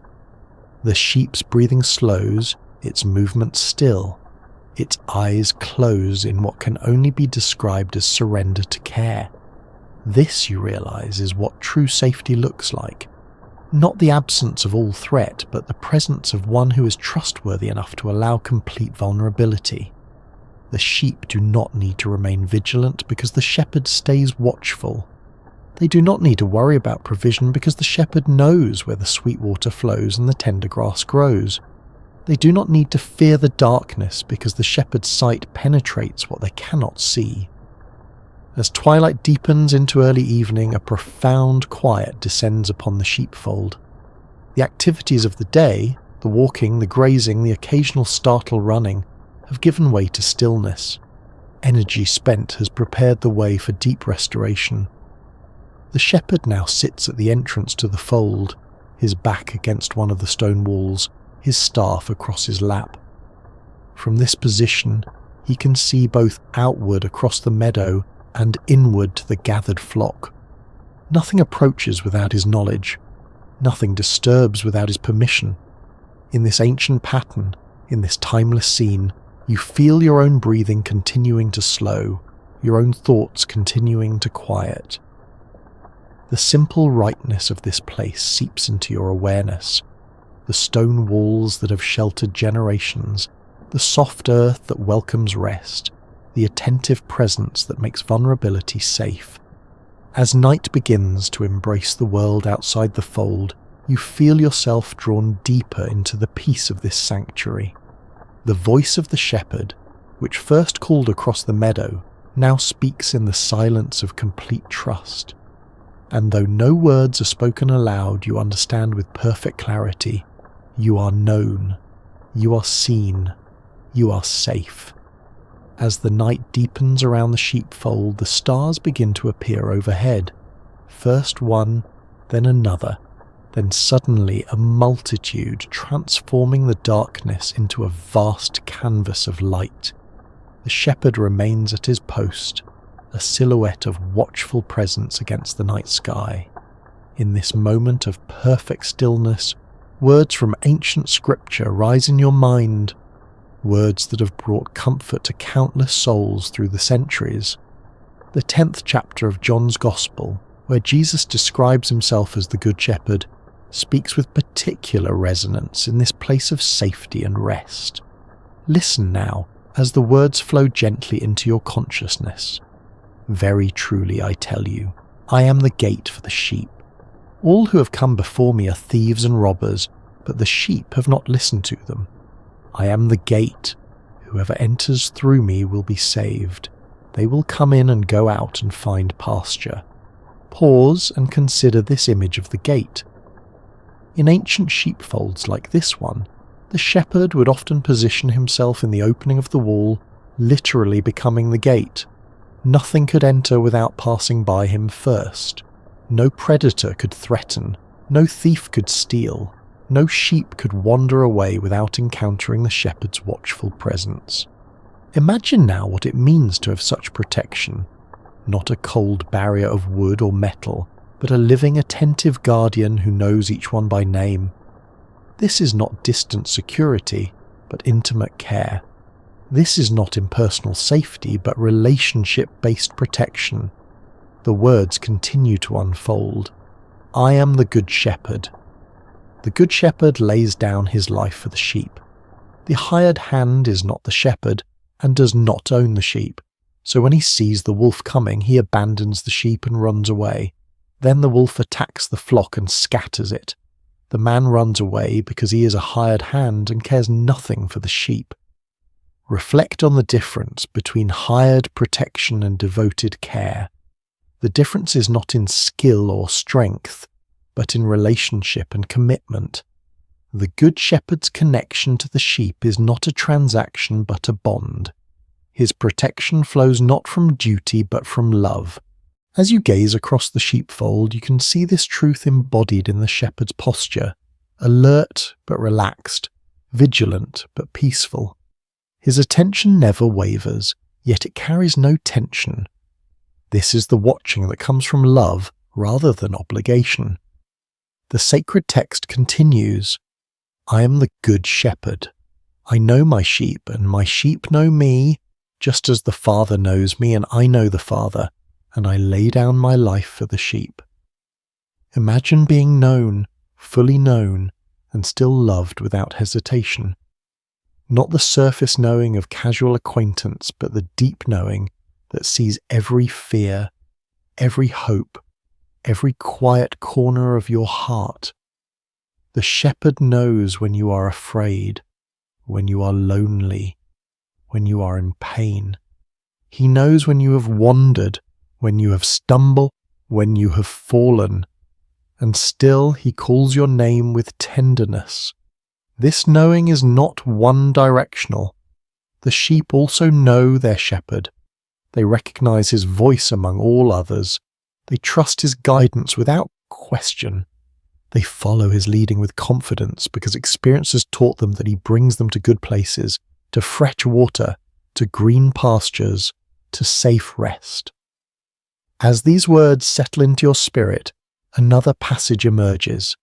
My sheep listen to my voice. I know them, and they follow me.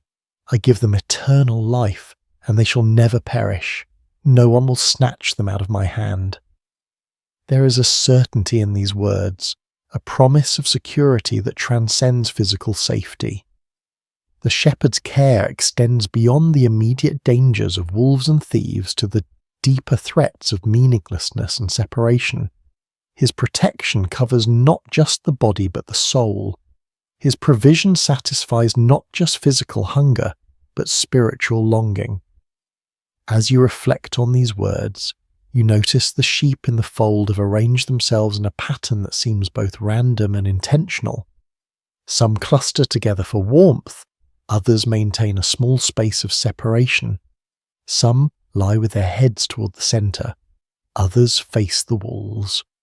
Each has found the position that brings them comfort, yet all remain within the protective circle of the shepherd's care. Is this not a beautiful picture of community within security? Unity without uniformity? Each sheep is different, in size, in age, in temperament, yet all are equally valued, equally protected, equally known by name. The night has fully embraced the world now. The meadow beyond the sheepfold lies invisible in darkness, but here within the circle of stone walls there is no fear of what cannot be seen. The shepherd's presence transforms the night from a time of vulnerability to a season of rest. One more passage rises in your awareness. I have other sheep that are not of this sheep pen. I must bring them also. They too will listen to my voice, and there shall be one flock and one shepherd. These words speak of expansion, of inclusion, of a circle of care that continues to widen. The shepherd's heart is not limited to those already gathered, but extends to those still wandering, still searching, still unsure of where they belong.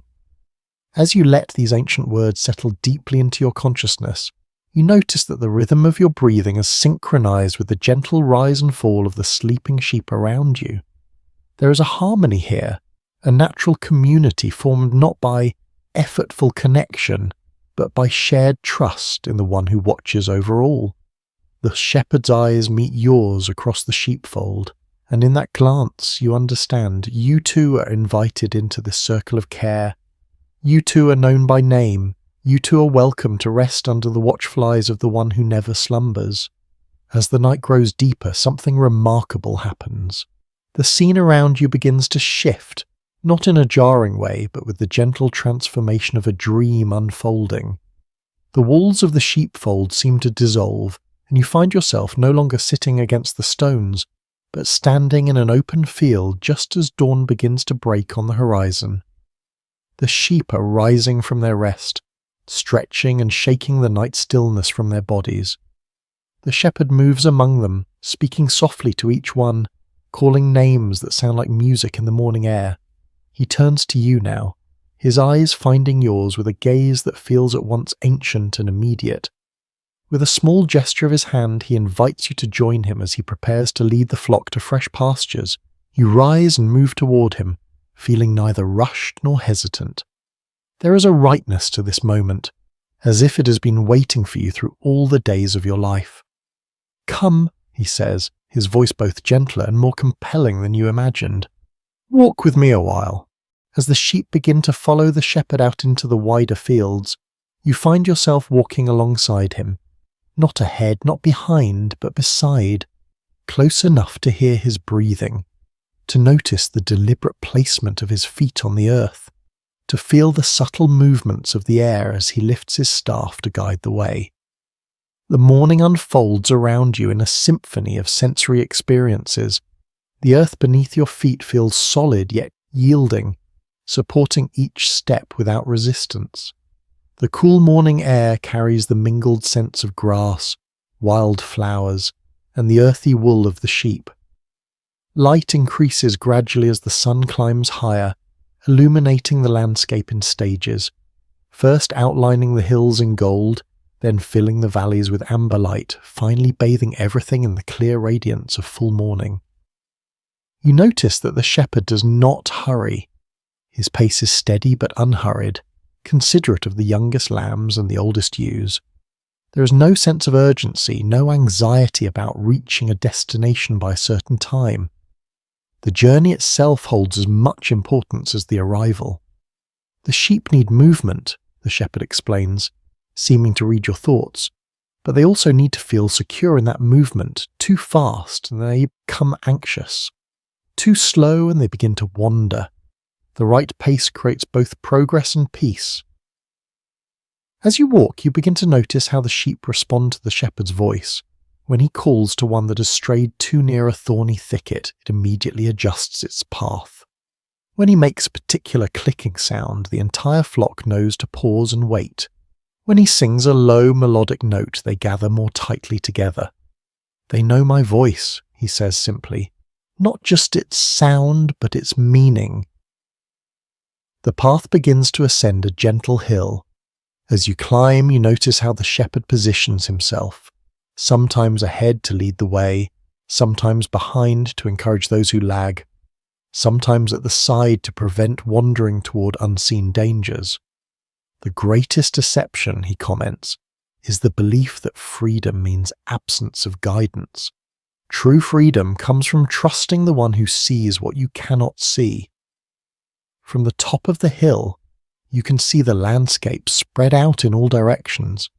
To the east, where you've come from, the sheepfold stands solid and familiar. To the west, your direction of travel, a wide valley opens up, green with the new grass and dotted with the blue of morning flowers. To the north and south, other hills rise, creating a natural corridor for your journey. The shepherd pauses here, allowing the sheep to rest for a moment and take in the wider view. He stands slightly apart, his eyes scanning the horizon with attentive care. You understand that he is looking for signs of danger, assessing weather patterns, planning the safest route forward. Every step we take has been imagined before we take it, he says, again responding to your unspoken thoughts. I walk these paths in my mind before I walk them with my feet. That is how I can lead with confidence even into new territories. As the journey resumes, you begin to notice the distinct personalities of the sheep around you. Some walk with the confidence of experience, staying close to the shepherd out of choice rather than fear. Others move with the uncertainty of youth, sometimes darting ahead, sometimes falling behind, requiring more of the shepherd's attention.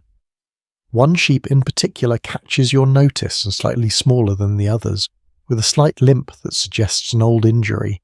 This one stays especially close to the shepherd, often walking directly beside him on the opposite side from where you walk. This one knows her need, the shepherd says, his voice warm with affection. She learned through difficulty what some never learn through ease, that proximity to me is better than independence from me. The sun is higher now, warming the air and bringing out the sweet scent of the crushed grass beneath your feet. The path descends into the valley, where a small stream cuts through the field, creating a natural stopping place. The sheep move eagerly toward the water, their thirst evident in their quickened pace.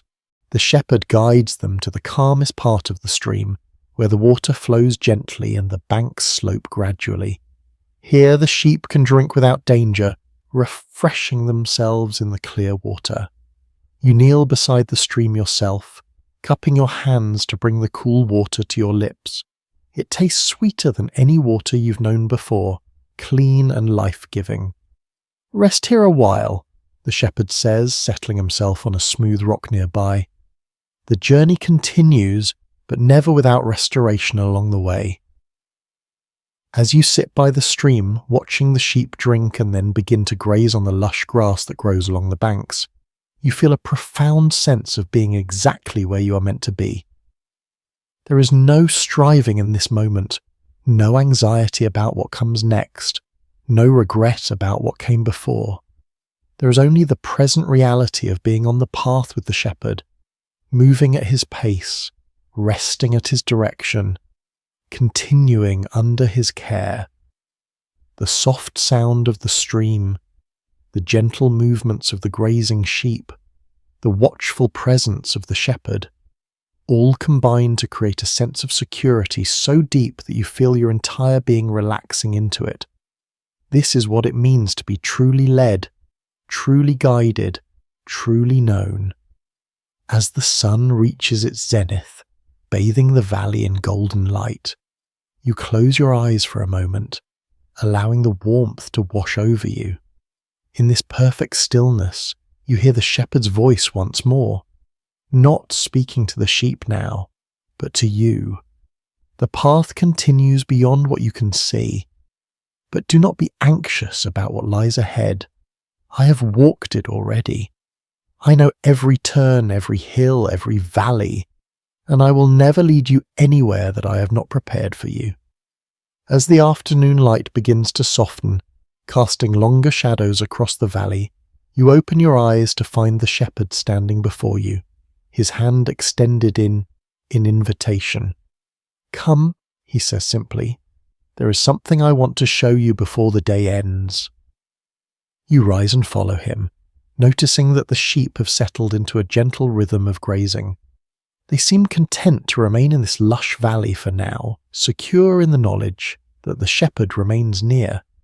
He leads you to a small rise overlooking the stream, where a single tree offers dappled shade. Its branches spread wide, creating a natural canopy that filters the sunlight into patterns of gold and shadow on the ground below. "Sit with me here," he says, settling himself against the trunk of the tree. As you join him in the shade, you realize you can see the entire flock from this vantage point.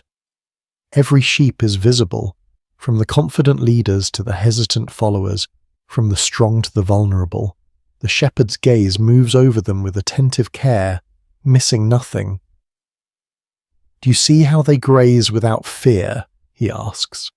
"They do not worry about predators or storms or scarcity. They have learned through experience that I provide what they need. I protect them from what would harm them. I guide them to places of abundance."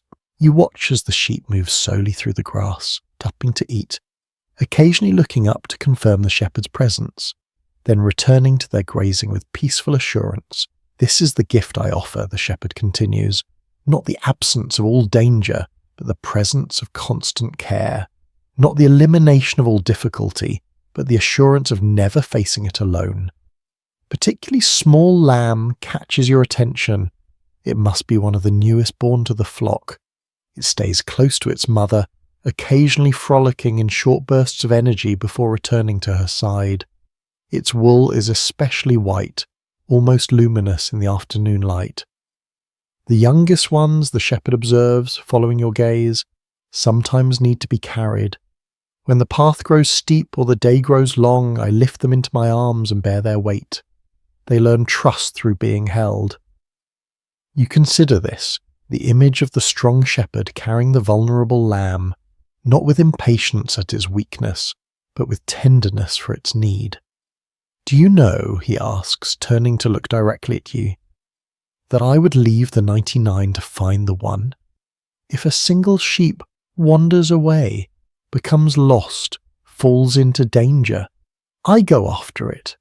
Not because it is more valuable than the others, but because each one is irreplaceable to me. Each one is known by name. Each one matters uniquely." The depth of commitment in his voice moves you deeply. This is not the impersonal care of a distant guardian, but the passionate attention of one who loves specifically, individually, completely. "The good shepherd," he continues, "lays down his life for the sheep, not because the sheep have earned such sacrifice, but because the shepherd's love makes them worth any cost." As he speaks these words, the light shifts, taking on the golden quality of late afternoon. The air grows still, as if the world itself is listening to this truth. "Many voices will call to you," the shepherd says softly. "Some offering easier paths, some promising quicker rewards, some threatening what will happen if you don't follow them. But remember, my sheep know my voice. They recognize it among all others because they have spent time listening, because they have experienced its reliability, because they have found that following it always leads to life." He reaches out and places his hand on your shoulder, the weight of it both grounding and reassuring. "You are not alone in the fields of this world," he says. "Even when you cannot see me, I am watching. Even when you cannot hear me clearly, I am speaking. Even when you wander, I am seeking. This is the promise I make to each one who belongs to me. You will never be forgotten, never be abandoned, never be left without guidance." The sun is beginning its descent toward the horizon now, painting the sky in shades of pink and gold. Soon it will be time to lead the sheep back to the safety of the fold for the night. "Trust and rest," the shepherd says, his voice a gentle command. "These are the twins of peace. Trust that I know the way forward. Rest in the knowledge that you are watched over. Together they create a quiet heart even in the midst of a noisy world." As these words settle into your spirit, you notice that your breathing has slowed to match the shepherd's. Deep, unhurried breaths that seem to draw peace directly from the air around you. Your body feels heavy with relaxation, as if every muscle has decided at once to release its tension. The voice of love is always near, the shepherd murmurs, his words becoming almost musical in their rhythm. Calling you by name, inviting you to follow, promising presence through every valley and on every mountain top. The sheep are beginning to gather more closely now, sensing the approaching evening. Their movements become slower, their grazing more intermittent. They are preparing for the journey back to the fold.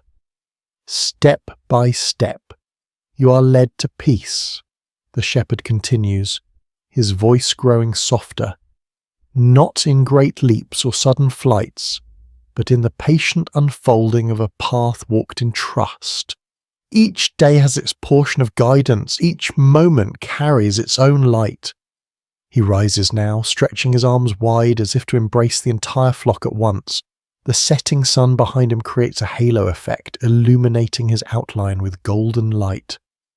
It is time to return to the fold, he says, extending his hand to help you rise. The day's journey concludes, but the care never ends. Through the night I watch, through the darkness I guard. When morning comes again, we continue the path together. As you stand, you feel a profound sense of renewal, as if the simple act of walking with the shepherd, listening to his voice, observing his care for the sheep has restored something essential within you. The worries that had weighed on your mind seem distant now, replaced by a calm certainty that you are known, you're valued, you are guided. The shepherd lifts his voice in a distinctive call that immediately draws the attention of every sheep. They respond with remarkable unity, moving toward him from all directions, gathering into a more cohesive group for the journey home. This is how it has always been, he explains as you begin to walk beside him, the flock following behind. The sheep scattered in feeding, gathered in travelling, diverse in their individual needs, united in their common trust, each one unique, yet part of a greater whole. The path back to the sheepfold seems somehow shorter than the journey out, as if the familiarity of returning home compresses distance itself. The evening light casts long shadows ahead of you, leading the way toward rest.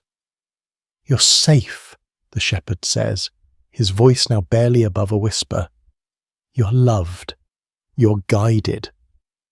These words repeat like a gentle refrain as you walk, matching the rhythm of your steps, synchronizing with your heartbeat. They are not just sounds, but promises, not just comfort, but truth. They sink deeply into your consciousness, creating a foundation of peace that feels both new and somehow always known.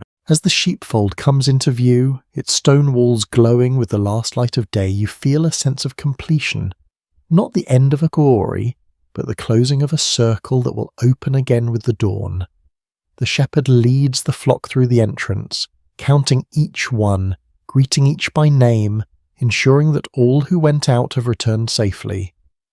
When the last sheep has entered the fold, the shepherd takes his place at the gateway, his staff across his knees, his gaze moving between the gathered flock and the darkening landscape beyond. He is the living gate, the constant guardian, the embodiment of care that does not slumber or sleep.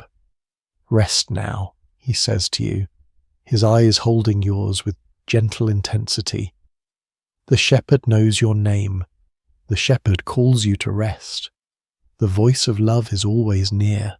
As night embraces the world once more, as stars begin to appear in the darkening sky, you feel yourself surrounded by perfect peace, held in the care of the one who calls you by name, who leads you beside still waters, who restores your soul. In this sanctuary of trust, sleep comes not as escape but as gift, not as absence but as presence in the watchful love of the Good Shepherd. Thank you for joining me on this peaceful journey with the Good Shepherd. If these words have brought you comfort tonight, please consider subscribing to Sacred Rest for more scripture-inspired sleep stories. And I'd love to know where in the world you're listening from and what time it is there. May you rest deeply in the knowledge that you are watched over with perfect care through this night and always. Hello, dear soul, and welcome to tonight's sacred story. Before we begin, I'd love to gently invite you to share. Where in the world are you listening from tonight? And what time is it as you begin to rest? It's always beautiful to see how far this quiet circle of peace and God's word stretches around the world. And if you find peace and comfort tonight in this gentle story, please consider subscribing to Sacred Rest, where you can drift into sleep surrounded by scripture, stillness, and the tender presence of God. Now, take a slow, calming breath and settle in. Tonight, we walk through golden fields of faith as we enter the book of Ruth. In the gentle hills of Judah, beneath a sky that once poured abundance upon the land, the town of Bethlehem, whose name itself means house of bread, had become a place of emptiness. The fields lay parched, the grain stores depleted, and hunger walked freely through the streets that once overflowed with harvest songs. In one small home, a woman named Naomi whispered prayers as she packed what little remained of her family's possessions. Her husband Elimelech stood at the threshold, his eyes fixed on the horizon, toward the land of Moab where rumours of plenty had reached their desperate ears. Their 2 sons, Mahlon and Chilion, young men with dreams still unformed, help secure their meagre belongings for the journey ahead. Is this truly what Yahweh wishes for us? Naomi asked softly, her hands trembling slightly as she folded a well-worn shawl. To leave the land of our fathers? Elimelech's voice was gentle but firm. Sometimes faith means following the path of provision wherever it leads. We go to survive, beloved. We go to live. And so they set out, a small family among many who sought survival beyond their homeland's borders. The road stretched long before them, a winding path into uncertainty. With each step away from Bethlehem, Naomi felt the weight of leaving grow heavier, like gathering storm clouds behind them. Moab received them with fields less barren than those they had left. They built a simple life there, foreigners in a strange land that worshipped strange gods. They kept to themselves, honouring the Sabbath in quiet ways, speaking of Yahweh in evening whispers when the day's work was done. But sorrow knows no boundaries, respects no borders. It found them even there, across the Dead Sea from their homeland. First came the quiet, unexpected night when Elimelech did not wake with the dawn. Naomi wept as they buried him according to their customs, as best they could in foreign soil. Her sons stood like slender reeds on either side of her, bending in the wind of grief but not breaking. Time continued its patient march. The sons found wives among the Moabite women. Mahlon married Ruth, a woman with gentle eyes and a voice like summer rain. Chilion took Orpah, whose laughter could brighten even their darkest days of longing for home. For 10 years they lived thus, not in abundance, but in enough, until enough became too little and the shadows returned. First Mahlon grew ill, his strength fading like evening light. Then Chilion, as if unable to walk this world without his brother, followed him into that quiet night from which no traveller returns. 3 widows remained, their grief a shared language that needed no translation. When news reached them that the famine had lifted in Judah, Naomi's heart turned homeward. What remained for her in this land of sorrows?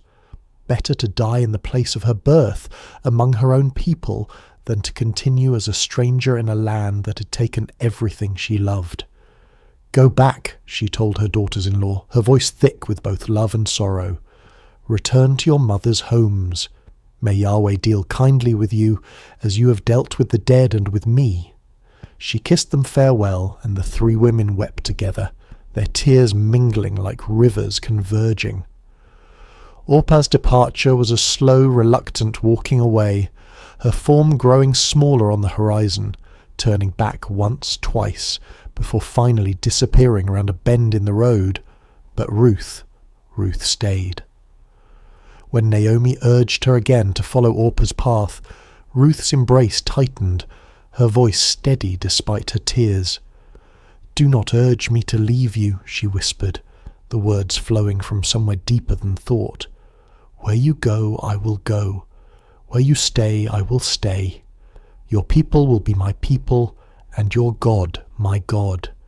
Where you die, I will die, and there I will be buried. May Yahweh deal with me, be it ever so severely, if even death separates you and me." Naomi, who had thought herself empty of all feeling save grief, felt something stir within her breast, small as a mustard seed, fragile as a sparrow's first flight. Not quite hope, but perhaps its distant cousin. And so they walked together, two widows on the road to Bethlehem, Naomi returning, Ruth arriving. The older woman's steps were heavy with memories, the younger's light with the strange freedom that comes from choosing one's path with complete clarity. They arrived as the barley harvest was beginning, the fields around Bethlehem rippling like a green sea in the gentle breeze. Women drawing water recognized Naomi despite the years and sorrows that had reshaped her face. "Can this be Naomi?" they asked, voices bright with surprise. "Do not call me Naomi," she replied, the name that meant pleasant now a bitter irony on her tongue. "Call me Mara, for the Almighty has made my life very bitter. I went away full, but Yahweh has brought me back empty." As the women of Bethlehem welcomed them with curious eyes and hesitant embraces, Ruth stood quietly by Naomi's side, her hand a steady presence on the older woman's arm. In this moment, on this threshold between past and future, neither could know what fields of possibility lay before them, what harvest Yahweh was already preparing, or how their names would one day be spoken with reverence across centuries yet unborn. They knew only this: the road behind them was empty, and the road ahead unknown, but they would walk it together, step by faithful step, beneath the watchful eyes of a God who sees even sparrows when they fall. The sun had barely lifted itself above the eastern hills when Ruth rose from her mat, careful not to disturb Naomi's rare peaceful sleep. The small house they had secured, more a room than a home, was cool in the early morning light, shadows still clinging to the corners like reluctant dreams. Ruth wrapped herself in a shawl, the fabric thin but serviceable, and tied back her hair with practiced movements.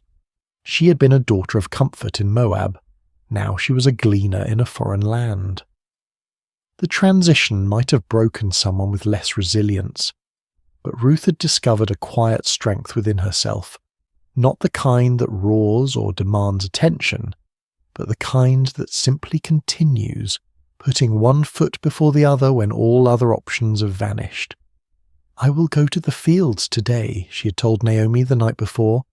"Perhaps someone will allow me to glean behind their harvesters." Naomi had nodded, gratitude and sorrow mingling in her tired eyes. "Go, my daughter," she had whispered. "May Yahweh guide your steps." Now, as Ruth stepped into the awakening streets of Bethlehem, she carried those words like a small flame against the uncertainty of the day ahead. The law of Moses provided for the poor, the widow, the foreigner. They were permitted to gather what the harvesters missed or deliberately left behind. It was not charity but dignity, a way of working for one's bread even when one owned no land. But Ruth was doubly vulnerable, both widow and foreigner. Which field would welcome her? Would the law's protection extend to a Moabite woman? These questions followed her like shadows as she made her way to the edges of town where the barley fields began their gentle roll toward the horizon. She paused at the boundary of the first field she encountered, watching as workers began to form lines, their sickles catching the morning light with brief flashes of brilliance. The field's owner was not present, but the foreman eyed her with suspicion. "Move along," he called, not unkindly but firmly. "We have enough local gleaners already." Ruth nodded and continued, her heart sinking slightly but her resolve undiminished. The second field brought similar results. By the time she reached the third, the sun had climbed higher, and her throat was dry with thirst and unspoken prayers. This field seemed different somehow. The workers moved with a relaxed efficiency, and there was conversation, even occasional laughter among them. Ruth hesitated, then approached the foreman, her eyes modestly lowered but her voice clear. "Please, sir," she said, "might I glean among the sheaves behind your harvesters? I will be careful not to disturb their work." The foreman studied her for a long moment, noting her foreign accent, the quality of her garments that spoke of better days now past. Something in her demeanour, a dignity that hardship had failed to diminish, made him nod slowly. "You may," he said. "Stay close to my servant girls, drink from our water jars when you thirst, and rest in the shade when the sun grows too fierce." Ruth's gratitude was a physical sensation, warm in her chest. "Thank you," she whispered. "You're most kind to a stranger." The work was harder than anything she'd done before, bending, searching, gathering the scattered stalks left behind. The sun climbed higher, its heat a heavy blanket across the fields. The other gleaners, mostly local widows and their children, kept their distance, though their curious glances sometimes found her. But Ruth worked steadily. Her determination measured in each stalk added to her growing bundle. By midday she'd gathered enough to make the effort worthwhile, though her back ached and her hands were rough with new blisters. She was resting briefly in the shadow of a large sycamore at the field's edge when a commotion among the workers drew her attention. A man had arrived, tall, broad-shouldered, with the bearing of someone accustomed to respect. The foreman hurried to greet him, and the workers called out blessings. "The Lord be with you," the man responded, his voice carrying across the field. "The Lord bless you," they answered in unison. This, then, was the owner of the field where Ruth had found favour. She watched as he moved among his people, speaking to each, asking after families, offering words that brought smiles to weary faces. There was something different about him, a kindness that seemed as natural as breathing. When his circuit of the field brought him near where Ruth rested, he paused, his gaze falling on her with quiet curiosity. "Who is this young woman?" he asked his foreman. "She is the Moabite who came back with Naomi," the man replied. "She asked permission to glean behind the harvesters. She has worked steadily since morning, with only this brief rest." The owner, Boaz was his name, Ruth heard someone nearby whisper, approached her then. Instinctively she rose and bowed slightly, uncertain of the proper protocol but determined to show respect. "Listen, my daughter," he said, his voice gentle but firm. "Do not go to glean in another field. Stay here with my servant girls. Watch where they harvest and follow them. I have told the men not to touch you, and when you are thirsty, drink from the jars the men have filled." Ruth's surprise made her bold. She bowed lower, her voice barely audible even to herself. "Why have I found such favour in your eyes that you notice me, a foreigner?" Boaz's answer was unexpected in its thoughtfulness. "I have been told all that you have done for your mother-in-law since your husband's death, how you left your father and mother and your homeland to come to a people you did not know before. May Yahweh repay you for what you have done. May you be richly rewarded by the God of Israel, under whose wings you have come to take refuge." His words washed over Ruth like cool water on a parched day. For so long she'd been defined by what she had lost: husband, homeland, security. Now, For the first time, someone saw what she'd chosen, what she had given, what she had become. "You have put me at ease, my lord," she said, her voice steadier now. "You have spoken kindly to your servant, though I do not have the standing of one of your servant girls." When the meal break came, Boaz himself invited her to share bread with the harvesters. He handed her roasted grain, more than she could eat, and she saved some for Naomi. Throughout the afternoon, Ruth noticed that the harvesters seemed to be dropping more grain than seemed accidental. Once she caught the foreman's eye as he instructed a worker to deliberately leave a small bundle behind. He looked away quickly, but not before she glimpsed something like approval in his gaze. When evening came and Ruth gathered her gleaning, an effort of barley, far more than she had dared hope for, she felt something she had not expected to feel again. The quiet satisfaction of provision, of having enough for tomorrow. As she walked back toward Bethlehem, the setting sun painting the limestone buildings in shades of amber and rose, Ruth carried not just barley, but something weightier. The knowledge that in this strange new land, under the wings of a God she was still coming to know, she had been seen. Not as Naomi's burden, not as an unwelcome foreigner, but as someone worthy of kindness, and in the shadow of that kindness, small seeds of possibility had begun to stir in the soil of her heart.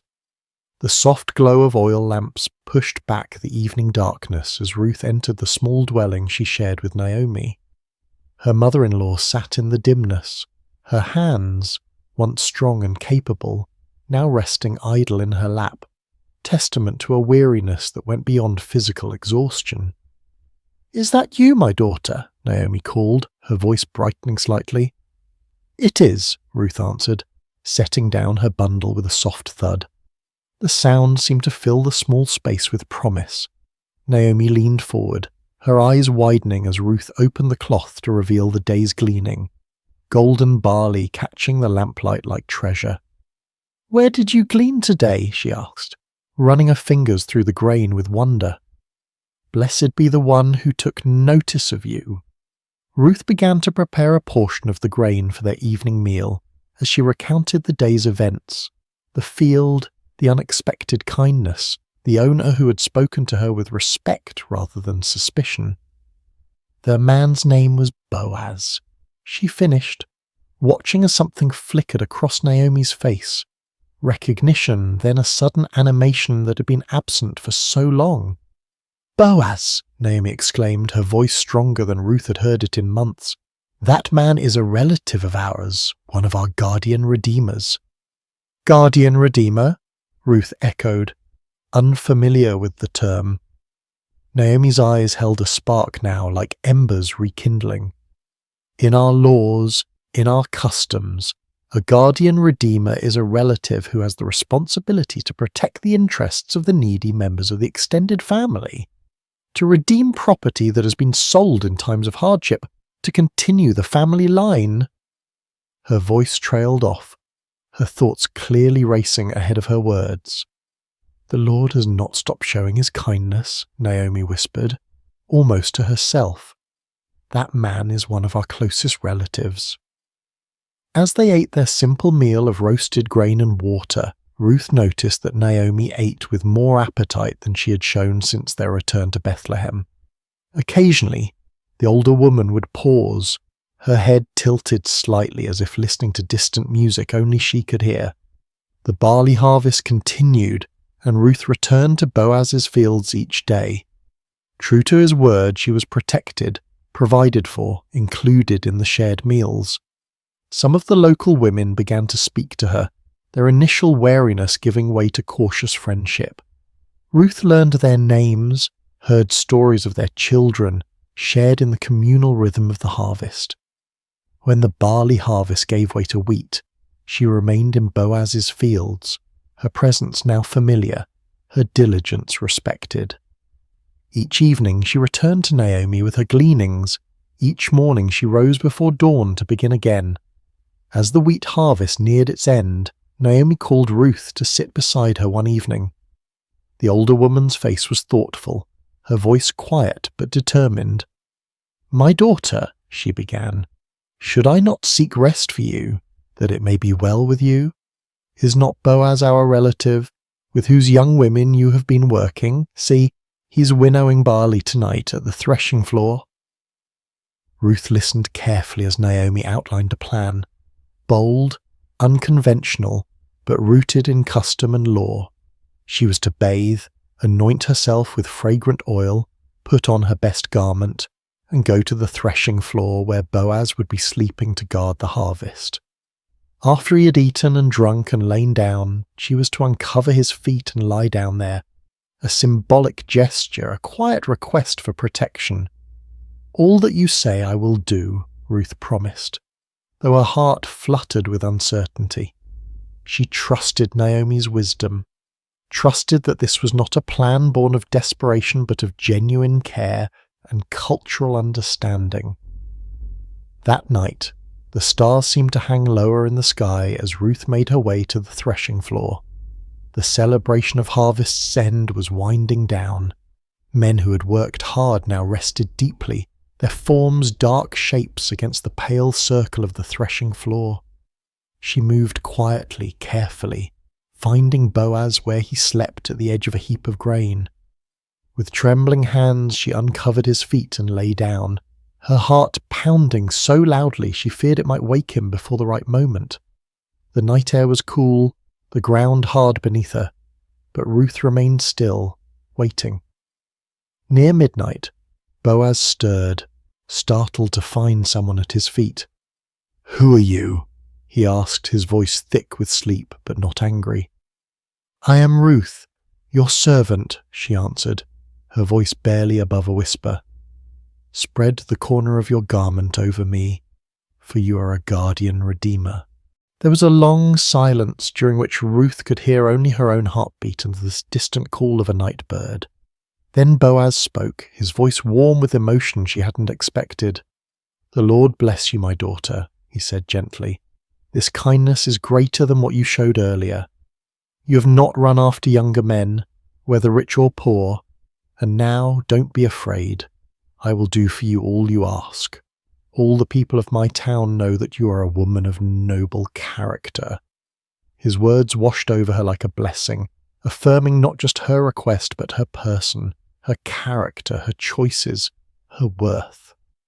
"It is true that I am a guardian redeemer," he continued, his voice thoughtful, "but there is a guardian redeemer more closely related than I. Stay here for the night, and in the morning, if he wants to redeem you, good, let him redeem you. But if he is not willing, as surely as the Lord lives, I will redeem you. Now, lie here until morning." Ruth lay at his feet until dawn began to paint the eastern sky with the first pale colours of day. Before it was light enough for people to recognize each other, Boaz gently woke her. "Let it not be known that a woman came to the threshing floor," he said, practical and protective.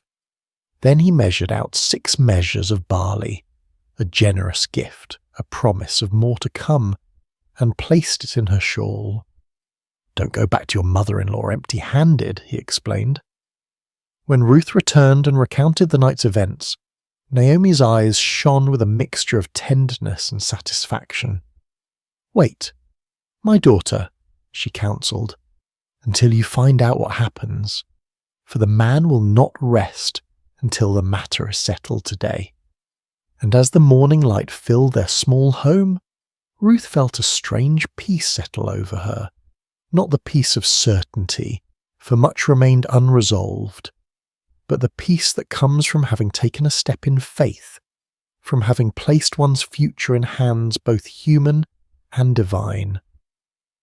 Outside, the streets of Bethlehem were coming to life. Somewhere in the town, Boaz was already moving toward the city gate, where matters of law and redemption were settled. Whatever the day would bring, Ruth knew that she had been seen, heard and valued, not despite her foreignness, her widowhood, her poverty, but somehow mysteriously, because of the person these circumstances had revealed her to be. And in that knowledge, she found a quiet strength to wait, to hope, to trust in the unfolding of a story that suddenly seemed larger than her own life. a story written in fields of barley and wheat, in promises spoken in the darkness, in the steadfast love of a God who sees the sparrow fall and counts the hairs on every head. The morning light spilled across Bethlehem like honey warm and golden.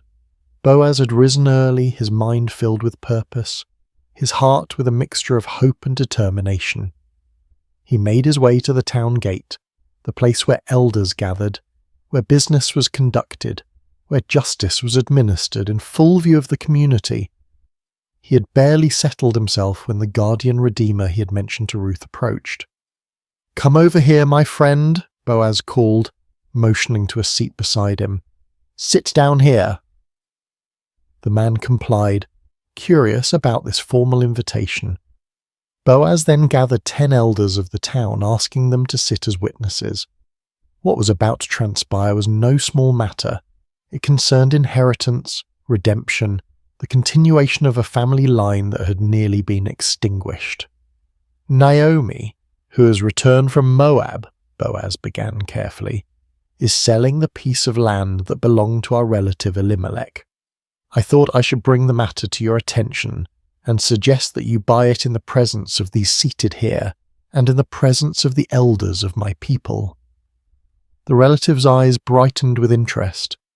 Land was wealth, security, legacy. "I will redeem it," he said promptly. But Boaz was not finished. His next words were measured, precise, laying out the full implications of redemption. "On the day you buy the land from Naomi, you also acquire Ruth the Moabite, the dead man's widow, in order to maintain the name of the dead with his property." The relative's expression shifted. To redeem the land was one thing, a sound investment, but to marry Ruth meant dividing his own inheritance, complicating his family line. His enthusiasm visibly cooled. "Then I cannot redeem it," he said. "Because I might endanger my own estate. You redeem it yourself. I cannot do it." To formalize the transaction, the man removed his sandal, an ancient custom signifying the transfer of redemption rights. "Buy it yourself," he said, handing the sandal to Boaz. Boaz turned to the elders and all the people gathered at the gate. "Today you are witnesses," he declared, his voice carrying across the morning stillness, "that I have bought from Naomi all the property of Elimelech, Kilion, and Mahlon. I have also acquired Ruth the Moabite, Mahlon's widow, as my wife, in order to maintain the name of the dead with his property, so that his name will not disappear from among his family or from his hometown." The elders and all at the gate responded with one voice, "We are witnesses. May the Lord make the woman who is coming into your home like Rachel and Leah, who together built up the family of Israel. May you have standing in Ephrathah and be famous in Bethlehem. Through the offspring the Lord gives you by this young woman, may your family be like that of Perez, whom Tamar bore to Dia." Their blessing echoed against the stone walls of Bethlehem, a public proclamation of hope and expectation. In that moment, among witnesses and with proper legal procedure, Ruth's journey from widow to wife, from foreigner to family, from gleaner to landowner was complete. When Boaz returned to tell Ruth what had transpired, he found her helping Naomi prepare the midday meal, her movements graceful despite the humble task. At the sight of him in the doorway, both women paused, their eyes questioning. "It is done," he said simply. "All that I promised has been accomplished." Ruth's marriage to Boaz was celebrated with the quiet joy of those who have known sorrow and found unexpected sweetness on the other side. Naomi, who had returned to Bethlehem empty, now found herself part of a home filled with new beginnings. The seasons turned, bringing change to the land and to the small family. When Ruth's time came to deliver her first child, the women of Bethlehem gathered around her. The same women who had once whispered about the foreign daughter-in-law, now offering support and wisdom as she laboured. The child was a son, strong and healthy. They placed him in Naomi's arms, this woman who had lost both husband and sons, who had called herself bitter and empty. Now, As she cradled her grandson, the women of Bethlehem blessed her. Praise be to the Lord, who this day has not left you without a guardian redeemer. May he become famous throughout Israel. He will renew your life and sustain you in your old age. For your daughter-in-law, who loves you, and who is better to you than 7 sons, has given him birth. They named the child Obed, which means serving or worshipping, a name that spoke of gratitude, of recognition that this child was not just the continuation of a family line, but a gift from a God who sees the end from the beginning. What none of them could know as they celebrated the birth with bread and wine and laughter was that this child, Obed, would one day be the grandfather of David, the shepherd boy who would become Israel's greatest king. And from David's line centuries later would come the Messiah, the ultimate redeemer, whose story of love and sacrifice would echo Ruth's loyalty and Boaz's redemption on a cosmic scale. As Boaz watched Ruth with their son, he marvelled at the intricate weaving of their lives, how sorrow had led to joy, how loss had opened the door to finding, how endings had become beginnings. He thought of the day he had first noticed Ruth in his fields, her quiet dignity as she gleaned among the sheaves. How could he have known then what this foreign woman would come to mean not only to him, but to the future of his people? In the soft twilight of their home, with Naomi singing gentle lullabies to Obed and Ruth's hand warm in his own, Boaz understood that some harvests are gathered not in fields of grain, but in the human heart, in acts of kindness, in choices of loyalty, in the courage to begin again when all seems lost. Outside their window, the hills of Bethlehem were turning purple with evening shadows. Somewhere in those hills, shepherds watched their flocks, stars began their nightly vigil, and the world continued its ancient rhythms of planting and harvest, of birth and death, of loss and redemption. But within this one small home, within these few beating hearts, a miracle had occurred. The quiet, everyday miracle of restoration, of empty hands being filled again, of bitter lives turning sweet, of a future reclaimed from the ashes of the past. And as night fell over Bethlehem, as oil lamps were lit and evening prayers whispered, as the infant Obed drifted into sleep secure in the knowledge of being utterly loved, the story of Ruth and Boaz, of faithful love and kindness reciprocated, became another golden thread in the tapestry of faith that would one day welcome the world's Redeemer. The stars appeared one by one in the deepening blue of the evening sky, like silver seeds scattered across a celestial field. In homes throughout Bethlehem, oil lamps cast their gentle glow against limestone walls, and families gathered for evening meals, for prayers, for the sharing of the day's small victories and concerns. In one such home, the home of Boaz, Ruth, and Naomi, the day was drawing to its peaceful close. Little Obed, now a toddler with his father's strong build and his mother's gentle eyes, had been tucked into bed after a story from his grandmother Naomi. His breathing had deepened into the steady rhythm of childhood sleep, innocent and complete. Ruth sat in the courtyard, her fingers working methodically at a loom, creating fabric for their household. The rhythmic movement of the shuttle was soothing, meditative, a dance between yarn and skill that produced something both beautiful and necessary. Boaz watched her from the doorway, struck again by the quiet grace that had first drawn him to her in the fields. "Your hands create such beauty," he said softly, joining her in the cool evening air. Ruth smiled, her eyes never leaving her work. "My mother taught me to weave when I was a child," she replied. "She said that the making of cloth is like the making of a life, thread by thread, day by day, until a pattern emerges that was invisible at the beginning." Naomi appeared in the doorway, carrying a small cup of wine. "The child sleeps," she announced, her voice warm with contentment. He asked again for the story of how his mother came from a distant land. And did you tell him? Boaz asked, making room for Naomi on the bench beside him. I did, Naomi nodded, taking a small sip of wine.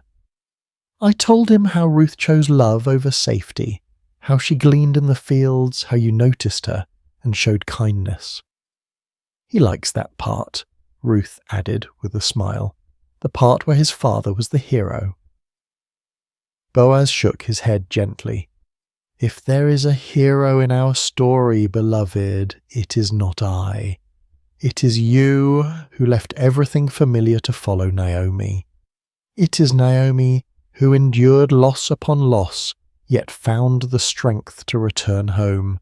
It is the Lord who guided each step, though we could not see the path ahead. The three sat in comfortable silence for a moment, each lost in their own thoughts. The night air was cool but not cold, fragrant with the scent of ripened fruit from the small orchard that bordered their property. In the distance, a shepherd's flute played a melancholy tune, its notes drifting over the sleeping town like a blessing. Do you ever think, Naomi said eventually, her voice thoughtful, of how differently things might have unfolded if the famine had never come, if my sons had lived, if Ruth had returned to her mother's house as Orpah did? Boaz reached for Ruth's hand, his calloused palm enveloping her smaller one. I think of it often, he admitted, how 1,000 different choices, 1,000 different circumstances might have led us all elsewhere. Yet here we are, brought together by both sorrow and joy. Ruth set aside her weaving, her eyes reflecting the first bright stars. In Moab, she said softly, we had a saying, the path to the garden often leads through the desert. I did not understand it fully until I lived it. And now, Naomi asked. Now I understand that sometimes the desert is necessary, Ruth answered. Sometimes the empty road, the lonely field, the long night of waiting, these are not detours from God's plan, but the very path itself. Boaz nodded, his face solemn in the gathering darkness. When I was a younger man, he said, I often questioned why the Lord had not blessed me with a wife, with children. I watched my friends build families while I built barns and storehouses. I wondered if I had somehow missed the fullness of life. He looked at Ruth, his eyes soft with wonder even after these years together. Now I see that I was waiting for you, though I did not know it. That each harvest I oversaw, each field I planted, was preparation for the day when a Moabite widow would come to glean among my sheaves. Naomi's laugh was gentle without bitterness, and I, who accused the Lord of emptying my hands, look what he has filled them with. She gestured toward the house where Obed slept, toward the small but thriving household that had grown around her. Sometimes emptiness is just the space God is creating for something new. As they sat together in the deepening twilight, a sense of reverent gratitude settled over them. Not the loud exuberance of those who have never known loss, but the deeper, quieter joy of those who have walked through shadows and found light waiting on the other side. The tale of their lives, this unexpected family, formed from fragments of broken dreams, would be told and retold through generations. Not because it was extraordinary in its outward circumstances, but because it revealed an extraordinary truth, that in the hands of a loving God nothing is wasted. Not grief, not loyalty, not kindness, not love freely given with no expectation of return. In the quiet darkness of Bethlehem, as the household of Boaz and Ruth prepared for sleep, they could not know how their story would echo through time, how the great-grandson of their son would be anointed king of Israel, how from their lineage would come the promised Messiah. They knew only this, that the God who had led them through famine and loss, through foreign fields and threshing floors, through legal proceedings and new beginnings. Hello there, dear friend. Before we begin this peaceful journey together, I want to know a little about you. How has your day been? Whether it's been filled with joy or challenges, busy moments or quiet pauses, you're exactly where you need to be right now. What time is it where you are in the world?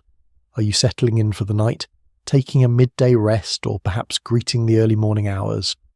Wherever you are, from the bustling cities of New York to the quiet countryside of England, from the mountains of Colorado to the shores of Australia, you're welcome here in this sacred space.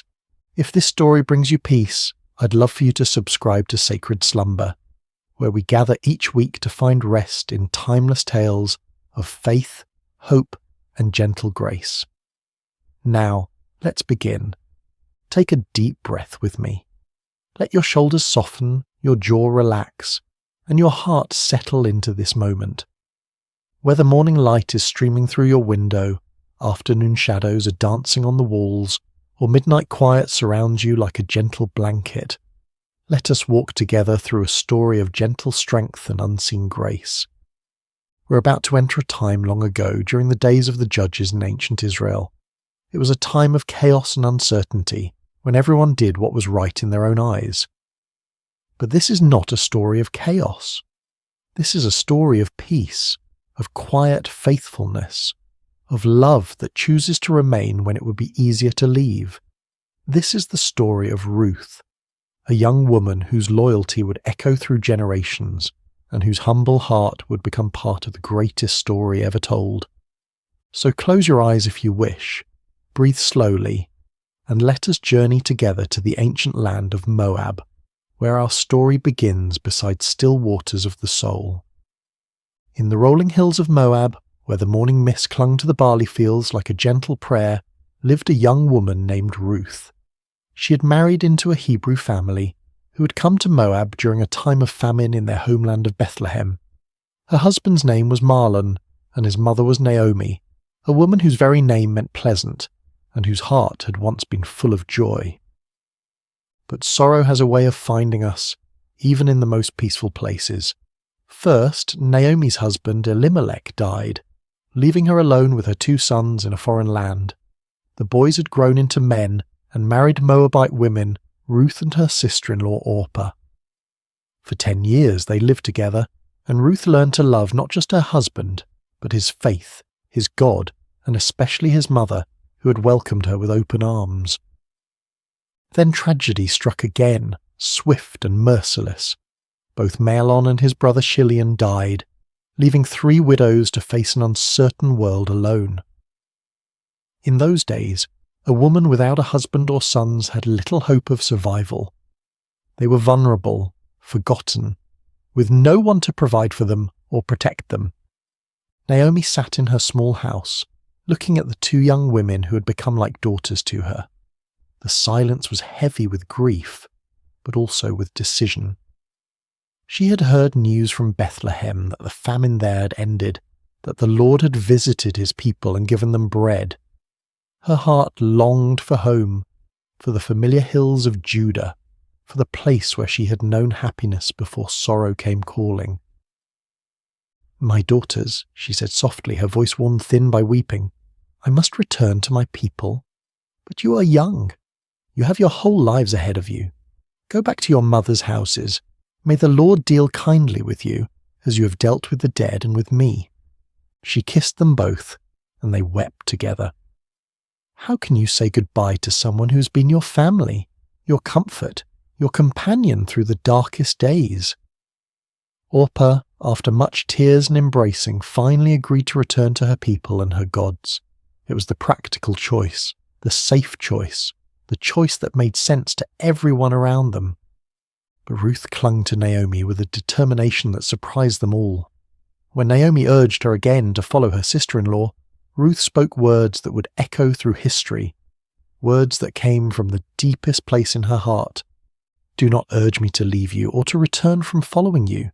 For where you go, I will go, and where you lodge, I will lodge. Your people shall be my people, and your God my God. Where you die, I will die, and there will I be buried. May the Lord do so to me, and more also, if anything but death parts me from you." There was something in Ruth's voice that told Naomi this was not a decision made in the heat of emotion, but a choice carved in stone. written in the very fibre of her being. This young Moabite woman was choosing love over security, faithfulness over comfort, an unknown future over a predictable past. And so they began the long journey from Moab to Bethlehem, two women with nothing but the clothes on their backs and the strength of their love for each other. They walked through valleys where wildflowers nodded in the breeze, past streams that sang ancient songs, under skies that seemed to stretch endlessly toward hope. As they travelled, Ruth would gather berries and herbs along the way, always making sure Naomi had enough to eat. She would find the softest spot for them to rest each night, would share her cloak when the desert air grew cold. She had chosen this path, and she would walk it with grace and dignity, one step at a time. The journey took many days, and with each step toward Bethlehem, Ruth was walking further from everything she had ever known. She was leaving behind the gods of her childhood, the customs of her people, the language of her birth.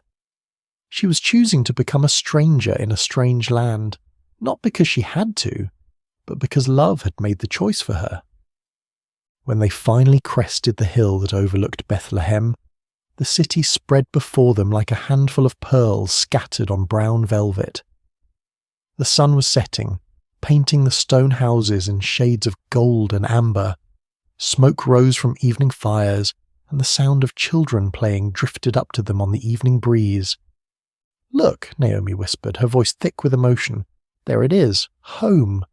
But as they descended into the city, the women who had known Naomi in her happier days barely recognized her. "Is this Naomi?" they asked each other, seeing how sorrow had aged her, how loss had bent her shoulders and silvered her hair. "Do not call me Naomi," she told them, her voice steady but sad. "Call me Mara, for the Almighty has dealt very bitterly with me. I went out full, and the Lord has brought me home empty." But Ruth, standing quietly beside her, knew that Naomi was not truly empty. She had brought with her the love of this young woman who had chosen to forsake all for the sake of faithfulness. And though neither of them knew it yet, they had arrived in Bethlehem at the beginning of barley harvest, when the fields were golden and ready, when provision was about to unfold in ways they could never have imagined. The story was just beginning, and the God who notices every sparrow that falls, who counts every tear that is shed, who remembers every act of kindness, was already preparing the next chapter of their lives. The morning air in Bethlehem was crisp and clean, carrying the scent of ripening grain and the promise of a new day. Ruth woke early, as she always did, listening to the gentle rhythm of Naomi's breathing beside her. They had found a small place to stay, but their provisions were nearly gone, and Ruth knew that something had to be done. She'd heard about the law of gleaning, a beautiful provision that the God of Israel had made for the poor and the stranger. After the reapers went through the fields harvesting the grain, the needy could follow behind and gather what was left. It was honest work, humble work, but it was work that could keep them alive. "Let me go to the fields," Ruth said gently to Naomi, "and glean among the ears of grain after him in whose sight I shall find favour." Naomi nodded, understanding the necessity but also the risk. Ruth was young and beautiful, and the fields could be dangerous places for a woman alone. But there was something in Ruth's quiet determination that spoke of inner strength, of a spirit that could not be easily broken. And so Ruth set out in the early morning light, joining the other gleaners who moved like shadows behind the harvest workers. She had wrapped her head modestly and carried a small basket, ready to spend the day bent over in the sun, gathering grain kernel by kernel. As it happened, she came to the field that belonged to Boaz, a man of great wealth and standing in Bethlehem. But more than that, though Ruth did not know it yet, Boaz was a relative of Naomi's late husband, a kinsman who had the right and responsibility to help family members in need. The phrase, "as it happened," seems simple enough, but sometimes the most profound movements of providence come disguised as coincidence. Ruth's feet carried her to that particular field not by accident, but by the gentle guidance of a God who was weaving a story larger than she could imagine. Boaz arrived at his field that morning, as was his custom, to greet his workers and oversee the harvest. He was a man in his middle years, with kind eyes and calloused hands that spoke of honest work. When he saw his reapers, he called out, "The Lord be with you," and they responded, "The Lord bless you." It was more than a greeting. It was a glimpse into the heart of a man who knew that all good things come from above. But his attention was caught by a young woman he had never seen before, working quietly at the edge of his field. She moved with grace and dignity, even in the humbling work of gleaning. There was something about her that drew his eye, not just her beauty, but the way she carried herself with quiet strength. "Whose young woman is this?" he asked his foreman. "She is the young Moabite woman who came back with Naomi from the country of Moab," the foreman replied. "She asked permission to glean and gather among the sheaves after the reapers, and she has been working steadily from early morning until now with only a brief rest."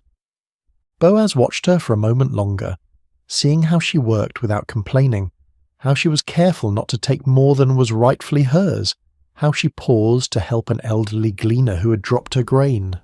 His heart was moved by her diligence and her kindness. He approached her quietly, not wanting to startle her. "Listen, my daughter," he said gently. "Do not go to glean in another field, and do not leave this one. Stay close to my young women. Keep your eyes on the field that they are reaping, and go after them. I have charged the young men not to touch you, and when you are thirsty, go to the vessels and drink what the young men have drawn." Ruth was so surprised by his kindness that she fell on her face and bowed to the ground. "Why have I found favour in your sight?" she asked. "That you should take notice of me, since I am a foreigner." But Boaz had already heard the story of her loyalty to Naomi, how she had left her own people to care for her mother-in-law. "All that you have done for your mother-in-law since the death of your husband has been fully told to me," he said, his voice warm with admiration. "How you left your father and mother and your native land and came to a people that you did not know before. The Lord repay you for what you have done, and a full reward be given you by the Lord, the God of Israel, under whose wings you have come to take refuge." Ruth's eyes filled with tears at his words. She had not expected such kindness from a stranger, such recognition of her small acts of faithfulness. "You have comforted me and spoken kindly to your servant," she said softly, "though I am not one of your servants." As the day wore on, Boaz continued to watch over her. At mealtime, he invited her to eat with his workers, to dip her bread in the wine and share in the meal. He even made sure she had roasted grain to take home to Naomi. When she returned to her gleaning, he quietly instructed his workers to leave extra grain for her to find, to make her work easier and more fruitful. The sun was beginning to set when Ruth finally made her way home, her basket heavy with grain. She had gathered an ephah of barley, enough to feed herself and Naomi for many days. But more than that, she carried with her the memory of unexpected kindness, of a man who had seen beyond her status as a foreigner and a widow to recognize the faithfulness of her heart. When she showed Naomi all that she'd gathered and told her about the kindness of Boaz, Naomi's eyes brightened for the first time in months. "Blessed be he by the Lord," she said, "whose kindness has not forsaken the living or the dead. The man is a close relative of ours, one of our redeemers." Ruth continued to glean in the fields of Boaz throughout the barley harvest and the wheat harvest, always welcomed, always protected, always provided for. She would come home each evening with grain and with stories of the kindness she had experienced. And slowly, so slowly that neither of them noticed it happening, hope began to take root in their hearts once again. Little did they know that this was only the beginning of a story that would change not just their lives, but the course of history itself. For the God who sees every act of kindness, who remembers every sacrifice made in love, was already preparing the next chapter of their beautiful story. The harvest season was drawing to a close, and the grain had been gathered from the fields and brought to the threshing floor. It was a time of celebration and completion, when the hard work of the harvest gave way to the satisfaction of provision secured. The air was filled with the sound of winnowing, as the grain was separated from the chaff in the evening breeze. Naomi had been watching the growing affection between Ruth and Boaz with the wisdom of a woman who had lived long enough to recognize the hand of God in everyday circumstances. She had seen how Boaz's eyes followed Ruth, how he spoke to her with special gentleness, how he made sure she was always provided for and protected. And she had seen how Ruth, despite her natural reserve, had begun to smile more often, how she spoke Boaz's name with a special warmth. One evening, as they sat together in their small dwelling, Naomi took Ruth's hands in hers. "My daughter," she said softly, "should I not seek rest for you, that it may be well with you? Is not Boaz our kinsman, with whose young women you were? See, he is winnowing barley tonight at the threshing floor." Ruth listened carefully as Naomi explained the custom of the kinsman redeemer, how a close relative had the right and responsibility to marry a widow to preserve the family line and inheritance. It was not just about marriage, but about redemption, about restoring what had been lost, about ensuring that the names of the dead were not forgotten. "Wash therefore and anoint yourself," Naomi continued, "and put on your cloak and go down to the threshing floor. But do not make yourself known to the man until he has finished eating and drinking. But when he lies down, observe the place where he lies. Then go and uncover his feet and lie down, and he will tell you what to do." It was a bold plan, one that required great courage and faith. Ruth would be placing herself in a vulnerable position, trusting in the character of a man she had come to respect and admire. But she had learned to trust Naomi's wisdom, and more than that, she had learned to trust the God who had been guiding her steps from the very beginning. "All that you say I will do," Ruth replied simply. As the sun set and the first stars appeared in the clear night sky, Ruth prepared herself carefully. She bathed and anointed herself with fragrant oil, then put on her best garment. But this was not about seduction or manipulation. This was about approaching a good man with dignity and respect, trusting in his honour and in the customs that governed their society.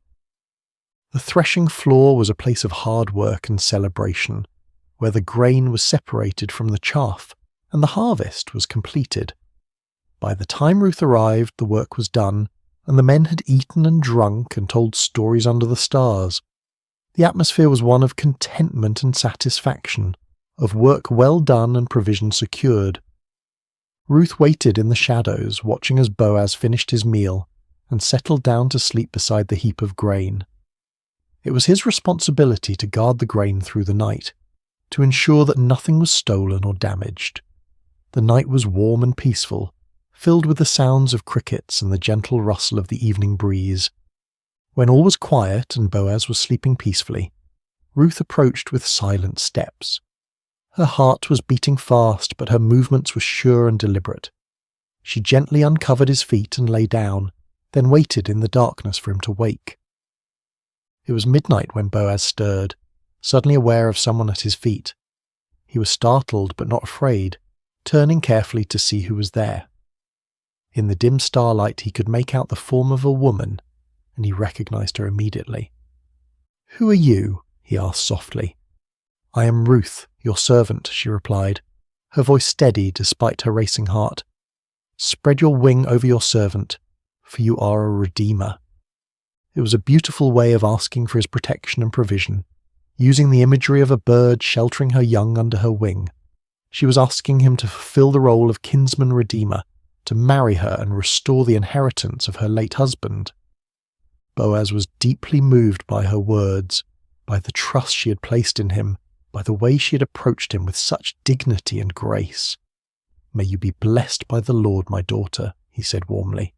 "You have made this last kindness greater than the first in that you have not gone after young men, whether poor or rich." He was older than Ruth, a man of substance and position, and he was amazed that she would choose him over the many young men who would have been eager to marry such a beautiful and virtuous woman. Her choice spoke of wisdom and character, of a heart that valued kindness and faithfulness over youth and passion. "And now, my daughter, do not fear," he continued. "I will do for you all that you ask, for all my fellow townsmen know that you are a worthy woman. And now it is true that I am a redeemer, yet there is a redeemer nearer than I." There was another relative who had the first right of redemption, and Boaz was too honourable to proceed without giving that man the opportunity to fulfil his duty. "Remain tonight," he said gently, "and in the morning if he will redeem you, good, let him do it. But if he is not willing to redeem you, then, as the Lord lives, I will redeem you. Lie down until the morning." Ruth lay down again at his feet, comforted by his words and his promise. She had taken a great risk in coming to him, but she had found in Boaz a man of integrity and honour, someone who would do what was right even when it was difficult. When the morning came, before anyone else was stirring, Boaz quietly measured out 6 measures of barley and helped Ruth arrange it in her cloak. "Do not go back to your mother-in-law empty-handed," he said with a smile. Then he sent her on her way before anyone could see her and misunderstand her presence there. Ruth returned home with her heart full of hope and her arms full of grain. When Naomi saw her coming, she knew immediately that something significant had happened. "How did you fare, my daughter?" she asked eagerly. Ruth told her everything that had happened, every word that had been spoken, every kindness that had been shown. When she finished, Naomi smiled with satisfaction. "Wait, my daughter," she said, "until you learn how the matter turns out, for the man will not rest but will settle the matter today." And so they waited, 2 women who had learned that sometimes the greatest acts of faith happen in the quiet moments, when we trust in the goodness of others and in the providence of God. The next chapter of their story was about to unfold, and with it the fulfillment of promises they had hardly dared to hope for. The morning sun was just beginning to warm the stones of Bethlehem when Boaz made his way to the city gate. This was where the elders gathered, where business was conducted, where legal matters were settled according to the ancient customs of Israel. His heart was full of purpose as he took his seat and waited for the other Redeemer to pass by. He didn't have to wait long. Soon he saw the man approaching, and Boaz called out to him by name, "Come over, friend, and sit down here." The man, curious about what business Boaz might have with him, came and sat down. Then Boaz gathered 10 of the city elders to serve as witnesses, for what he was about to do would affect not just 2 people, but entire family lines and inheritances. "Naomi, who has come back from the country of Moab," Boaz began, his voice carrying clearly in the morning air, "is selling the parcel of land that belonged to our relative Elimelech. So I thought I would tell you of it and say, buy it in the presence of those sitting here and in the presence of the elders of my people. If you will redeem it, but if you will not, tell me, that I may know, for there is no one besides you to redeem it, and I come after you." The other man considered this carefully. A piece of land was valuable, an investment that could bring profit and increase his holdings. "I will redeem it," he said confidently. But Boaz was not finished. "The day you buy the field from the hand of Naomi, you also acquire Ruth the Moabite, the widow of the dead, in order to perpetuate the name of the dead in his inheritance." Suddenly the proposition became more complicated. To marry Ruth would mean that any children born to them would be considered the heirs of her first husband, not his own. The land would eventually pass to them, not to his existing family line. What had seemed like a good business deal now became a sacrifice that would cost him more than he was willing to pay. "I cannot redeem it for myself," he said, backing away from the commitment, "lest I impair my own inheritance. You take my right of redemption, for I cannot redeem it." It was exactly what Boaz had hoped to hear. According to the custom of the time, the man removed his sandal and gave it to Boaz as a sign that he was transferring his right of redemption. The sandal was a symbol of walking in someone else's place, of taking on their responsibilities and privileges. Boaz accepted the sandal and turned to address the elders and all the people who had gathered to witness this transaction. "You are witnesses this day that I have bought from the hand of Naomi all that belonged to Elimelech and all that belonged to Chilion and to Mahlon. Also Ruth the Moabite, the widow of Mahlon, I have acquired to be my wife, to perpetuate the name of the dead in his inheritance, that the name of the dead may not be cut off from among his brothers and from the gate of his native place. You are witnesses this day." The crowd erupted in celebration and blessing. "We are witnesses," they called out joyfully. "May the Lord make the woman who is coming into your house like Rachel and Leah, who together built up the house of Israel. May you act worthily in Ephrathah and be renowned in Bethlehem, and may your house be like the house of Perez, whom Tamar bore to Judah, because of the offspring that the Lord will give you by this young woman." It was a beautiful blessing, invoking the names of the great matriarchs of Israel and expressing the hope that Ruth would become equally honoured in the history of God's people, and how prophetic those words would prove to be. Meanwhile, Ruth and Naomi had been waiting at home, their hearts full of anticipation and hope. When the messenger came running to tell them what had happened at the gate, they could hardly believe their ears. The legal proceedings had gone exactly as they had hoped. Boaz had redeemed not just the land, but Ruth herself, and they were to be married. The wedding was a joyous occasion, celebrated by the entire community. Ruth, the young Moabite woman who had arrived in Bethlehem as a poor widow, was now the honoured wife of one of the most respected men in the city. But more than that, she had found in Boaz a man who valued her faithfulness, who cherished her loyalty, who would love and protect her for the rest of their days. As the seasons passed, Ruth and Boaz settled into a life of contentment and purpose. Boaz was a generous provider, and Ruth was a wise and gentle wife. Naomi, no longer bitter but filled with joy, lived with them and was cared for in her old age. The house that had once echoed with sorrow now rang with laughter and love. And then came the greatest blessing of all. Ruth conceived and bore a son, a healthy, beautiful child who would be raised in the love and fear of the Lord. The women of the neighbourhood came to congratulate Naomi, saying, "Blessed be the Lord who has not left you this day without a redeemer, and may his name be renowned in Israel. He shall be to you a restorer of life and a nourisher of your old age, for your daughter-in-law who loves you, who is better to you than 7 sons, has given birth to him." They named the child Obed, which means servant or worshipper, and Naomi took him on her lap and became his nurse. The child brought healing to her broken heart, restoration to her empty life, and joy to her golden years. But the story doesn't end there.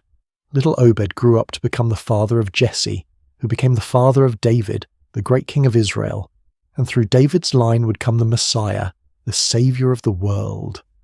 Ruth, the foreign woman who had chosen loyalty over security, faith over fear, had become part of the most important family tree in all of human history. In the genealogy of Jesus Christ, recorded in the Gospel of Matthew, we find these words: Boaz the father of Obed by Ruth, and Obed the father of Jesse, and Jesse the father of David the king. A Moabite woman's name is written forever in the lineage of the Son of God, a testament to the truth that God's grace knows no boundaries, that his love extends to all who seek refuge under his wings. Ruth's story teaches us that faithfulness in small things leads to blessing in great things, that loyalty and love are never wasted, that God can take our deepest sorrows and weave them into his greatest joys. She reminds us that sometimes the most profound acts of faith happen not in grand gestures, but in quiet decisions to remain faithful, to keep loving, to keep trusting, even when we cannot see the end of the story. As we come to the end of Ruth's story, let us pause beside these still waters and reflect on the gentle truths that flow through this ancient tale. Like a quiet stream that shapes the landscape over time, Ruth's life teaches us lessons that can transform our own journey of faith. Ruth's story shows us the profound power of remaining faithful, even in seasons of pain and uncertainty. When Naomi urged her to return to her people and her gods, Ruth could have chosen the easier path, the path that made sense to everyone around her. Instead, she chose love. She chose to remain loyal to a woman who had shown her kindness, to a faith that had captured her heart, to a God she was still learning to trust. Her famous words, "Where you go, I will go, and where you lodge, I will lodge. Your people shall be my people, and your God my God," were not spoken in a moment of emotional impulse, but from a deep well of commitment that had been growing in her heart over years of walking with Naomi. In our own lives, we face moments when loyalty is tested, when it would be easier to walk away from relationships, commitments, or callings that have become difficult. Ruth's example reminds us that some of the most beautiful chapters of our lives are written in the ink of faithful love, even when that love costs us something precious. Have you ever chosen love when it would have been easier to walk away? Perhaps you stayed with a friend through a difficult season, remained committed to a calling when it became challenging, or continued to love someone even when they couldn't love you back in the same way. These quiet acts of loyalty are never wasted. They shape us into people of depth and character, and they often open doors to blessings we never could have imagined. One of the most beautiful aspects of Ruth's story is how rarely God's name is mentioned, yet his presence is evident in every chapter. The phrase, "as it happened," appears when Ruth comes to Boaz's field, but we understand that this was no accident. It was divine providence working through ordinary circumstances to bring about extraordinary results. God's guidance in Ruth's life came not through burning bushes or angelic visitations, but through the kindness of a stranger, the wisdom of a mother-in-law, and the legal proceedings at a city gate.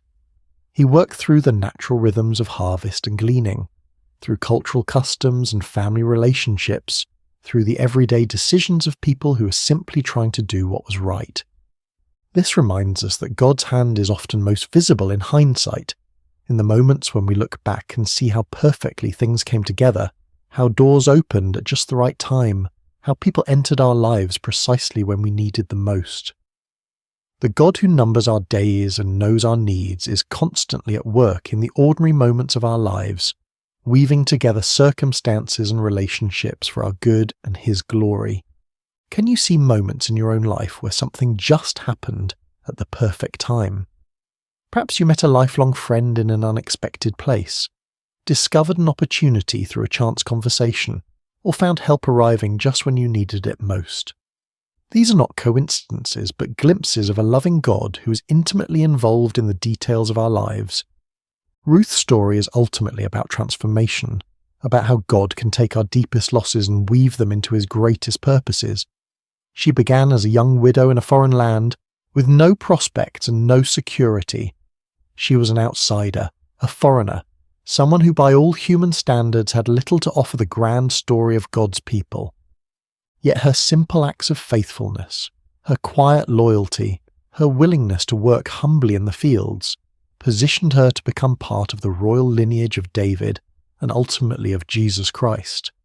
Her name is recorded forever in the genealogy of the Messiah, a testament to the truth that no one is too small, too foreign, or too broken to be used by God for his purposes. Ruth's transformation from widow to wife, from foreigner to family member, from poverty to provision, reminds us that our current circumstances do not define our future possibilities. The God who saw potential in a Moabite gleaner sees potential in each of us, regardless of our background, our mistakes, or our limitations. No matter where you come from, no matter what losses you have experienced, no matter how ordinary your life may seem, your story can become part of something bigger. Your faithfulness in small things, your acts of love and loyalty, your willingness to trust God even when you cannot see the whole picture. These are the threads that God uses to weave his magnificent tapestry of grace. Perhaps you are in a season of loss right now, wondering if your pain has any purpose, if your faithfulness matters, if your small acts of love make any difference. Ruth's story whispers hope into those questions. It reminds us that God wastes nothing, that he can bring beauty from ashes, that he specializes in writing stories of redemption and restoration. The title of Ruth's story, Beside Still Waters, comes from the 23rd Psalm, where David writes about the Good Shepherd who leads his sheep beside still waters and restores their souls. Ruth's life exemplifies this truth. In the midst of chaos and uncertainty, she found peace in her commitment to love and faithfulness. In the midst of loss and grief, she discovered that God's provision was always enough for each day. Her story teaches us that peace is not the absence of problems, but the presence of God in our problems. It is not found in perfect circumstances, but in perfect trust. Ruth faced real challenges, real losses, real fears, but she faced them with a spirit of quiet faith and humble obedience. The still waters of God's peace are available to us in every season of life. They flow not from our circumstances, but from our relationship with the one who is the source of all peace. When we, like Ruth, choose to trust in God's goodness, even when we cannot see His plan, when we choose to remain faithful even when the path is unclear, we find ourselves beside still waters where our souls can be restored. As you drift toward rest tonight, may you carry with you the gentle strength of Ruth's example. May you know that even in quiet places, even in fields of sorrow, even in long roads and sleepless nights, grace is never far away. The God who saw Ruth's faithfulness, who provided for her needs, who wove her story into His greater plan, is the same God who sees you tonight. Your acts of loyalty may seem small, but they matter. Your faithfulness in ordinary moments is building something beautiful. Your willingness to trust when you cannot see the whole picture is positioning you for blessings you cannot yet imagine. Rest now in the peace that comes from knowing you are held by a love that will never let you go, guided by a wisdom that sees the end from the beginning, and called into a story that is bigger and more beautiful than you can possibly imagine. May you sleep beside still waters, where your soul can be restored, your strength can be renewed, and your hope can be refreshed for whatever tomorrow may bring. The God who led Ruth from loss to legacy, from sorrow to joy, from emptiness to fullness is leading you too, and His plans for you are good. Sweet dreams, dear friend. May you wake tomorrow with the quiet confidence that comes from knowing you are deeply loved, perfectly guided, and part of a story that extends far beyond what you can see. Like Ruth, who could never have imagined that her simple decision to stay loyal to Naomi would lead to her becoming the great-grandmother of King David, you too are part of a tapestry being woven by hands far wiser than your own. Your faithfulness today, your love tomorrow, your trust in the unseen God who walks beside you, these are the threads that He is using to create something beautiful, something lasting, something that will echo through generations. Rest now in the shadow of His wings, knowing that you are safe, you are seen, and you are more precious than you know. The same God who led Ruth beside still waters is leading you too, and His love will never fail. Amen. Hey there, peaceful soul. Before we begin tonight's gentle journey through Scripture, I'd love to know where in the world you're listening from right now, and what time it is in your corner of creation. Please leave a comment below sharing this. It's always such a blessing to see how God's Word brings rest to hearts across every time zone. And if tonight's story brings you peace, please consider subscribing to Sacred Rest for more Scripture-based sleep stories delivered with calm, unhurried care. Now take a deep breath and let's rest in God's presence. The Sea of Galilee rested in quiet splendor as the day's light began its gentle retreat toward the horizon. Golden rays stretched across the water's surface, dancing and shimmering as if heaven itself had scattered coins across the deep. It had been a full day, a day when crowds pressed in from every direction, hungry for wisdom, for healing, for a glimpse of this man who spoke as no one had spoken before. Jesus had been teaching since morning, his voice carrying across the gathered multitudes. He spoke of seeds falling on different soils, of tiny mustard seeds growing into sheltering trees, of hidden treasures and precious pearls. The kingdom of heaven, he said, was like these things, sometimes hidden, always valuable, growing in ways the human eye might miss. His words were simple yet profound, accessible yet mysterious, and the crowds hung on every syllable. But even the Son of God wrapped in human flesh grew weary. As the sun began its descent, Jesus looked out at his disciples with eyes that held both exhaustion and purpose. "Let us go over to the other side," he said simply. No fanfare accompanied these words, no dramatic declaration, just a quiet invitation to cross the sea. This is where our meditation begins tonight, with this small, seemingly unremarkable statement. Let us go over to the other side. 5 ordinary words that carried extraordinary meaning. For when Jesus says, "Let us go," he already knows what lies ahead. The storm that would soon rage was not a surprise to him. The fear that would grip his disciples' hearts was already known. The peace he would speak was already prepared. The disciples, eager to follow their teacher wherever he led, began to prepare the boat. Some of them were fishermen by trade: Peter, Andrew, James, and John. Their hands calloused and strong from years of casting nets and pulling oars. They knew this sea intimately, had crossed its waters countless times. This evening crossing seemed unremarkable to them, simply another journey in their extraordinary adventure with this remarkable man. Other followers bid Jesus and the disciples farewell from the shore, perhaps still pondering the parables they had heard throughout the day. The kingdom of heaven is like. These words would linger in their hearts as they returned to their homes, planting seeds of truth that would grow in ways they couldn't yet imagine. As the boat pushed away from shore, Jesus settled into the stern. A small cushion was placed there, nothing luxurious, just a simple comfort for the teacher's rest. Several of the disciples took up the oars, their strong arms working in rhythmic unison to guide the vessel forward. Others perhaps sat quietly, watching the shoreline recede or gazing up at the vast canvas of sky that was beginning to transition from azure blue to deepening indigo.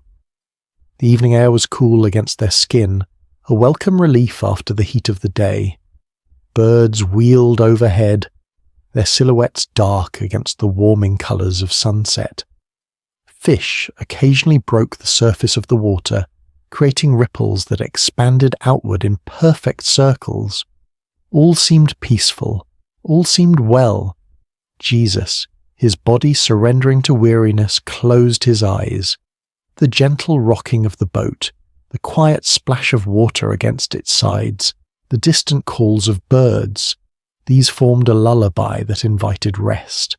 And so he slept, his head resting on the cushion, his breath falling into the deep, steady rhythm of slumber.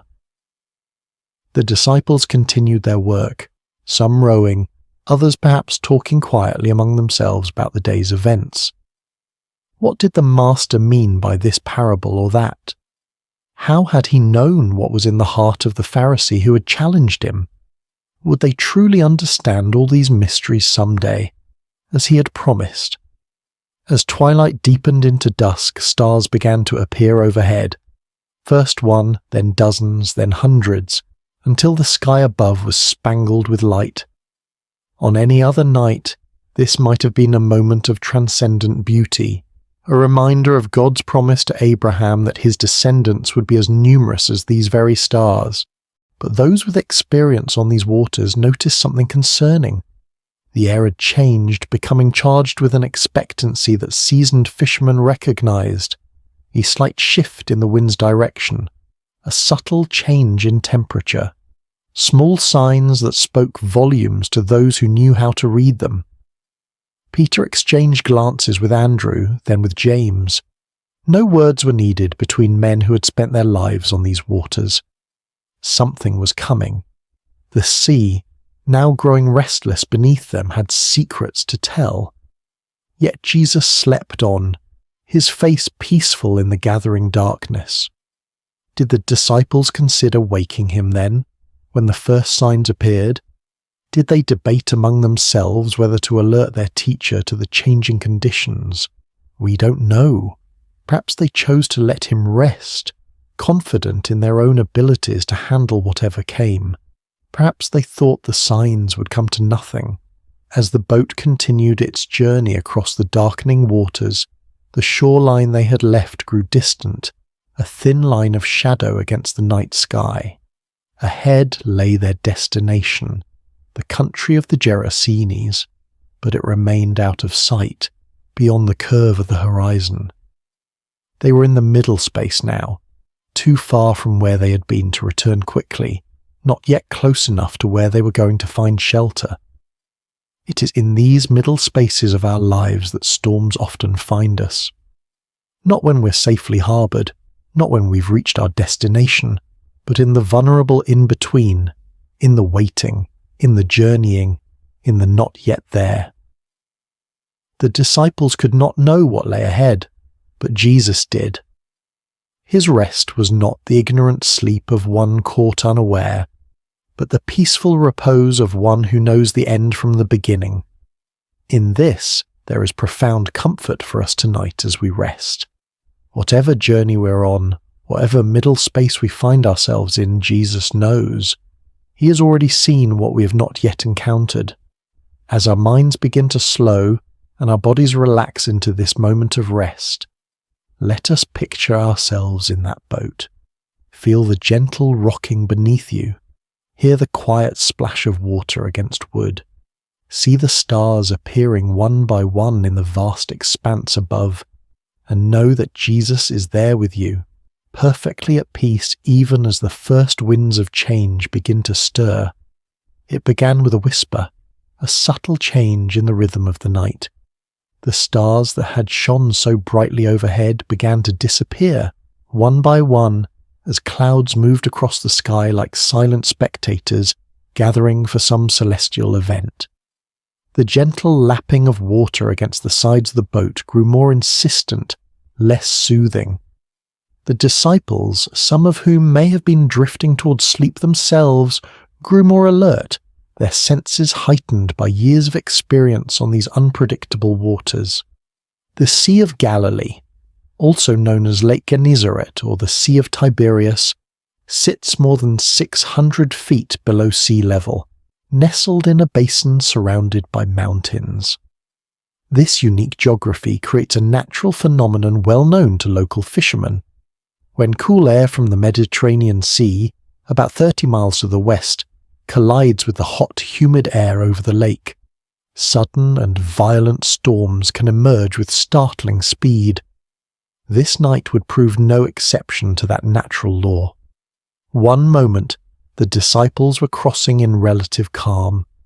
The next, they found themselves battling a windstorm that seemed to descend upon them from nowhere. The Greek word used in Mark's Gospel to describe this storm is leilaps. Not a gentle rain shower or passing breeze, but a furious squall, a tempest of frightening power. The wind began to howl, no longer a whisper but a roar that filled their ears and made conversation nearly impossible. It seized the sail, straining the ropes that secured it, and threatening to tear the fabric from its moorings. Those disciples with seafaring experience would have worked quickly to secure what they could, their hands moving with practiced efficiency despite the growing chaos. Waves rose around them, no longer gentle undulations but angry mountains of water that lifted the boat high before dropping it with stomach-churning speed into the next trough. Water began to break over the sides, soaking the men to their skin and pooling at their feet. In the dim light of whatever lamps they might have had, or perhaps by now extinguished by wind and water, they could see the boat beginning to fill. For modern readers, it might be difficult to fully appreciate the terror of this moment. We who cross oceans in massive ships or fly above the clouds in airplanes may have experienced turbulence or rough seas, but few of us have truly feared for our lives while travelling.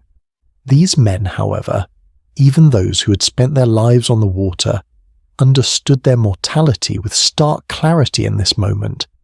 The boat was filling with water faster than they could bail it out. The wind showed no signs of abating.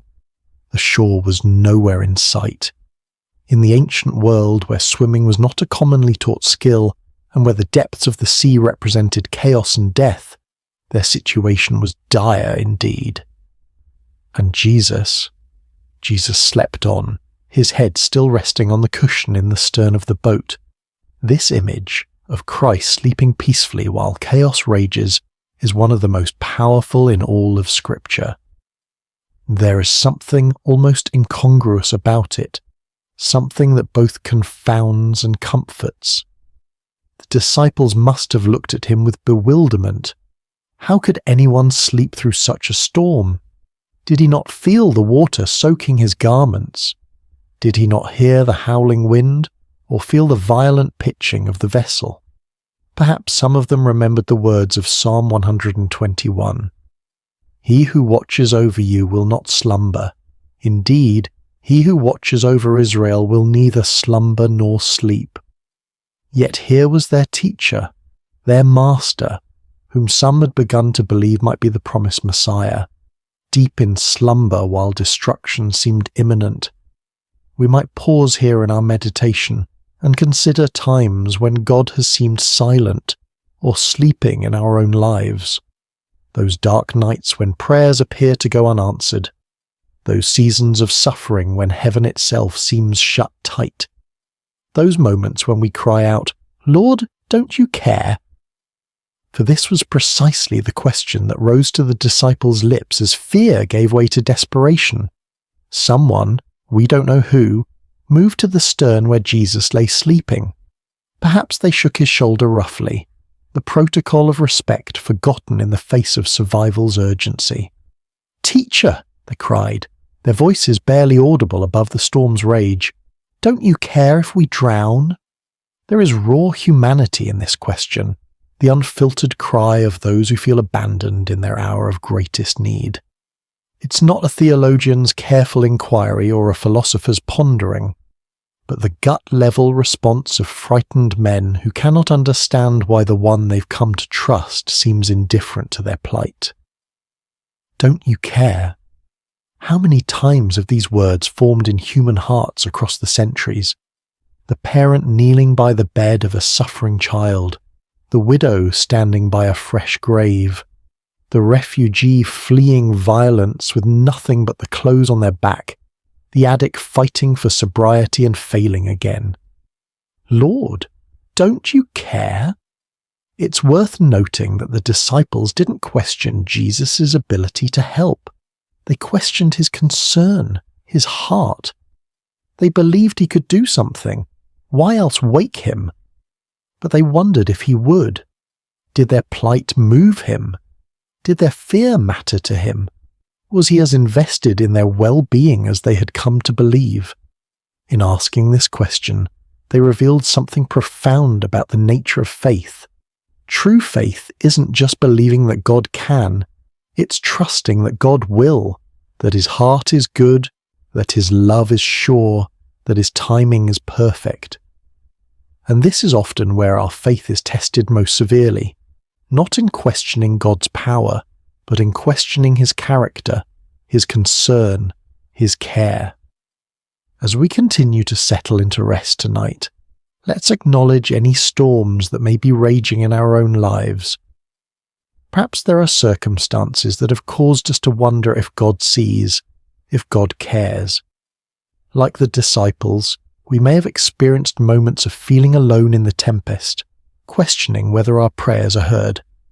The beauty of this story, and the comfort it offers us even now, is that Jesus' response to their cry reveals the truth about his heart. But before we explore that response, let's sit for a moment with the reality of the storm itself. Feel the wind's force, hear its howl, see the waves crashing over the sides of the boat. Experience the fear, the confusion, the desperate cry for help, and know that in the midst of it all, Jesus is present, not distant, not removed, but right there in the boat with them, with us. Whatever storm we face, we do not face it alone. The Lord of all creation has chosen to journey with us, to be present with us in every turbulent moment and every threatening circumstance. As our breathing deepens and our bodies grow heavier with approaching sleep, let us find comfort in this reality. The presence of Jesus in our boat does not exempt us from storms, but it changes everything about how we experience them. He's here even when he appears to be sleeping. He hears even when he seems silent. And he will respond in his perfect time with his perfect power. Now, as we picture the disciples crowding around Jesus, as we hear their cry of "Don't you care if we drown?" let us watch and see what happens next, for the storm is about to meet its match. The chaos is about to encounter its creator. The winds and waves are about to recognize the voice of the one who called them into being. Jesus woke to the violent pitching of the boat, to the spray of water across his face, to the desperate cries of his disciples. "Teacher, don't you care if we drown?" Their question hung in the air between them, nearly lost in the howling of the wind, yet impossibly loud in its implication. Did he care? Could they truly doubt this? He who had healed the sick, restored sight to the blind, cleansed the lepers, did they think his compassion extended only to strangers and not to those closest to him? He who had called them by name, who had shared meals and long roads and countless conversations with them, did they imagine his heart was indifferent to their fear? Yet Jesus did not respond to their question directly. He did not immediately reassure them of his care or explain his apparent indifference. Instead, he rose, calm, unhurried, sovereign, and turned his attention to the storm itself. Mark's Gospel tells us that he got up, rebuked the wind, and said to the waves, "Quiet, be still." The Greek phrase used here, siopa pephimoso, carries the sense of be silent, be muzzled. It is the language one might use to quiet a disruptive animal or silence a disturbing noise. There is authority in these words, command and expectation of immediate obedience, and obey they did. The wind, which had been screaming across the water with destructive force, died away at once. The waves, which had been crashing over the sides of the boat and threatening to sink it, flattened into submission. The entire chaotic scene transformed in an instant from deadly peril to perfect calm. Imagine witnessing this moment. 1 second, you're fighting for your life against one of nature's most terrifying displays of power. The next, you're floating on a sea as smooth as glass under a clearing sky. The contrast would be disorienting, almost unbelievable. The silence following such tumult would ring in your ears. The stillness after such violent motion would leave you feeling strangely weightless. Only then, after demonstrating his authority over creation itself, did Jesus turn back to his disciples, and his words to them were not what they might have expected. No warm reassurance that yes, of course he cared, no gentle understanding of their fear. Instead, he asked them 2 pointed questions. Why are you so afraid? Do you still have no faith? These questions weren't meant to shame or condemn. Jesus was not expressing disappointment so much as issuing an invitation to examine the gap between what they professed to believe about him and how they responded when those beliefs were tested by circumstance. The first question, "Why are you so afraid?" invites examination of the source of our fears. Fear often arises from a perception of threat coupled with a sense of powerlessness to address that threat. The disciples feared drowning because they perceived the storm's power and recognized their inability to control it. But Jesus was suggesting another perspective. When he is in our boat, the equation changes. The presence of the Creator fundamentally alters the balance of power in any situation. The second question, do you still have no faith, probes even deeper. These disciples had witnessed Jesus perform miracle after miracle. They had seen him heal diseases medicine couldn't touch.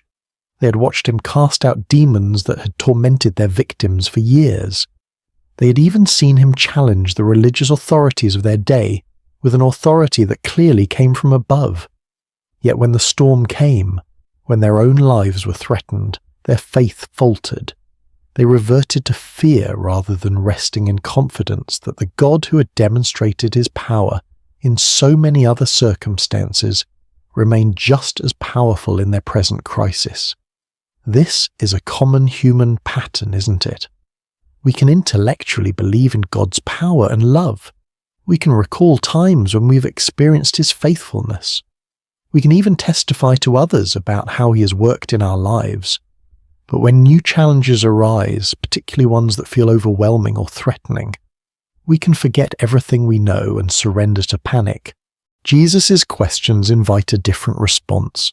They challenge us to align our emotional reactions with our professed beliefs, to allow what we know about God's character to inform how we feel when facing life's storms. This is not about denying fear. Fear is a natural human emotion that even Jesus experienced in the Garden of Gethsemane. Rather, it's about preventing fear from distorting our view of God and his activity in our lives. The disciples' fear had led them to question Jesus' care for them. "Don't you care if we drown?" His questions in return invited them to question their fear instead.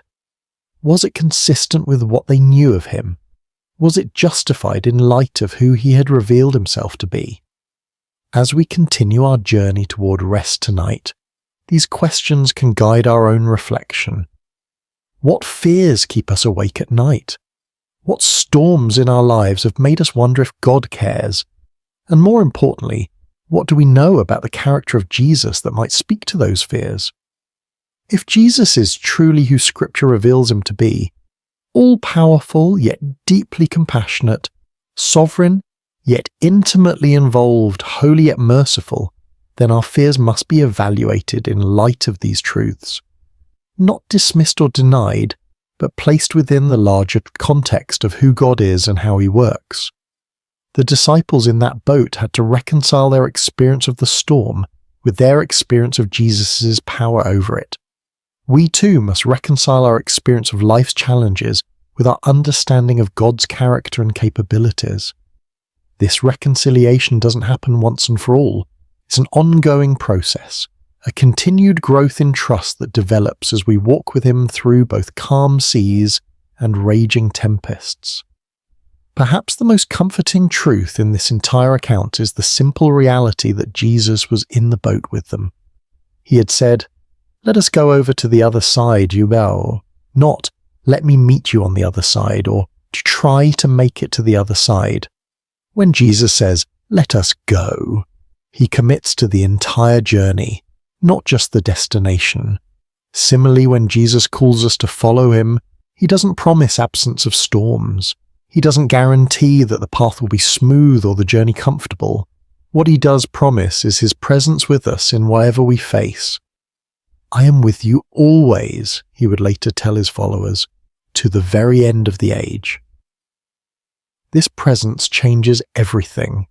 It doesn't always change our circumstances, though sometimes, as in this story, it dramatically does. But it always changes the meaning of those circumstances and how we can respond to them. As we feel sleep drawing nearer, let us rest in this truth.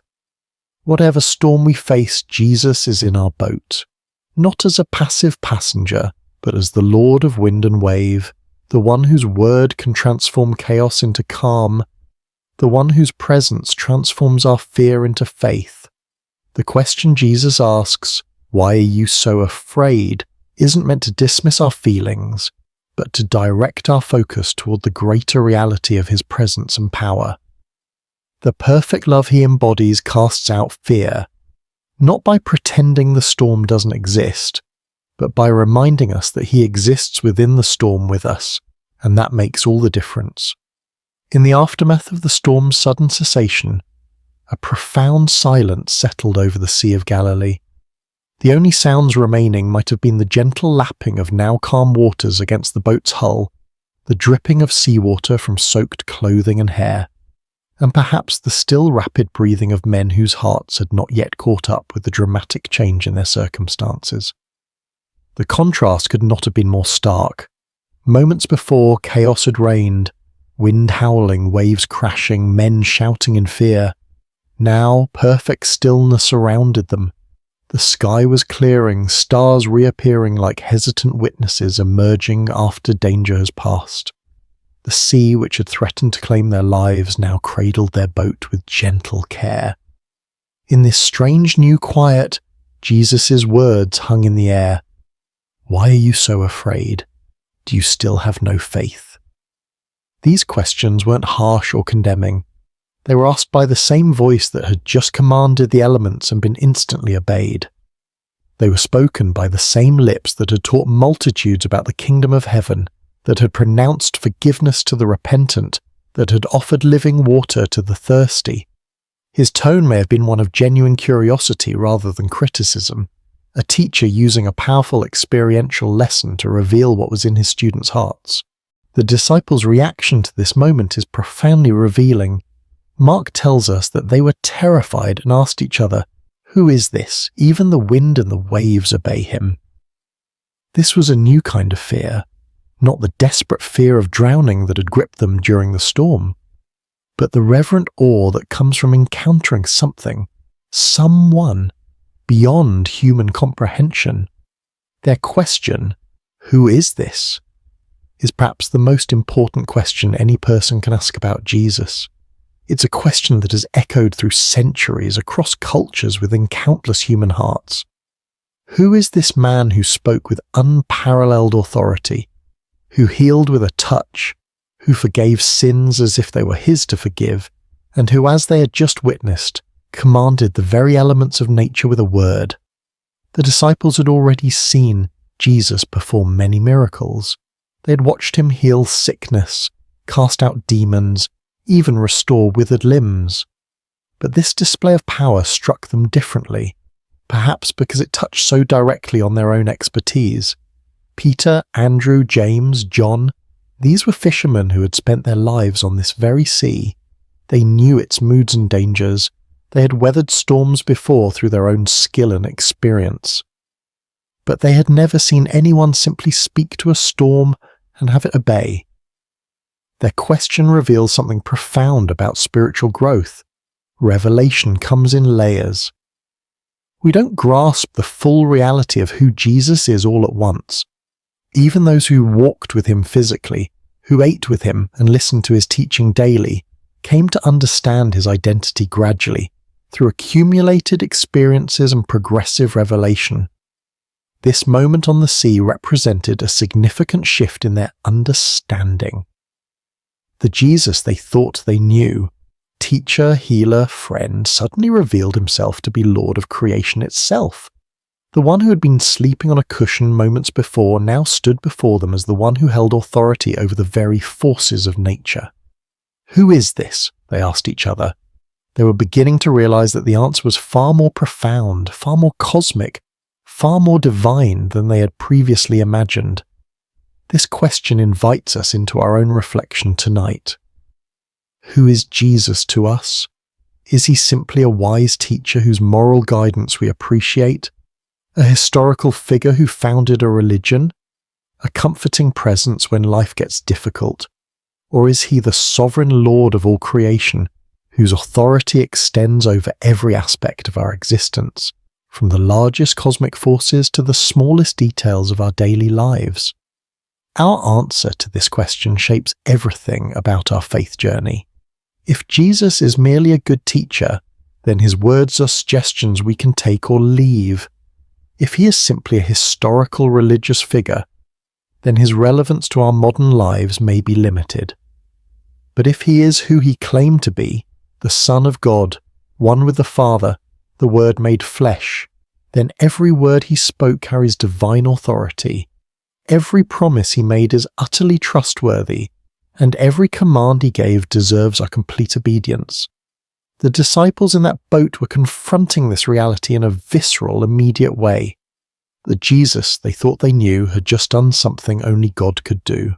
The Psalms describe God as the One who stilled the roaring of the seas, the roaring of their waves. Psalm 65:7, and the one who stilled the storm to a whisper, the waves of the sea were hushed. Psalm 107:29. Now they had seen Jesus do exactly this, with their own eyes in their own boat, in response to their own cry for help. Their question, "Who is this?" was not merely rhetorical. It reflected genuine wrestling with an expanding understanding of Jesus' identity. And this wrestling is an essential part of authentic faith. God does not expect us to have perfect theological understanding from the beginning of our journey with him. He reveals himself to us gradually, meeting us where we are and gently expanding our capacity to know him as he truly is. For the disciples, this storm became a classroom, a place where their understanding of Jesus grew deeper and wider. Similarly, the storms of our lives often become the context in which we come to know God more truly. It's relatively easy to affirm God's goodness when life is calm and comfortable. It's when the winds howl and the waves threaten that our true understanding of His character is both revealed and refined.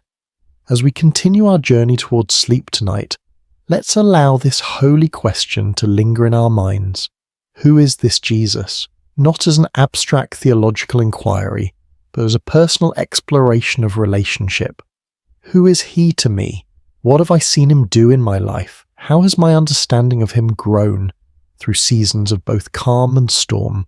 The beauty of this story is that it invites us to know Jesus more fully, not just as a distant miracle worker, but as the one who journeys with us through every circumstance of life. He is in our boat.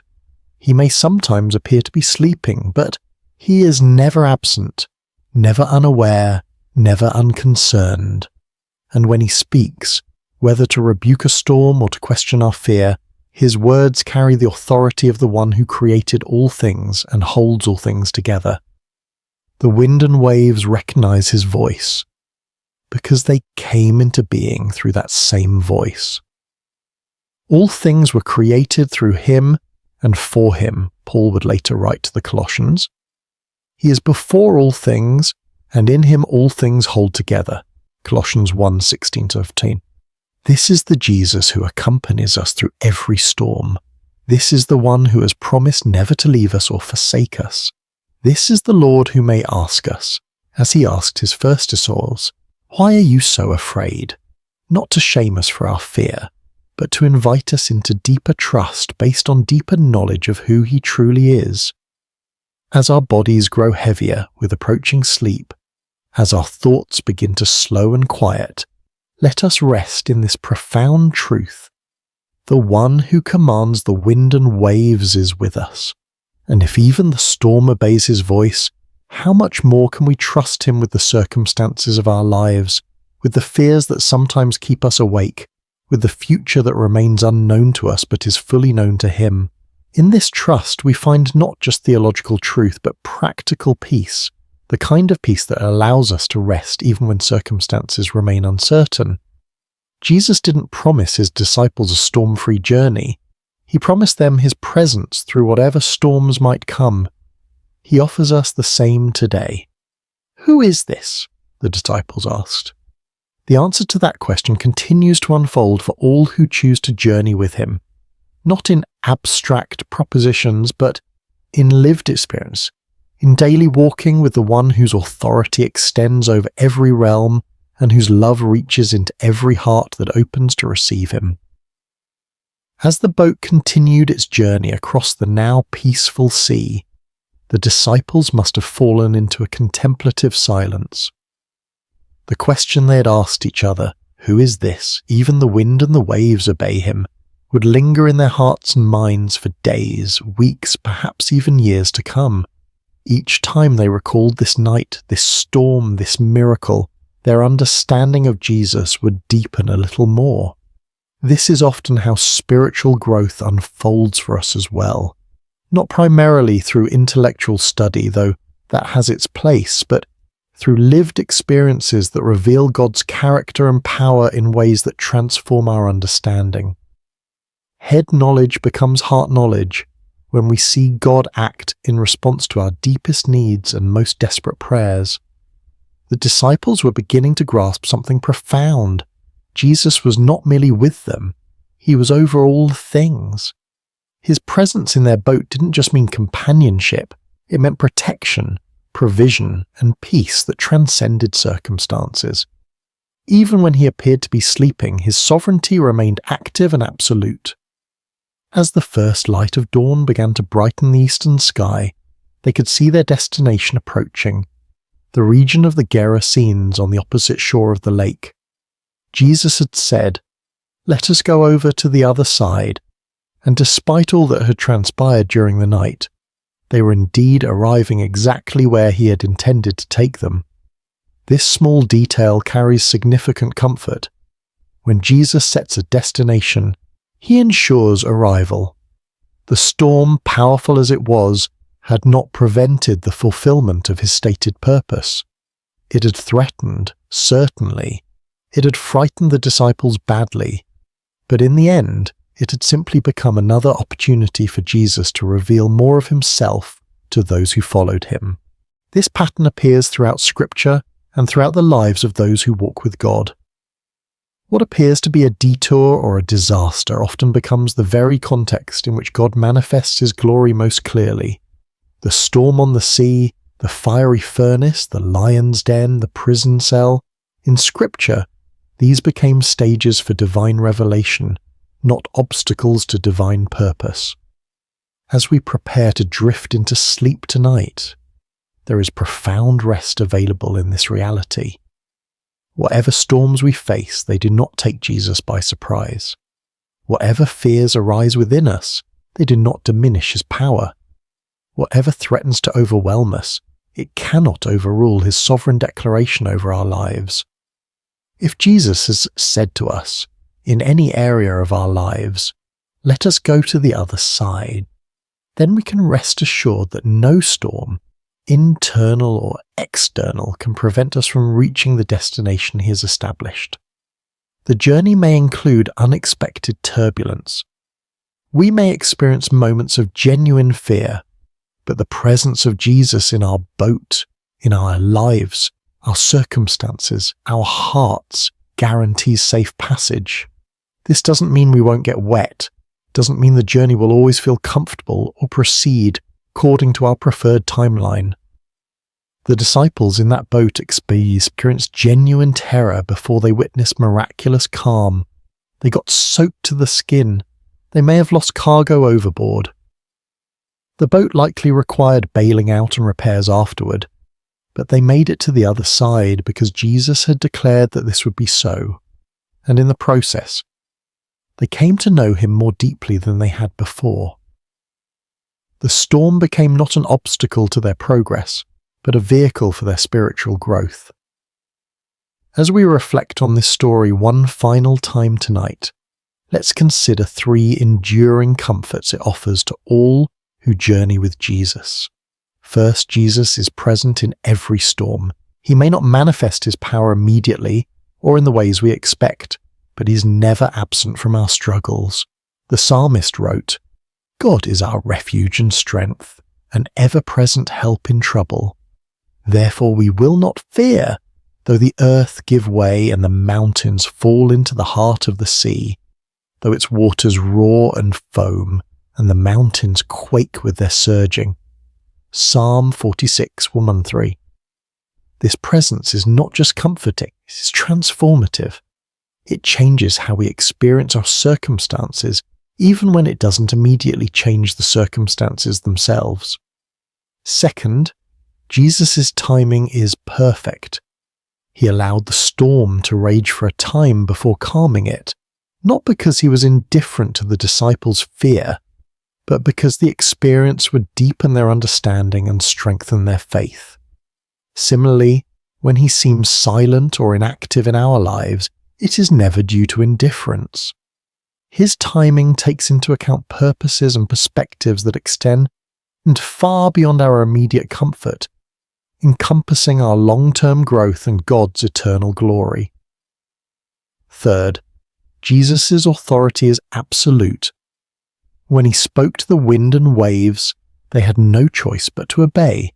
The same voice that said, "Let there be light" at creation now said, "Be still" to the storm, with the same creative authority and the same immediate result.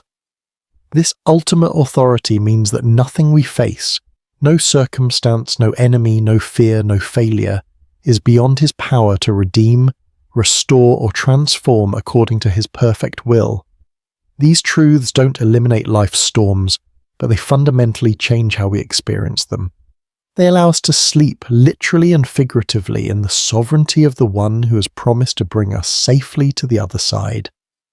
As your body relaxes more deeply now, as your breathing slows and your thoughts begin to drift, imagine yourself in that boat after the storm has ceased. Feel the gentle rocking of the vessel on calm waters. See the stars reflected on the surface like scattered diamonds. Hear the quiet lapping of small waves against the wooden hull. And most importantly, Know that Jesus is there with you, awake, aware, almighty. The night is passing. Dawn approaches. The shore draws nearer with each moment.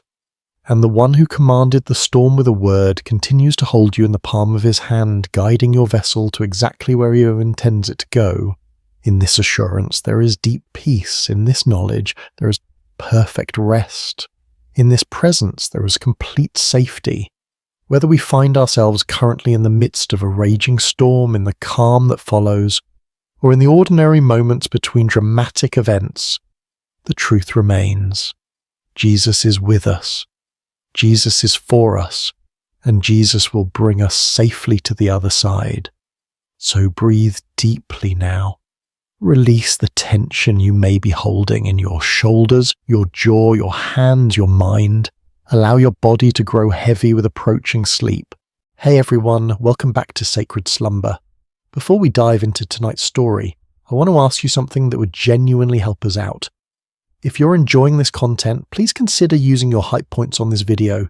It really helps the channel more than you possibly know. Seriously, it makes a massive difference in getting these stories out to more people who love this kind of content. Also, if you want to, drop a comment telling us what time it is for you right now and where in the world you're listening from. We absolutely love seeing where everyone is tuning in from. No pressure though, only if you feel like it. And of course, if you haven't already, hit that subscribe button. It keeps us going. All right, let's get into it.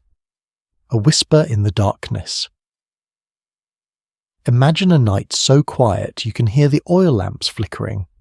Picture a massive stone sanctuary in the ancient city of Shiloh, where shadows dance across walls that have witnessed centuries of worship. The air is thick with the scent of incense and burning oil, that peculiar combination of cedar smoke and olive essence that clings to sacred spaces. Outside, the wind moves through the hills of Israel like a whispered prayer, carrying with it the distant bleating of sheep settling for the night and the occasional call of a desert owl. Inside, in the sacred chambers near the Ark of the Covenant, a young boy lies sleeping on a simple mat. The stones beneath him still hold the warmth of the day's sun, though the night air has begun to cool. His breathing is steady, deep, the kind of sleep that comes from honest physical labour and a clear conscience. His name is Samuel. This is not a story about miracles that shake mountains or angels descending in blinding light.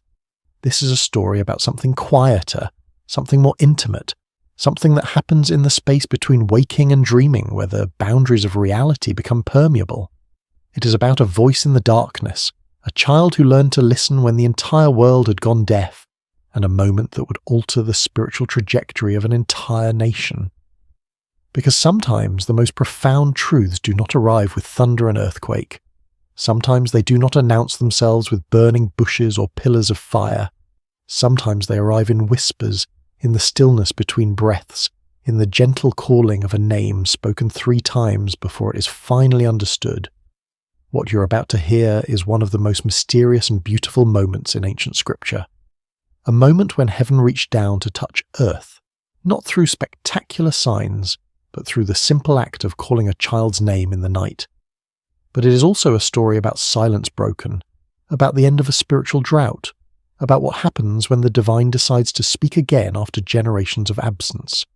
This is the story of Samuel, the boy who heard God speak when the rest of the world had forgotten how to listen, and perhaps, hidden within this ancient narrative, there are questions we have forgotten to ask. Questions about why heaven goes silent. Questions about who gets chosen to break that silence. Questions about whether the voice that called to Samuel in that darkened sanctuary is still calling, still speaking, still searching for those rare individuals who know how to say, "I am listening." Chapter 1. Hannah's Promise. To understand Samuel's calling, we must first understand how he came to be sleeping in that sanctuary. His story begins not with him, but with his mother, a woman named Hannah, who knew the bitter taste of desperation and the hollow ache of prayers that seemed to vanish into an empty sky. In the hill country of Ephraim, in a small village whose name has been lost to history, there lived a man named Elkanah who had 2 wives, as was common in that era. His first wife, Peninnah, had given him several children, sons to carry his name, daughters to arrange in marriage, a legacy written in flesh and blood. His second wife, Hannah, had given him only heartache and unanswered prayers. Year after year, Hannah remained childless, and in a culture where a woman's worth was often measured by her ability to bear children, this was not just a personal grief. It was a social death sentence, a daily humiliation, a question mark hanging over her entire existence. Neighbours would whisper, extended family would exchange knowing glances, even well-meaning friends would offer useless advice or suggest that perhaps she had offended God in some way, that her barrenness was divine punishment for some unknown sin. Elkanah loved Hannah. The text makes this clear. He would give her double portions at feasts, trying to compensate with material generosity for what biology had denied her. He would ask her with genuine confusion, "Am I not better to you than 10 sons?"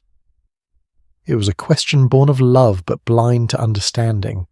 He could not fathom that the issue went deeper than his affection, that Hannah's grief was not about him at all, but about her own sense of purpose, of completion, of being seen as fully human by the society around her. Peninnah, with the cruelty that can only come from insecurity dressed as triumph, would taunt Hannah relentlessly. Every time the family made their annual pilgrimage to the sanctuary at Shiloh to worship and offer sacrifices, Peninnah would remind Hannah of her barrenness. The taunts were not subtle. They were designed to cut deep, to remind Hannah that in the eyes of the world she was incomplete, cursed, forgotten by the very God she came to worship. Peninnah would parade her children before Hannah, would make comments about how blessed she was, would turn every moment of worship into a reminder of Hannah's failure. And Hannah would weep. She would refuse to eat. The pain went beyond physical longing for a child.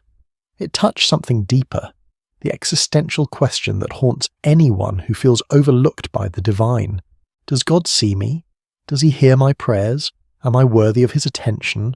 Or am I simply background noise in a universe too vast to care about one woman's grief? The pilgrimage to Shiloh was supposed to be a time of joy, of celebration, of renewal.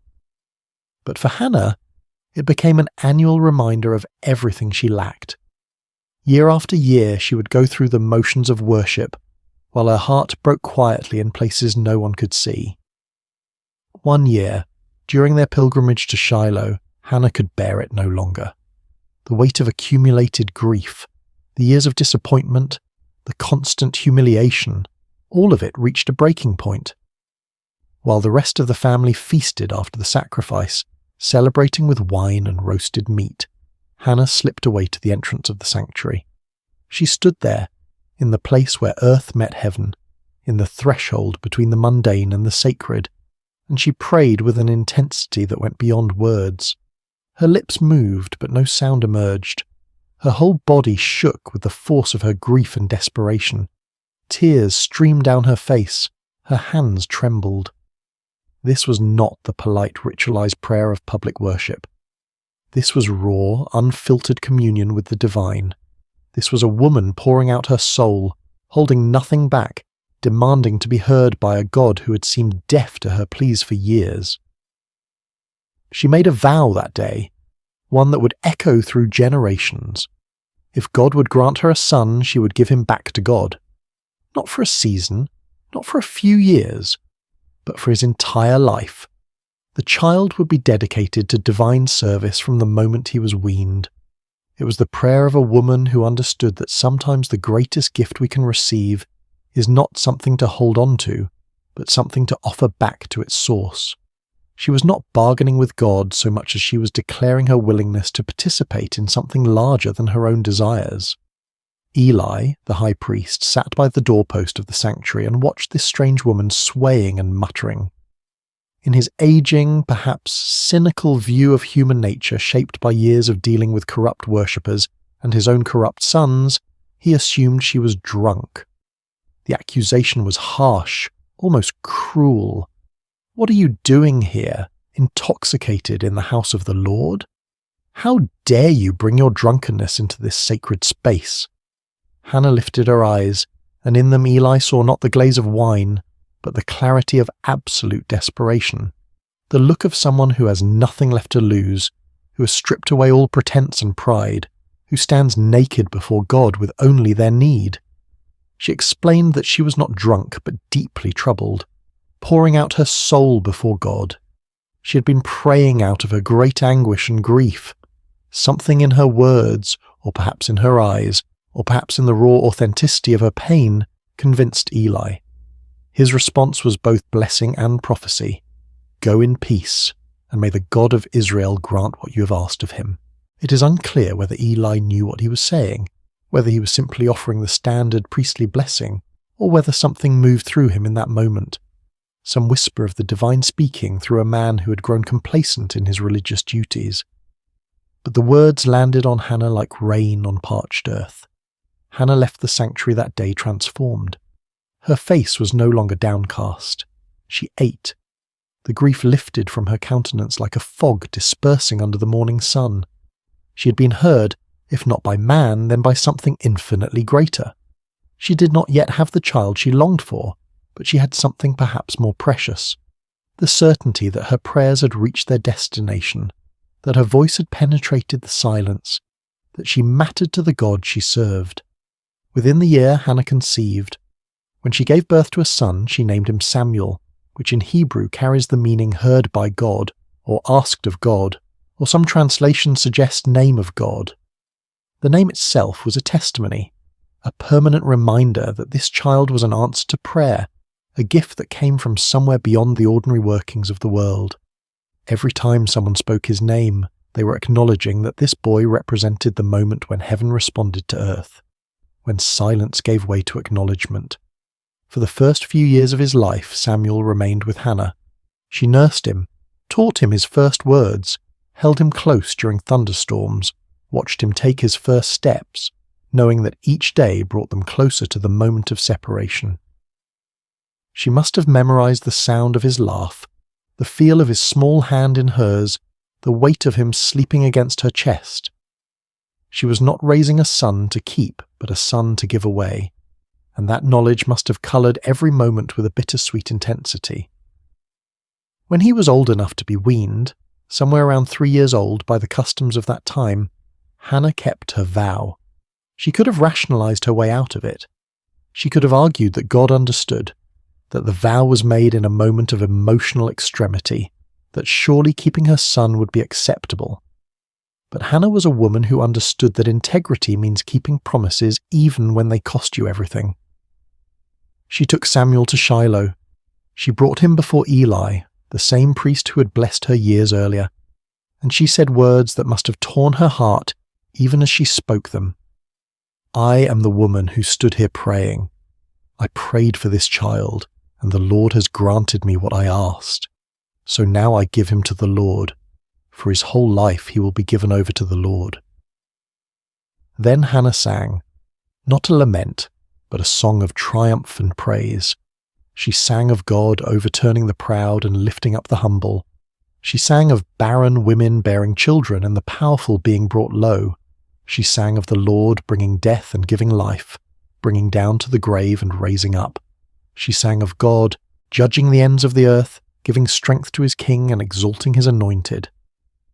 Her song was radical, revolutionary, a declaration that the God she served delighted in reversing the expectations of the world, in using the weak to shame the strong, in lifting up those the world had written off as irrelevant.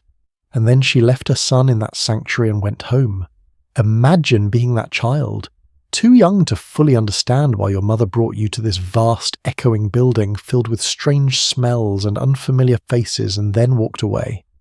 Too young to grasp that you had become the physical embodiment of a promise, a living prayer offered back to its source. You watch her figure receding, growing smaller, disappearing down the road back to the only home you have ever known, and you are left in the care of an old man whose eyes can barely see you, whose own sons are corrupt, in a place that will become your entire world. Samuel's childhood was unlike any other in Israel.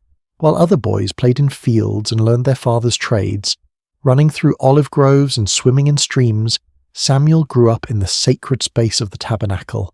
His world was one of ritual and reverence, of ancient objects and whispered prayers, of shadows and lamplight, and the constant awareness that this place was different from all other places. He opened the doors of the sanctuary each morning, flooding the holy space with light.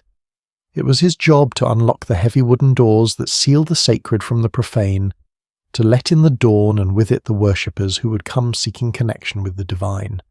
He assisted Eli in the daily tasks of worship, learning the intricate patterns of sacrifice and ceremony, memorizing which offerings required which procedures, understanding the difference between sin offerings and burnt offerings and peace offerings, learning to read the subtleties of ritual purity.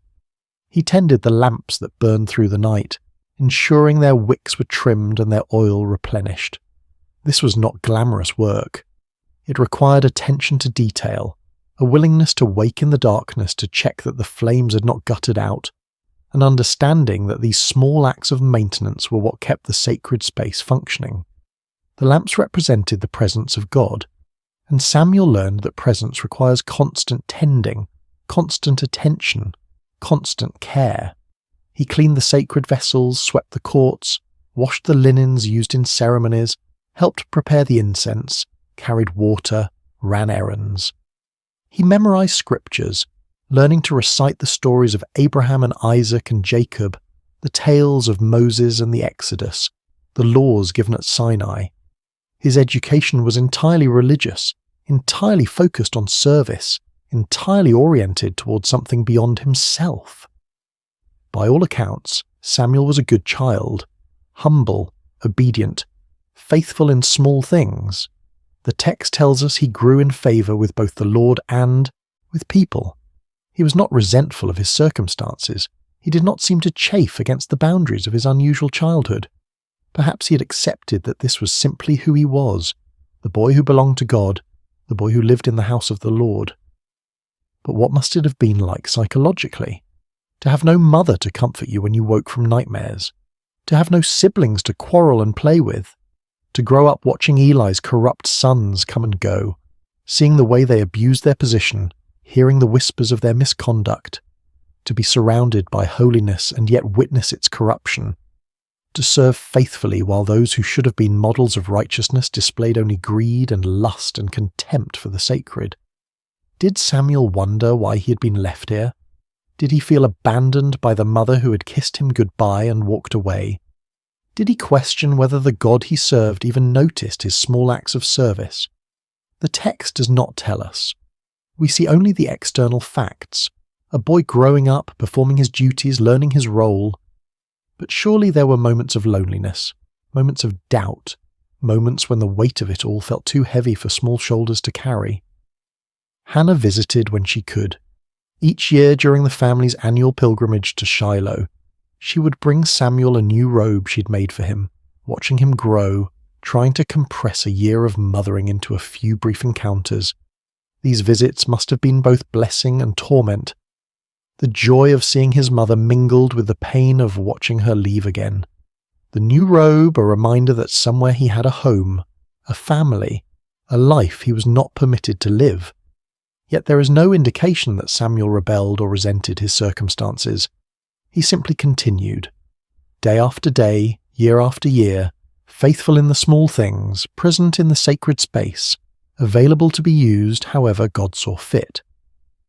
There was no indication in those early years that he would become anything more than a helpful assistant to an aging priest, that he would one day be the voice through which God spoke to an entire nation. But God, it seems, has a habit of preparing his instruments in obscurity before bringing them into the light. Samuel was being shaped by his circumstances, formed by his loneliness, refined by his faithfulness in tasks that no one celebrated. He was learning what it meant to serve without applause, to be obedient without immediate reward, to remain present even when presence felt like punishment. He was learning to listen in the silence. Chapter 2. The State of Israel at the Time. To appreciate what happened on that quiet night when God called Samuel's name, you need to understand the spiritual condition of Israel during this period. It was, to put it simply, a disaster. But the disaster raises uncomfortable questions that the text never fully answers. Questions about divine silence. Questions about why systems of worship become corrupt. Questions about what happens when the mediators between heaven and earth become obstacles instead of conduits. The problem started with Eli's sons, Hophni and Phinehas. These two men had inherited their father's position as priests, but they had not inherited his reverence for the sacred. They were corrupt in ways that went beyond simple moral failing. They actively perverted the worship of God, treating the sacrifices and offerings as opportunities for personal gain, turning the sacred into the profane with a systematic cruelty that suggests something darker than mere greed.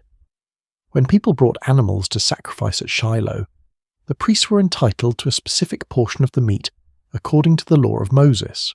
But Hophni and Phinehas were not content with their allotted share, with what had been designated as rightfully theirs. They wanted more. They wanted the best. They wanted what belonged to God. They would send their servants to threaten worshippers, demanding the choicest cuts of meat before the fat was even burned on the altar, as required by law. The fat belonged to God. That was non-negotiable in the sacrificial system.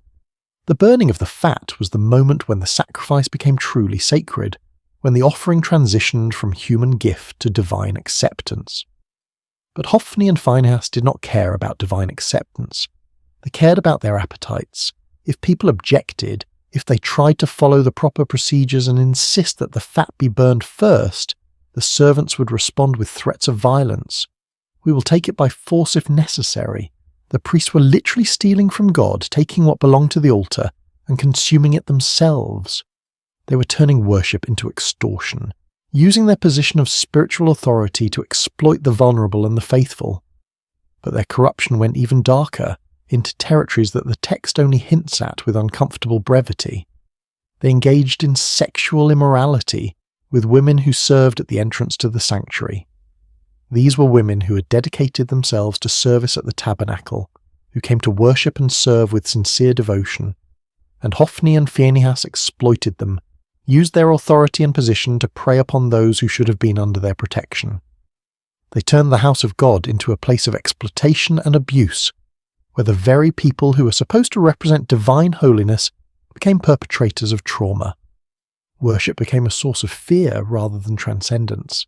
People stopped coming, or when they came with cynicism and resentment, going through the motions but empty of faith. How could you trust a system where the gatekeepers were predators? How could you believe in the holiness of a place where the priests defiled it daily? The sanctuary at Shiloh, which was meant to be the central hub of Israel's spiritual life, became instead a monument to religious corruption. Eli knew what his sons were doing. The text makes this painfully clear. People told him. They came with reports of misconduct, of abuse, of exploitation. He heard the rumours and saw the evidence. He was not ignorant. He was not blind to their crimes. And to his credit, he confronted them. But his rebukes were weak, almost apologetic, carrying no weight and no consequence. Why do you do such things? I hear reports from the people about your wicked deeds. If someone sins against another person, God may mediate. But if someone sins against the Lord, who will intercede? The words acknowledge the problem but offer no solution. There is no threat of removal from office, no stripping of authority, no punishment that might actually deter the behaviour. Just words, just disappointment, just a father hoping his wayward sons might suddenly develop a conscience they had never demonstrated. Hophni and Phinehas ignored their father and continued their corruption. Why wouldn't they? There were no consequences. Eli's position as high priest gave him the authority to remove them, to appoint others, to enforce standards. But he did nothing, and his inaction was itself a form of action, a choice that enabled the continued degradation of worship. The impact on Israel's spiritual life was catastrophic. The text records it with devastating simplicity. The people came to despise the offerings to the Lord. Think about what that means. The sacrificial system was the heart of Israel's covenant relationship with God. It was how sins were atoned for, how gratitude was expressed, how the community maintained its connection with the divine. And people were learning to despise it, to see it as corrupt and meaningless, to associate worship with exploitation rather than with holiness. Faith withered. Cynicism spread. A generation was growing up believing that God either did not care about corruption in his own house, or that he was powerless to stop it, or worse, that he did not exist at all, and the whole system was simply a mechanism for priestly power and exploitation. But perhaps the most devastating aspect of this era, the detail that haunts the narrative with its implications, was not the corruption of the priests. It was the silence of heaven. The scripture records it with haunting simplicity. In those days, the word of the Lord was rare. There were not many visions. Think about what that means. In a culture where prophets and priests were meant to be the conduits between God and humanity, the channel had gone quiet. God was not speaking, or if he was, no one was hearing. Prophecies were scarce to the point of being legendary. Divine visions were so uncommon that when someone claimed to have received one, it was met with skepticism rather than expectation. But why? The text does not explain. It simply records the fact of divine silence as if it were weather, as if the absence of God's voice was as natural and unremarkable as a drought. But this raises uncomfortable questions. Had God withdrawn because of the corruption? Was the silence a form of judgment, a divine turning away from a people who had corrupted worship? Or had the people simply stopped listening? Had they become so cynical and so wounded by religious hypocrisy that they could no longer hear what was being said? Or was there another possibility, one that the text does not explore but that hangs in the air like smoke? Perhaps the priests, who were supposed to be the mediators between God and people, had become such effective blockers of communication that divine messages simply could not get through. Perhaps Hophni and Phinehas were not just corrupt individuals, but symptoms of a systemic failure, a spiritual infrastructure that had collapsed under the weight of its own contradictions. Israel was spiritually adrift, navigating by dead reckoning through waters where the stars had gone dark. There were no prophets to consult, no clear word from God about how to proceed, no divine guidance about which way to turn, just the daily grind of existence, the hollow rituals performed without meaning, the slow death of a people's faith in the face of institutional betrayal. This was the world into which Samuel was growing up, a world where the representatives of God were corrupt, where worship had become hollow, where heaven seemed distant and disinterested. If you were a young person in that era, what would you believe about the divine? Would you expect God to speak? Would you even know what his voice sounded like? Would you be able to distinguish a divine call from your own imagination or from the voice of a very human priest? Samuel cleaned the lamps each evening, ensuring the light would burn through the night. It was a practical task, a maintenance duty, nothing spiritual about it. He trimmed the wicks, refilled the oil reservoirs, ensured the flames were steady. But in that small act, there was a symbol that perhaps Samuel himself did not fully understand. The lamp of God had not yet gone out. Somewhere in the darkness a light still burned, and into that darkness, cutting through the silence that had lasted for generations, a voice was about to break through. Chapter 3. The night God spoke. The night began like any other. Samuel had completed his duties for the day, working through the familiar routines that structured his life. The sanctuary was clean, the floors swept, the vessels washed and arranged in their proper places. The lamps were lit, their flames steady, casting dancing shadows across the ancient stones. The sacred space was prepared for the silence of the evening hours, for the long watch through darkness toward dawn. Eli, now elderly and nearly blind, his eyes grown dim from age and perhaps from seeing too much corruption without acting, had retired to his usual place. He moved slowly now, carefully, feeling his way along walls he'd walked beside for decades. His sleeping area was separate but nearby, close enough that Samuel could hear him if he called, out in the night. Samuel lay down in his customary sleeping spot somewhere near the chamber where the Ark of the Covenant rested. The exact location is not specified in the text, but the implication is clear. He slept in proximity to the most sacred object in all of Israel, closer to the physical representation of God's presence than anyone else in the nation that night. The Ark was the most sacred object in Israel, a gold-covered chest containing the tablets of the law, a jar of manna, and Aaron's staff that had budded. But more than its contents, the ark represented the very presence of God among his people. It was the throne of the invisible king, the place where heaven touched earth, the point of contact between the divine and the mortal. To sleep near it was to sleep in the shadow of holiness, though Samuel likely thought nothing of it. This was simply where he slept, as ordinary to him as any bedroom, as familiar as his own breathing. The lamp of God was still burning, casting flickering shadows across the stone walls. This detail matters more than it might initially seem. In the Jewish tradition, the lamp in the sanctuary, the menorah that burned with consecrated oil, was not allowed to go out until morning light made it unnecessary.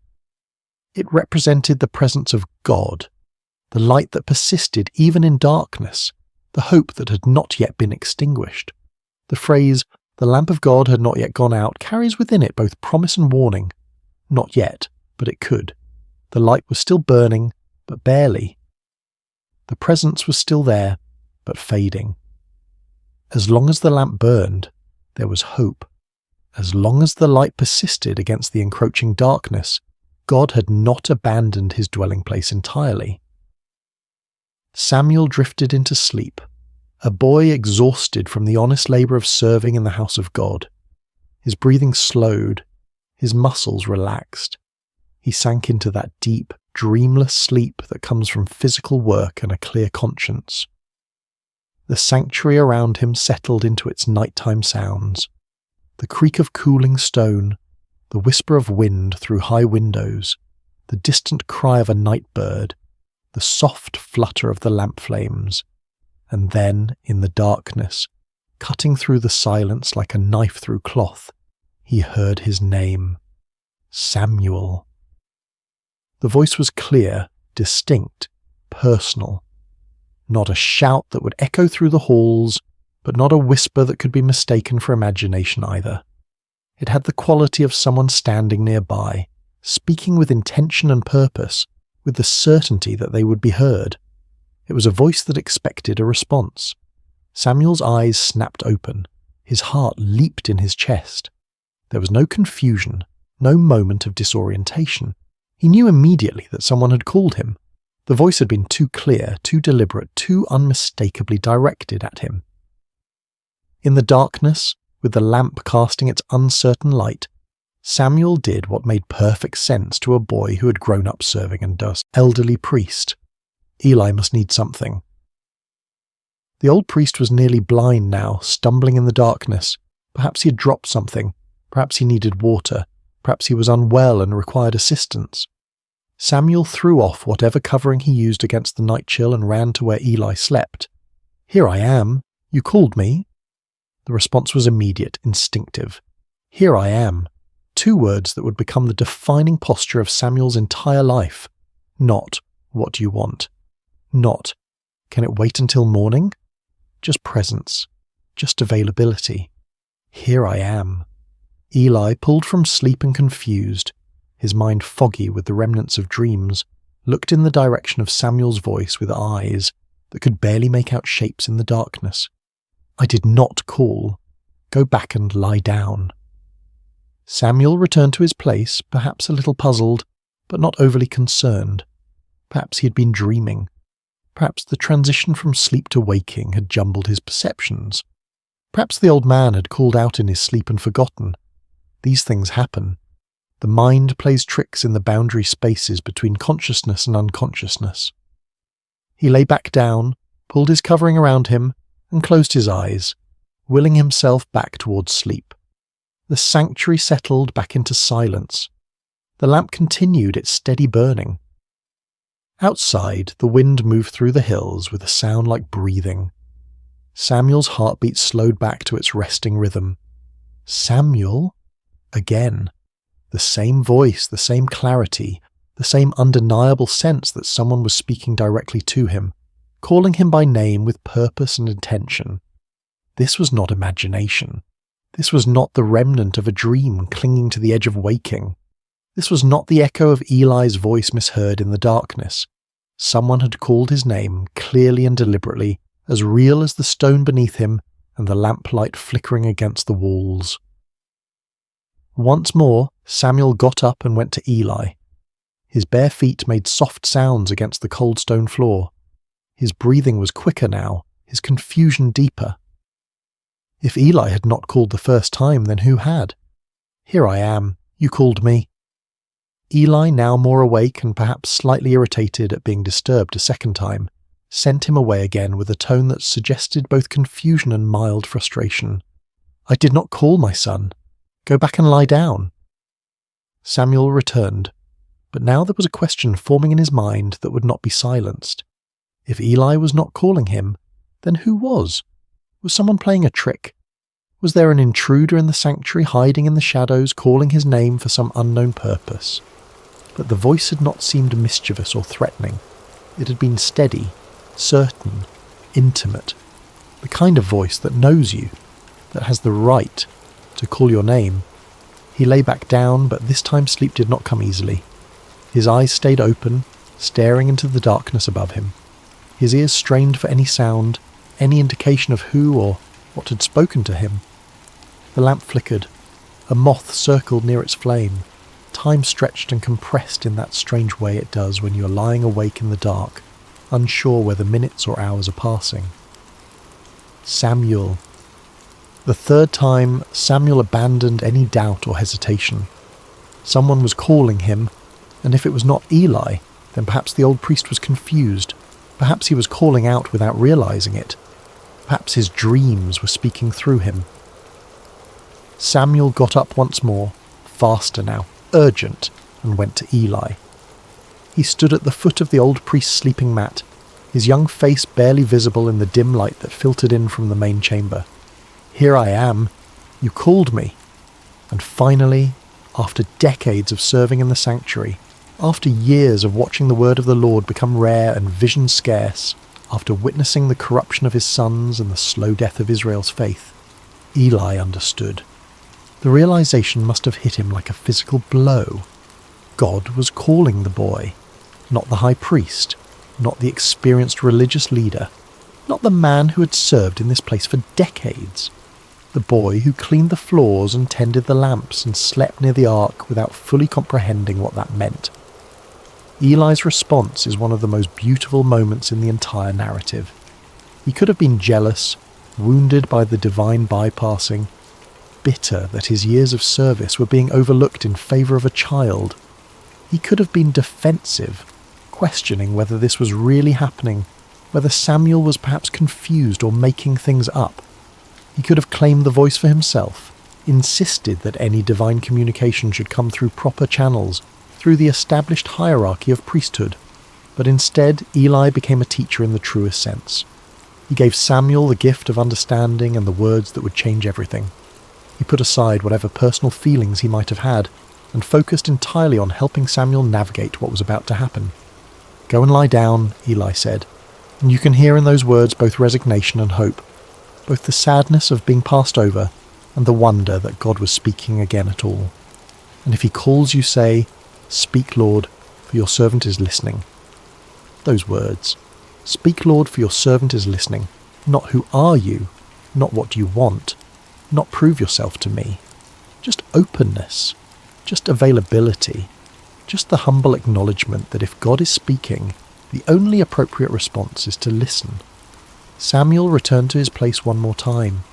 He lay down in the darkness, the lamp of God still burning nearby, casting its uncertain light across ancient stones, and he waited.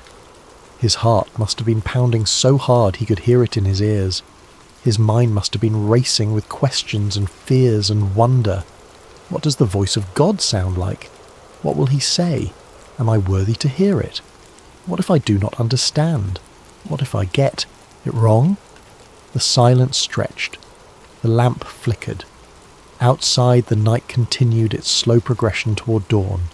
And then, for the fourth time, the voice came. But this time there was a difference. This time the name was repeated, spoken twice, with an intimacy and urgency that had not been there before. "Samuel! Samuel!" The repetition is significant. In Hebrew, when a name is called twice, it indicates intimacy, urgency, importance. Abraham, Abraham, Moses, Moses, now Samuel, Samuel. This was not a casual summons. This was personal, direct, unmistakable. This time, the boy was ready. Following Eli's instructions exactly, word for word, he responded with the words that have echoed through millennia as the perfect posture of faith, the ideal response to divine initiative. Speak, for your servant is listening. And God spoke. What happened next was not what a child would want to hear. God did not give Samuel a message of encouragement or blessing. He did not reveal some beautiful mystery or share some cosmic secret about the nature of reality or the structure of heaven. He did not offer comfort or promise Samuel a glorious future. Instead, God gave Samuel a prophecy of judgment, and the judgment was against Eli's household, against the man who had been like a father to him, against the only family he had truly known. God told Samuel that he was about to do something in Israel that would make the ears of everyone who heard it tingle. That phrase, ears tingling, suggests something shocking, something that would reverberate through the nation like a physical sensation. This was not going to be a quiet judgment, a private correction. This was going to be public, unmistakable, impossible to ignore. He was going to carry out against Eli everything he had spoken concerning his family, from beginning to end. There had been warnings before. A prophet had come to Eli years earlier with a similar message, speaking of judgment to come, of the priesthood being taken from his lineage, of his sons dying on the same day. That prophecy had been spoken and then seemingly forgotten, filed away as one of those uncomfortable truths that people acknowledge but never really expect to see fulfilled. But God was saying now that the time of fulfillment had come. The warnings were over. The judgment was at hand. The reason was clear and devastating. Eli knew about the sins of his sons. He knew they were blaspheming God, treating the sacred as profane, exploiting women, stealing from the altar, corrupting worship itself. He had heard the reports. He had seen the evidence.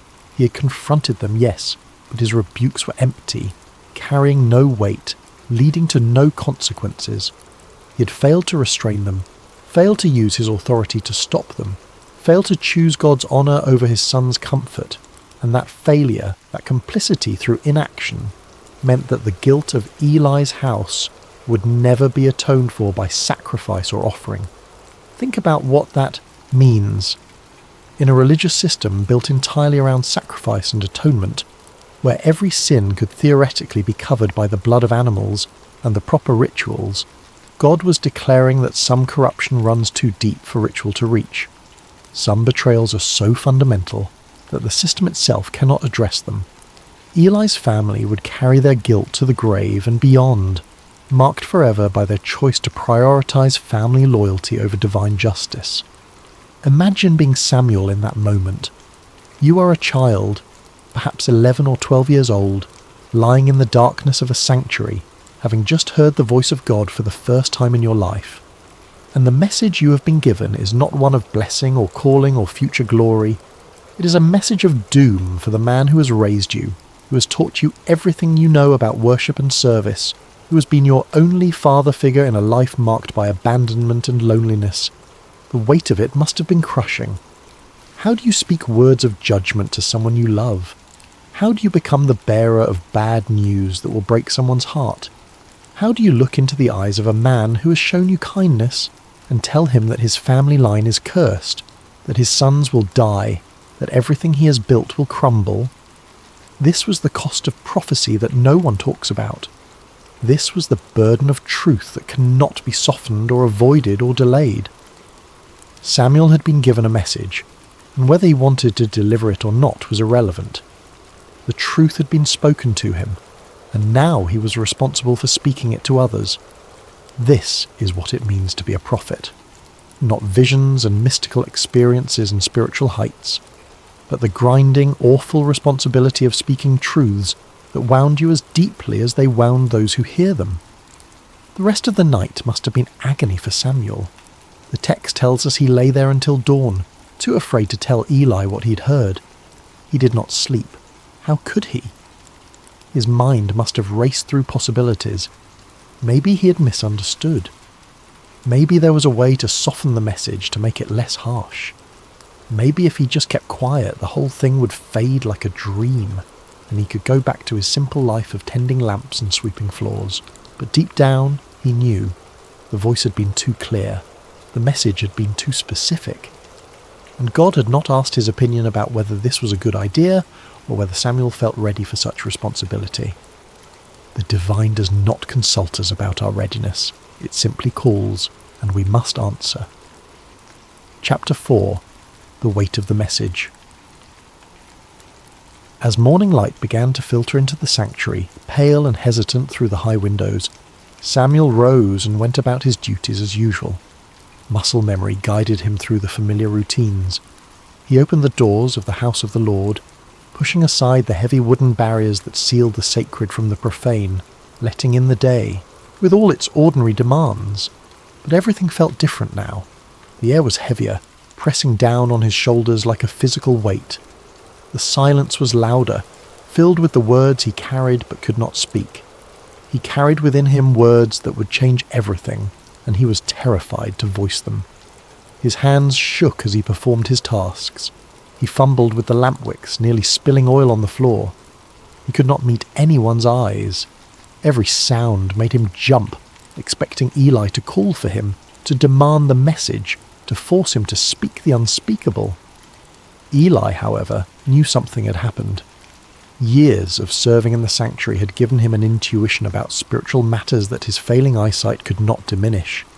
He could sense the change in Samuel, could feel the weight the boy was carrying. He called Samuel to him, his voice gentle but insistent, and when the boy came, reluctant and pale, the old priest asked him directly, "Samuel, my son, what was it he said to you? Please do not hide it from me." Then he added words that carried the weight of both authority and desperation. "May God deal with you, be it ever so severely if you hide from me anything he told you." It was an oath, a binding formula that made concealment impossible. Eli was not giving Samuel an easy out. He was demanding truth, however painful, however devastating. And in doing so, he was teaching Samuel one of the most important lessons of prophetic ministry. That truth matters more than comfort, that integrity requires speaking even when silence would be kinder. There is something deeply moving about this moment. Eli was giving Samuel permission to speak truth, even painful truth. He was not demanding a comfortable answer. He was not pressuring the boy to lie or soften the message. He was not using his position as high priest to intimidate or manipulate.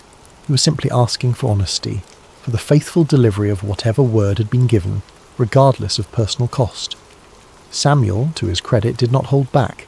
He told Eli everything, every word of the judgment, every detail of the coming consequences, every aspect of the doom pronounced against his house. He did not sugarcoat it. He did not try to make it easier to hear. He did not add comforting caveats or suggest ways the judgment might be avoided. He simply delivered the message as it had been given to him, faithful to both God and to Eli in his refusal to distort the truth. The words must have felt like stones in his mouth, each one heavy and sharp. He would have watched Eli's face as he spoke, looking for signs of anger or rejection or denial. But what he saw instead was something he had not expected. Eli's response is remarkable in its humility and resignation. He did not rage against the pronouncement. He did not question Samuel's experience or suggest the boy had misunderstood or imagined things. He did not blame Samuel for being the messenger or accuse him of disloyalty or ingratitude. He simply said, with a weariness that spoke of years of knowing this moment would come, "He is the Lord. Let him do what is good in his eyes." There is defeat in those words, yes, but there is also acceptance, a kind of peace that comes from finally having the truth spoken aloud, from no longer living in the shadow of unacknowledged reality. Eli had known for years that his sons were corrupt. He had known that his failure to stop them was a kind of complicity, a betrayal of his calling and his God. The judgment was not a surprise. It was an inevitability finally spoken aloud, a truth that had been hovering unspoken in the air for years finally given voice and substance. And perhaps in some way, Eli was relieved that the silence had been broken, even if the words spoken were words of judgment. Perhaps there is a relief that comes from knowing, from having certainty, even when that certainty is terrible. Perhaps after years of wondering when the hammer would fall, there was a strange comfort in finally hearing it fall, in knowing the shape of the future even when that future was dark. What Samuel learned that night and that morning was something most of us spend a lifetime avoiding. That truth is not always comfortable, that faithfulness sometimes means delivering hard words, and that love does not require us to hide reality from those we care about. Samuel could have lied to Eli. He could have softened the message or claimed he did not remember the details, or suggested that perhaps he had misunderstood what God was saying, but he chose honesty, and in doing so he established the pattern that would define his entire ministry. He would be a prophet who spoke the word of the Lord without compromise, without concern for how it would be received, without fear of the consequences. Not because he was harsh or unfeeling, but because he understood that truth, however painful, is ultimately an act of respect. To lie to someone even to spare their feelings is to treat them as less than fully human, as incapable of bearing reality. Samuel gave Eli the dignity of truth, and Eli received it with the dignity of acceptance. Chapter 5. Samuel becomes a prophet. After that night, everything changed for Samuel. The text tells us that he grew, and the Lord was with him, letting none of his words fall to the ground. That phrase, letting none of his words fall to the ground, is the ancient way of saying that everything Samuel prophesied came true. He was not speaking his own opinions or making educated guesses or offering the kind of vague predictions that could be interpreted multiple ways, depending on how events unfolded. He was speaking with divine authority, and reality itself confirmed his words with uncomfortable precision.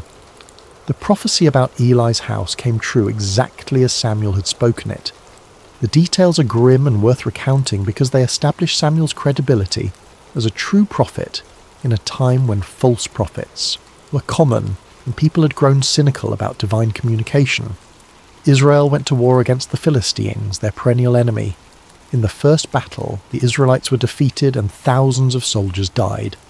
In desperation, the elders decided to bring the Ark of the Covenant from Shiloh to the battlefield, believing that God's physical presence would guarantee victory.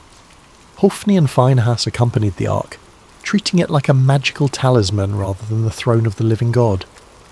The Israelites shouted when the Ark arrived, a roar so loud that the ground shook. The Philistines were terrified at first, knowing the stories of what the God of Israel had done to Egypt. But they fought anyway, and in the battle that followed, Israel was utterly defeated. 30,000 soldiers died, and on that same day, exactly as prophesied, both Hophni and Phinehas were killed. The Ark of God was captured by the Philistines, carried off as a trophy of war. When a messenger brought the news to Shiloh, Eli was sitting by the road, his heart trembling for the Ark of God. When he heard that the Ark had been captured and his sons were dead, the 98-year-old priest fell backward off his chair, broke his neck, and died. The priesthood of his line ended in that moment, cut off exactly as God had declared. It was a devastating fulfillment, but it established beyond doubt that Samuel spoke with divine authority. He had predicted these events when he was just a child, and they had come to pass exactly as he said. The word of the Lord through Samuel was reliable, trustworthy, deserving of attention. As Samuel matured from boy to young man, his reputation spread throughout Israel like wildfire. From Dan in the far north to Beersheba in the deep south, spanning the entire geographical extent of Israel's territory, everyone knew that Samuel had been established as a prophet of the Lord. The word that had been rare, the visions that had been scarce, now flowed through this young man who had learned to listen in the darkness. But Samuel was more than just a prophet delivering occasional messages. God continued to appear at Shiloh, revealing himself to Samuel through his word on a regular basis. Samuel became the primary channel of divine communication for the entire nation. The silence had been broken. The channel between heaven and earth, clogged by corruption and complacency for generations, had been cleared. and the instrument God chose was not a powerful warrior or a cunning politician or even an experienced priest with decades of religious training. It was a boy who had learned to say 5 simple words: "Speak, for your servant is listening." Samuel's influence on Israel cannot be overstated. He became the bridge between the chaotic era of the judges and the establishment of the monarchy, standing at one of the most critical transitions in the nation's history. He was the last judge, travelling on a circuit through Bethel, Gilgal and Mizpah, settling disputes and administering justice with a wisdom that people recognised as coming from God. He was also the first of the great prophets, the founder of a prophetic tradition that would produce Elijah, Elisha, Isaiah, Jeremiah, and all the voices that would call Israel back to God throughout its history. When the people demanded a king like the surrounding nations, it was Samuel who anointed Saul, a tall and handsome man from the tribe of Benjamin, as Israel's first king. And when Saul proved disobedient and unfaithful to God, it was Samuel who had to deliver yet another hard message of judgment, who had to watch another man he had elevated fall under divine displeasure. Later, it was Samuel who anointed David, the youngest son of Jesse, a shepherd boy with no apparent qualifications except that God had chosen him. That shepherd boy would become Israel's greatest king, the man whose lineage would eventually produce the Messiah. But beyond the political role, beyond the anointing of kings and the settling of disputes, Samuel represented something Israel desperately needed: spiritual integrity in a world corroded by compromise. In a time when the priesthood had become corrupt, when worship had become hollow, when the word of the Lord was rare, Samuel embodied what it meant to hear from God and speak his truth faithfully regardless of personal cost. He reformed religious life throughout Israel, establishing schools of prophets where young men could learn to listen for God's voice and speak his word. He called the people back to authentic worship, challenging them to put away their foreign gods and serve the Lord only. He led the nation in repentance at Mizpah, where they fasted and confessed their sins, acknowledging that they had abandoned God. And when the Philistines attacked during that gathering, Samuel interceded for the people, and God threw the enemy into confusion with thunder and lightning, giving Israel a decisive victory. Samuel demonstrated that God had not abandoned his people, that the silence had been circumstantial rather than permanent, that divine presence and power were still available to those who would seek them with integrity. The boy who once cleaned floors and trimmed lamp wicks became the conscience of a nation. The child who slept near the ark became the voice through which God spoke to kings and commoners alike. His authority came not from position, or political power, or military might, but from the simple fact that he had learned to listen and had the courage to speak what he heard, even when speaking cost him dearly. Chapter 6. The Legacy of the Story. So what do we take from this ancient narrative? What does it mean for us, centuries removed from oil lamps and tabernacles and sleeping near the Ark of the Covenant? And perhaps more intriguingly, what questions does this story raise that it never fully answers? First, there is the theme of listening. God can speak in quiet places, in ordinary moments, when we least expect it. Samuel was not performing some elaborate spiritual ritual when God called his name. He was not fasting on a mountain. He was not in a trance or a vision quest. He was sleeping, exhausted from a day of mundane labour. He was simply present in a sacred space, available to be awakened. How often do we miss the voice of the divine because we are too busy, too distracted, too convinced that revelation only comes in spectacular packages? We wait for burning bushes and angelic visitations, for dramatic signs and unmistakable interventions, while the still small voice speaks in the darkness and we mistake it for our imagination, or for human conversation, or for nothing at all. Samuel teaches us that sometimes the most profound moments arrive softly, in the space between waking and sleeping, in the darkness when our defences are down and our minds are quiet enough to hear what has always been speaking. But this raises uncomfortable questions. How many times has that voice spoken and we have ignored it? How many times have we attributed divine communication to coincidence or psychology or wish fulfillment because we have lost the ability to recognize it for what it is? Second, there is the theme of obedience. Samuel's first response when he heard his name was immediate and complete. Here I am. No hesitation, no calculation, no weighing of options or considering whether this was a good time, just presence and availability. Not, what do you want, but here I am. Not, let me think about it, but immediate response. Later, when Eli gave him the words to use, Samuel followed the instruction exactly. He did not improvise or try to improve on the formula or insert his own personality into the exchange. He simply said what he had been taught to say, "Speak, for your servant is listening." Obedience in this story is not about blind submission to authority. It is about being teachable, about recognizing when someone knows more than you do, about trusting guidance even when you do not fully understand where it is leading. But there is something deeper here, something that troubles the waters of easy interpretation. Samuel was obedient to a voice he had never heard before, to a presence he could not see, based entirely on the instruction of a priest whose own family was corrupt, and whose judgment had been compromised by his failure to discipline his sons. What made Samuel so certain that this was God speaking and not some other voice? What internal compass guided him toward trust when skepticism would have been equally reasonable? Third, there is the theme of humility. Samuel's greatness began in small acts of service. He was faithful in opening doors, in cleaning, in tending lamps, in all the unglamorous work that keeps a sacred space functioning.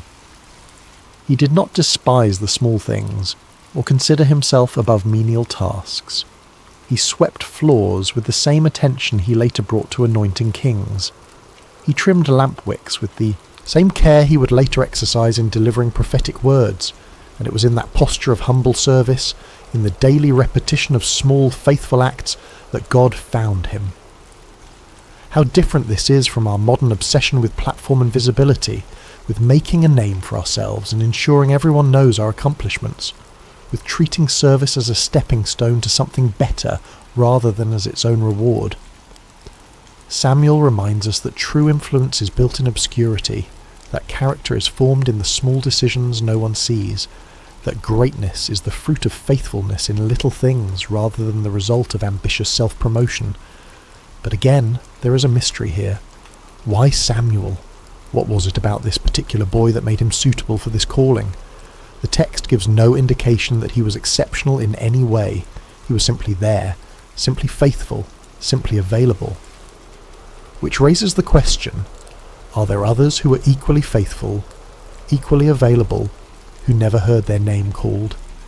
Is divine calling arbitrary, or is there some hidden criteria that determines who hears the voice and who does not? Fourth, there is the theme of responsibility. Sometimes truth is hard but necessary. Samuel's first message from God was a message of judgment, and he had to deliver it to someone he loved. This is the cost of being a conduit for truth. You do not get to choose which messages are convenient and which are difficult. You do not get to edit reality to make it more palatable. You do not get to withhold hard truths, because speaking them might damage relationships or cost you social capital. If you are going to be a voice for something beyond yourself, whether you call that voice God or conscience or truth, or simply what is, you have to be willing to speak even when the words cut you as deeply as they cut those who hear them. Samuel could have spared Eli. He could have lied or softened the message or claimed he did not remember the details. But he chose the harder path of honesty, and in doing so he honoured both Eli and himself. Yet this raises ethical questions that the narrative does not resolve. What is the balance between truth and compassion? When does speaking hard truths become cruelty disguised as honesty? Samuel was a child delivering a message he did not create and could not change. But what about us? When the truths we must speak are filtered through our own perceptions and biases and limited understanding, how do we know when to speak and when to remain silent? Fifth, there is the theme of hope. The lamp of God had not yet gone out. Even in the darkest period of Israel's spiritual life, When the priesthood was corrupt and the word of the Lord was rare and the nation was spiritually adrift, there was still a light burning somewhere in the darkness. God had not abandoned his people. He was simply waiting for someone who would listen, someone who would respond, someone who would be faithful with what was given to them. Samuel represents the truth that it is never too late for renewal, that no matter how far things have fallen, no matter how corrupt the systems or how cynical the people, there is always the possibility of a voice in the darkness calling us back to what matters. The light may be flickering, the wick may be nearly consumed, the oil may be running low, but as long as there is any light at all, there is hope for rekindling, for replenishment, for the dawn that follows even the longest night. But this optimistic reading sits uncomfortably with the historical reality. The lamp did eventually go out. The sanctuary at Shiloh was destroyed. The ark was captured and never returned to that place. The line of Eli ended in blood and disgrace. Samuel's calling did not prevent disaster. It only narrated it before it happened. So what kind of a hope is this? Is it simply the hope that truth will be spoken, even if it changes nothing? Is it the hope that someone will bear witness, even in the midst of collapse? Finally, there is something unspoken in this narrative that deserves attention. God bypassed the entire religious hierarchy to speak to a child. He did not go through official channels. He did not honour the established order. He did not consult with the high priest or seek permission from religious authorities. He simply called out in the darkness to a boy who had no status, no authority, no credentials beyond faithfulness in small things. This is either deeply encouraging or deeply unsettling, depending on your perspective. It suggests that divine communication is not controlled by institutions, that truth can emerge from the margins, that the voice of God might speak to those we least expect, rather than to those we have designated as official intermediaries.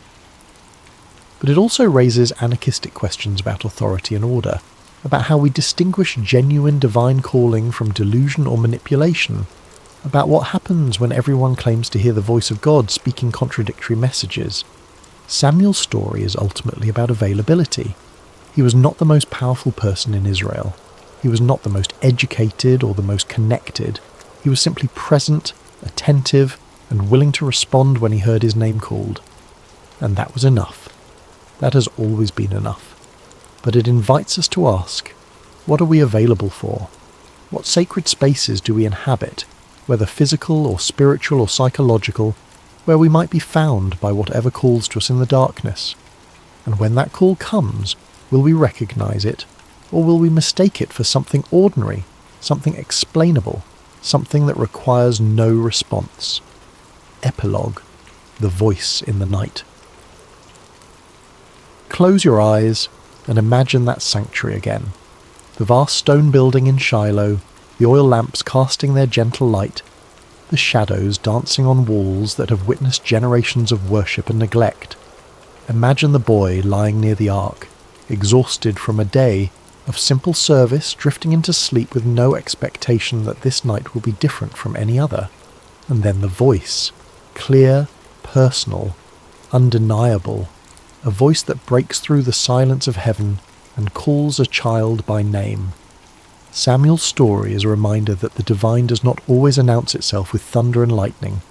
Sometimes it comes as a whisper in the darkness. Sometimes it arrives in the form of a question repeated until we finally understand that we are being addressed. Sometimes the most significant moments of our lives happen when we are alone, unguarded, simply present in a space where we have made ourselves available to something greater than ourselves. The lamp of God is still burning. That is the promise embedded in this ancient narrative. No matter how dark the times, no matter how corrupt the systems, no matter how silent heaven seems, there is always a light somewhere refusing to go out, and there is always the possibility that in the quiet, in the stillness, in the spaces between our busy thoughts and desperate prayers, we might hear our name spoken by a voice we do not yet recognize. The question is not whether the voice is calling. The question is whether we are listening. Samuel lay in that sanctuary as a boy and became a prophet because he learned to say 5 words that changed everything. Speak, for your servant is listening. He did not demand proof. He did not negotiate terms. He did not insist on understanding everything before committing to anything. He simply made himself available, and availability was enough. Perhaps that is the real legacy of Samuel's calling. Not that he became powerful or influential or historically significant, though he became all those things. The real legacy is that he teaches us what it looks like to be genuinely open to transformation, to be willing to hear hard truths, to be faithful in small things while waiting for larger purposes to reveal themselves.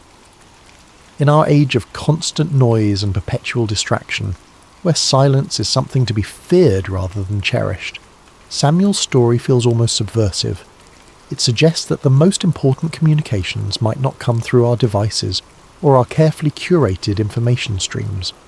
They might come in the quiet, in the dark, in the moments when we stop performing and simply exist in the presence of something that knows our name. So tonight, as you drift towards sleep, consider the possibility that you, too, might be lying in a sacred space, even if you do not recognize it as such. Consider the possibility that there might be a voice, gentle and persistent, calling your name in the darkness. Consider the possibility that the most profound transformation of your life might not begin with a grand revelation or a spectacular sign, but with the simple decision to respond to that voice with 5 words. Speak, for your servant is listening. The lamp is still burning. The voice is still calling. The only question is whether we have ears to hear.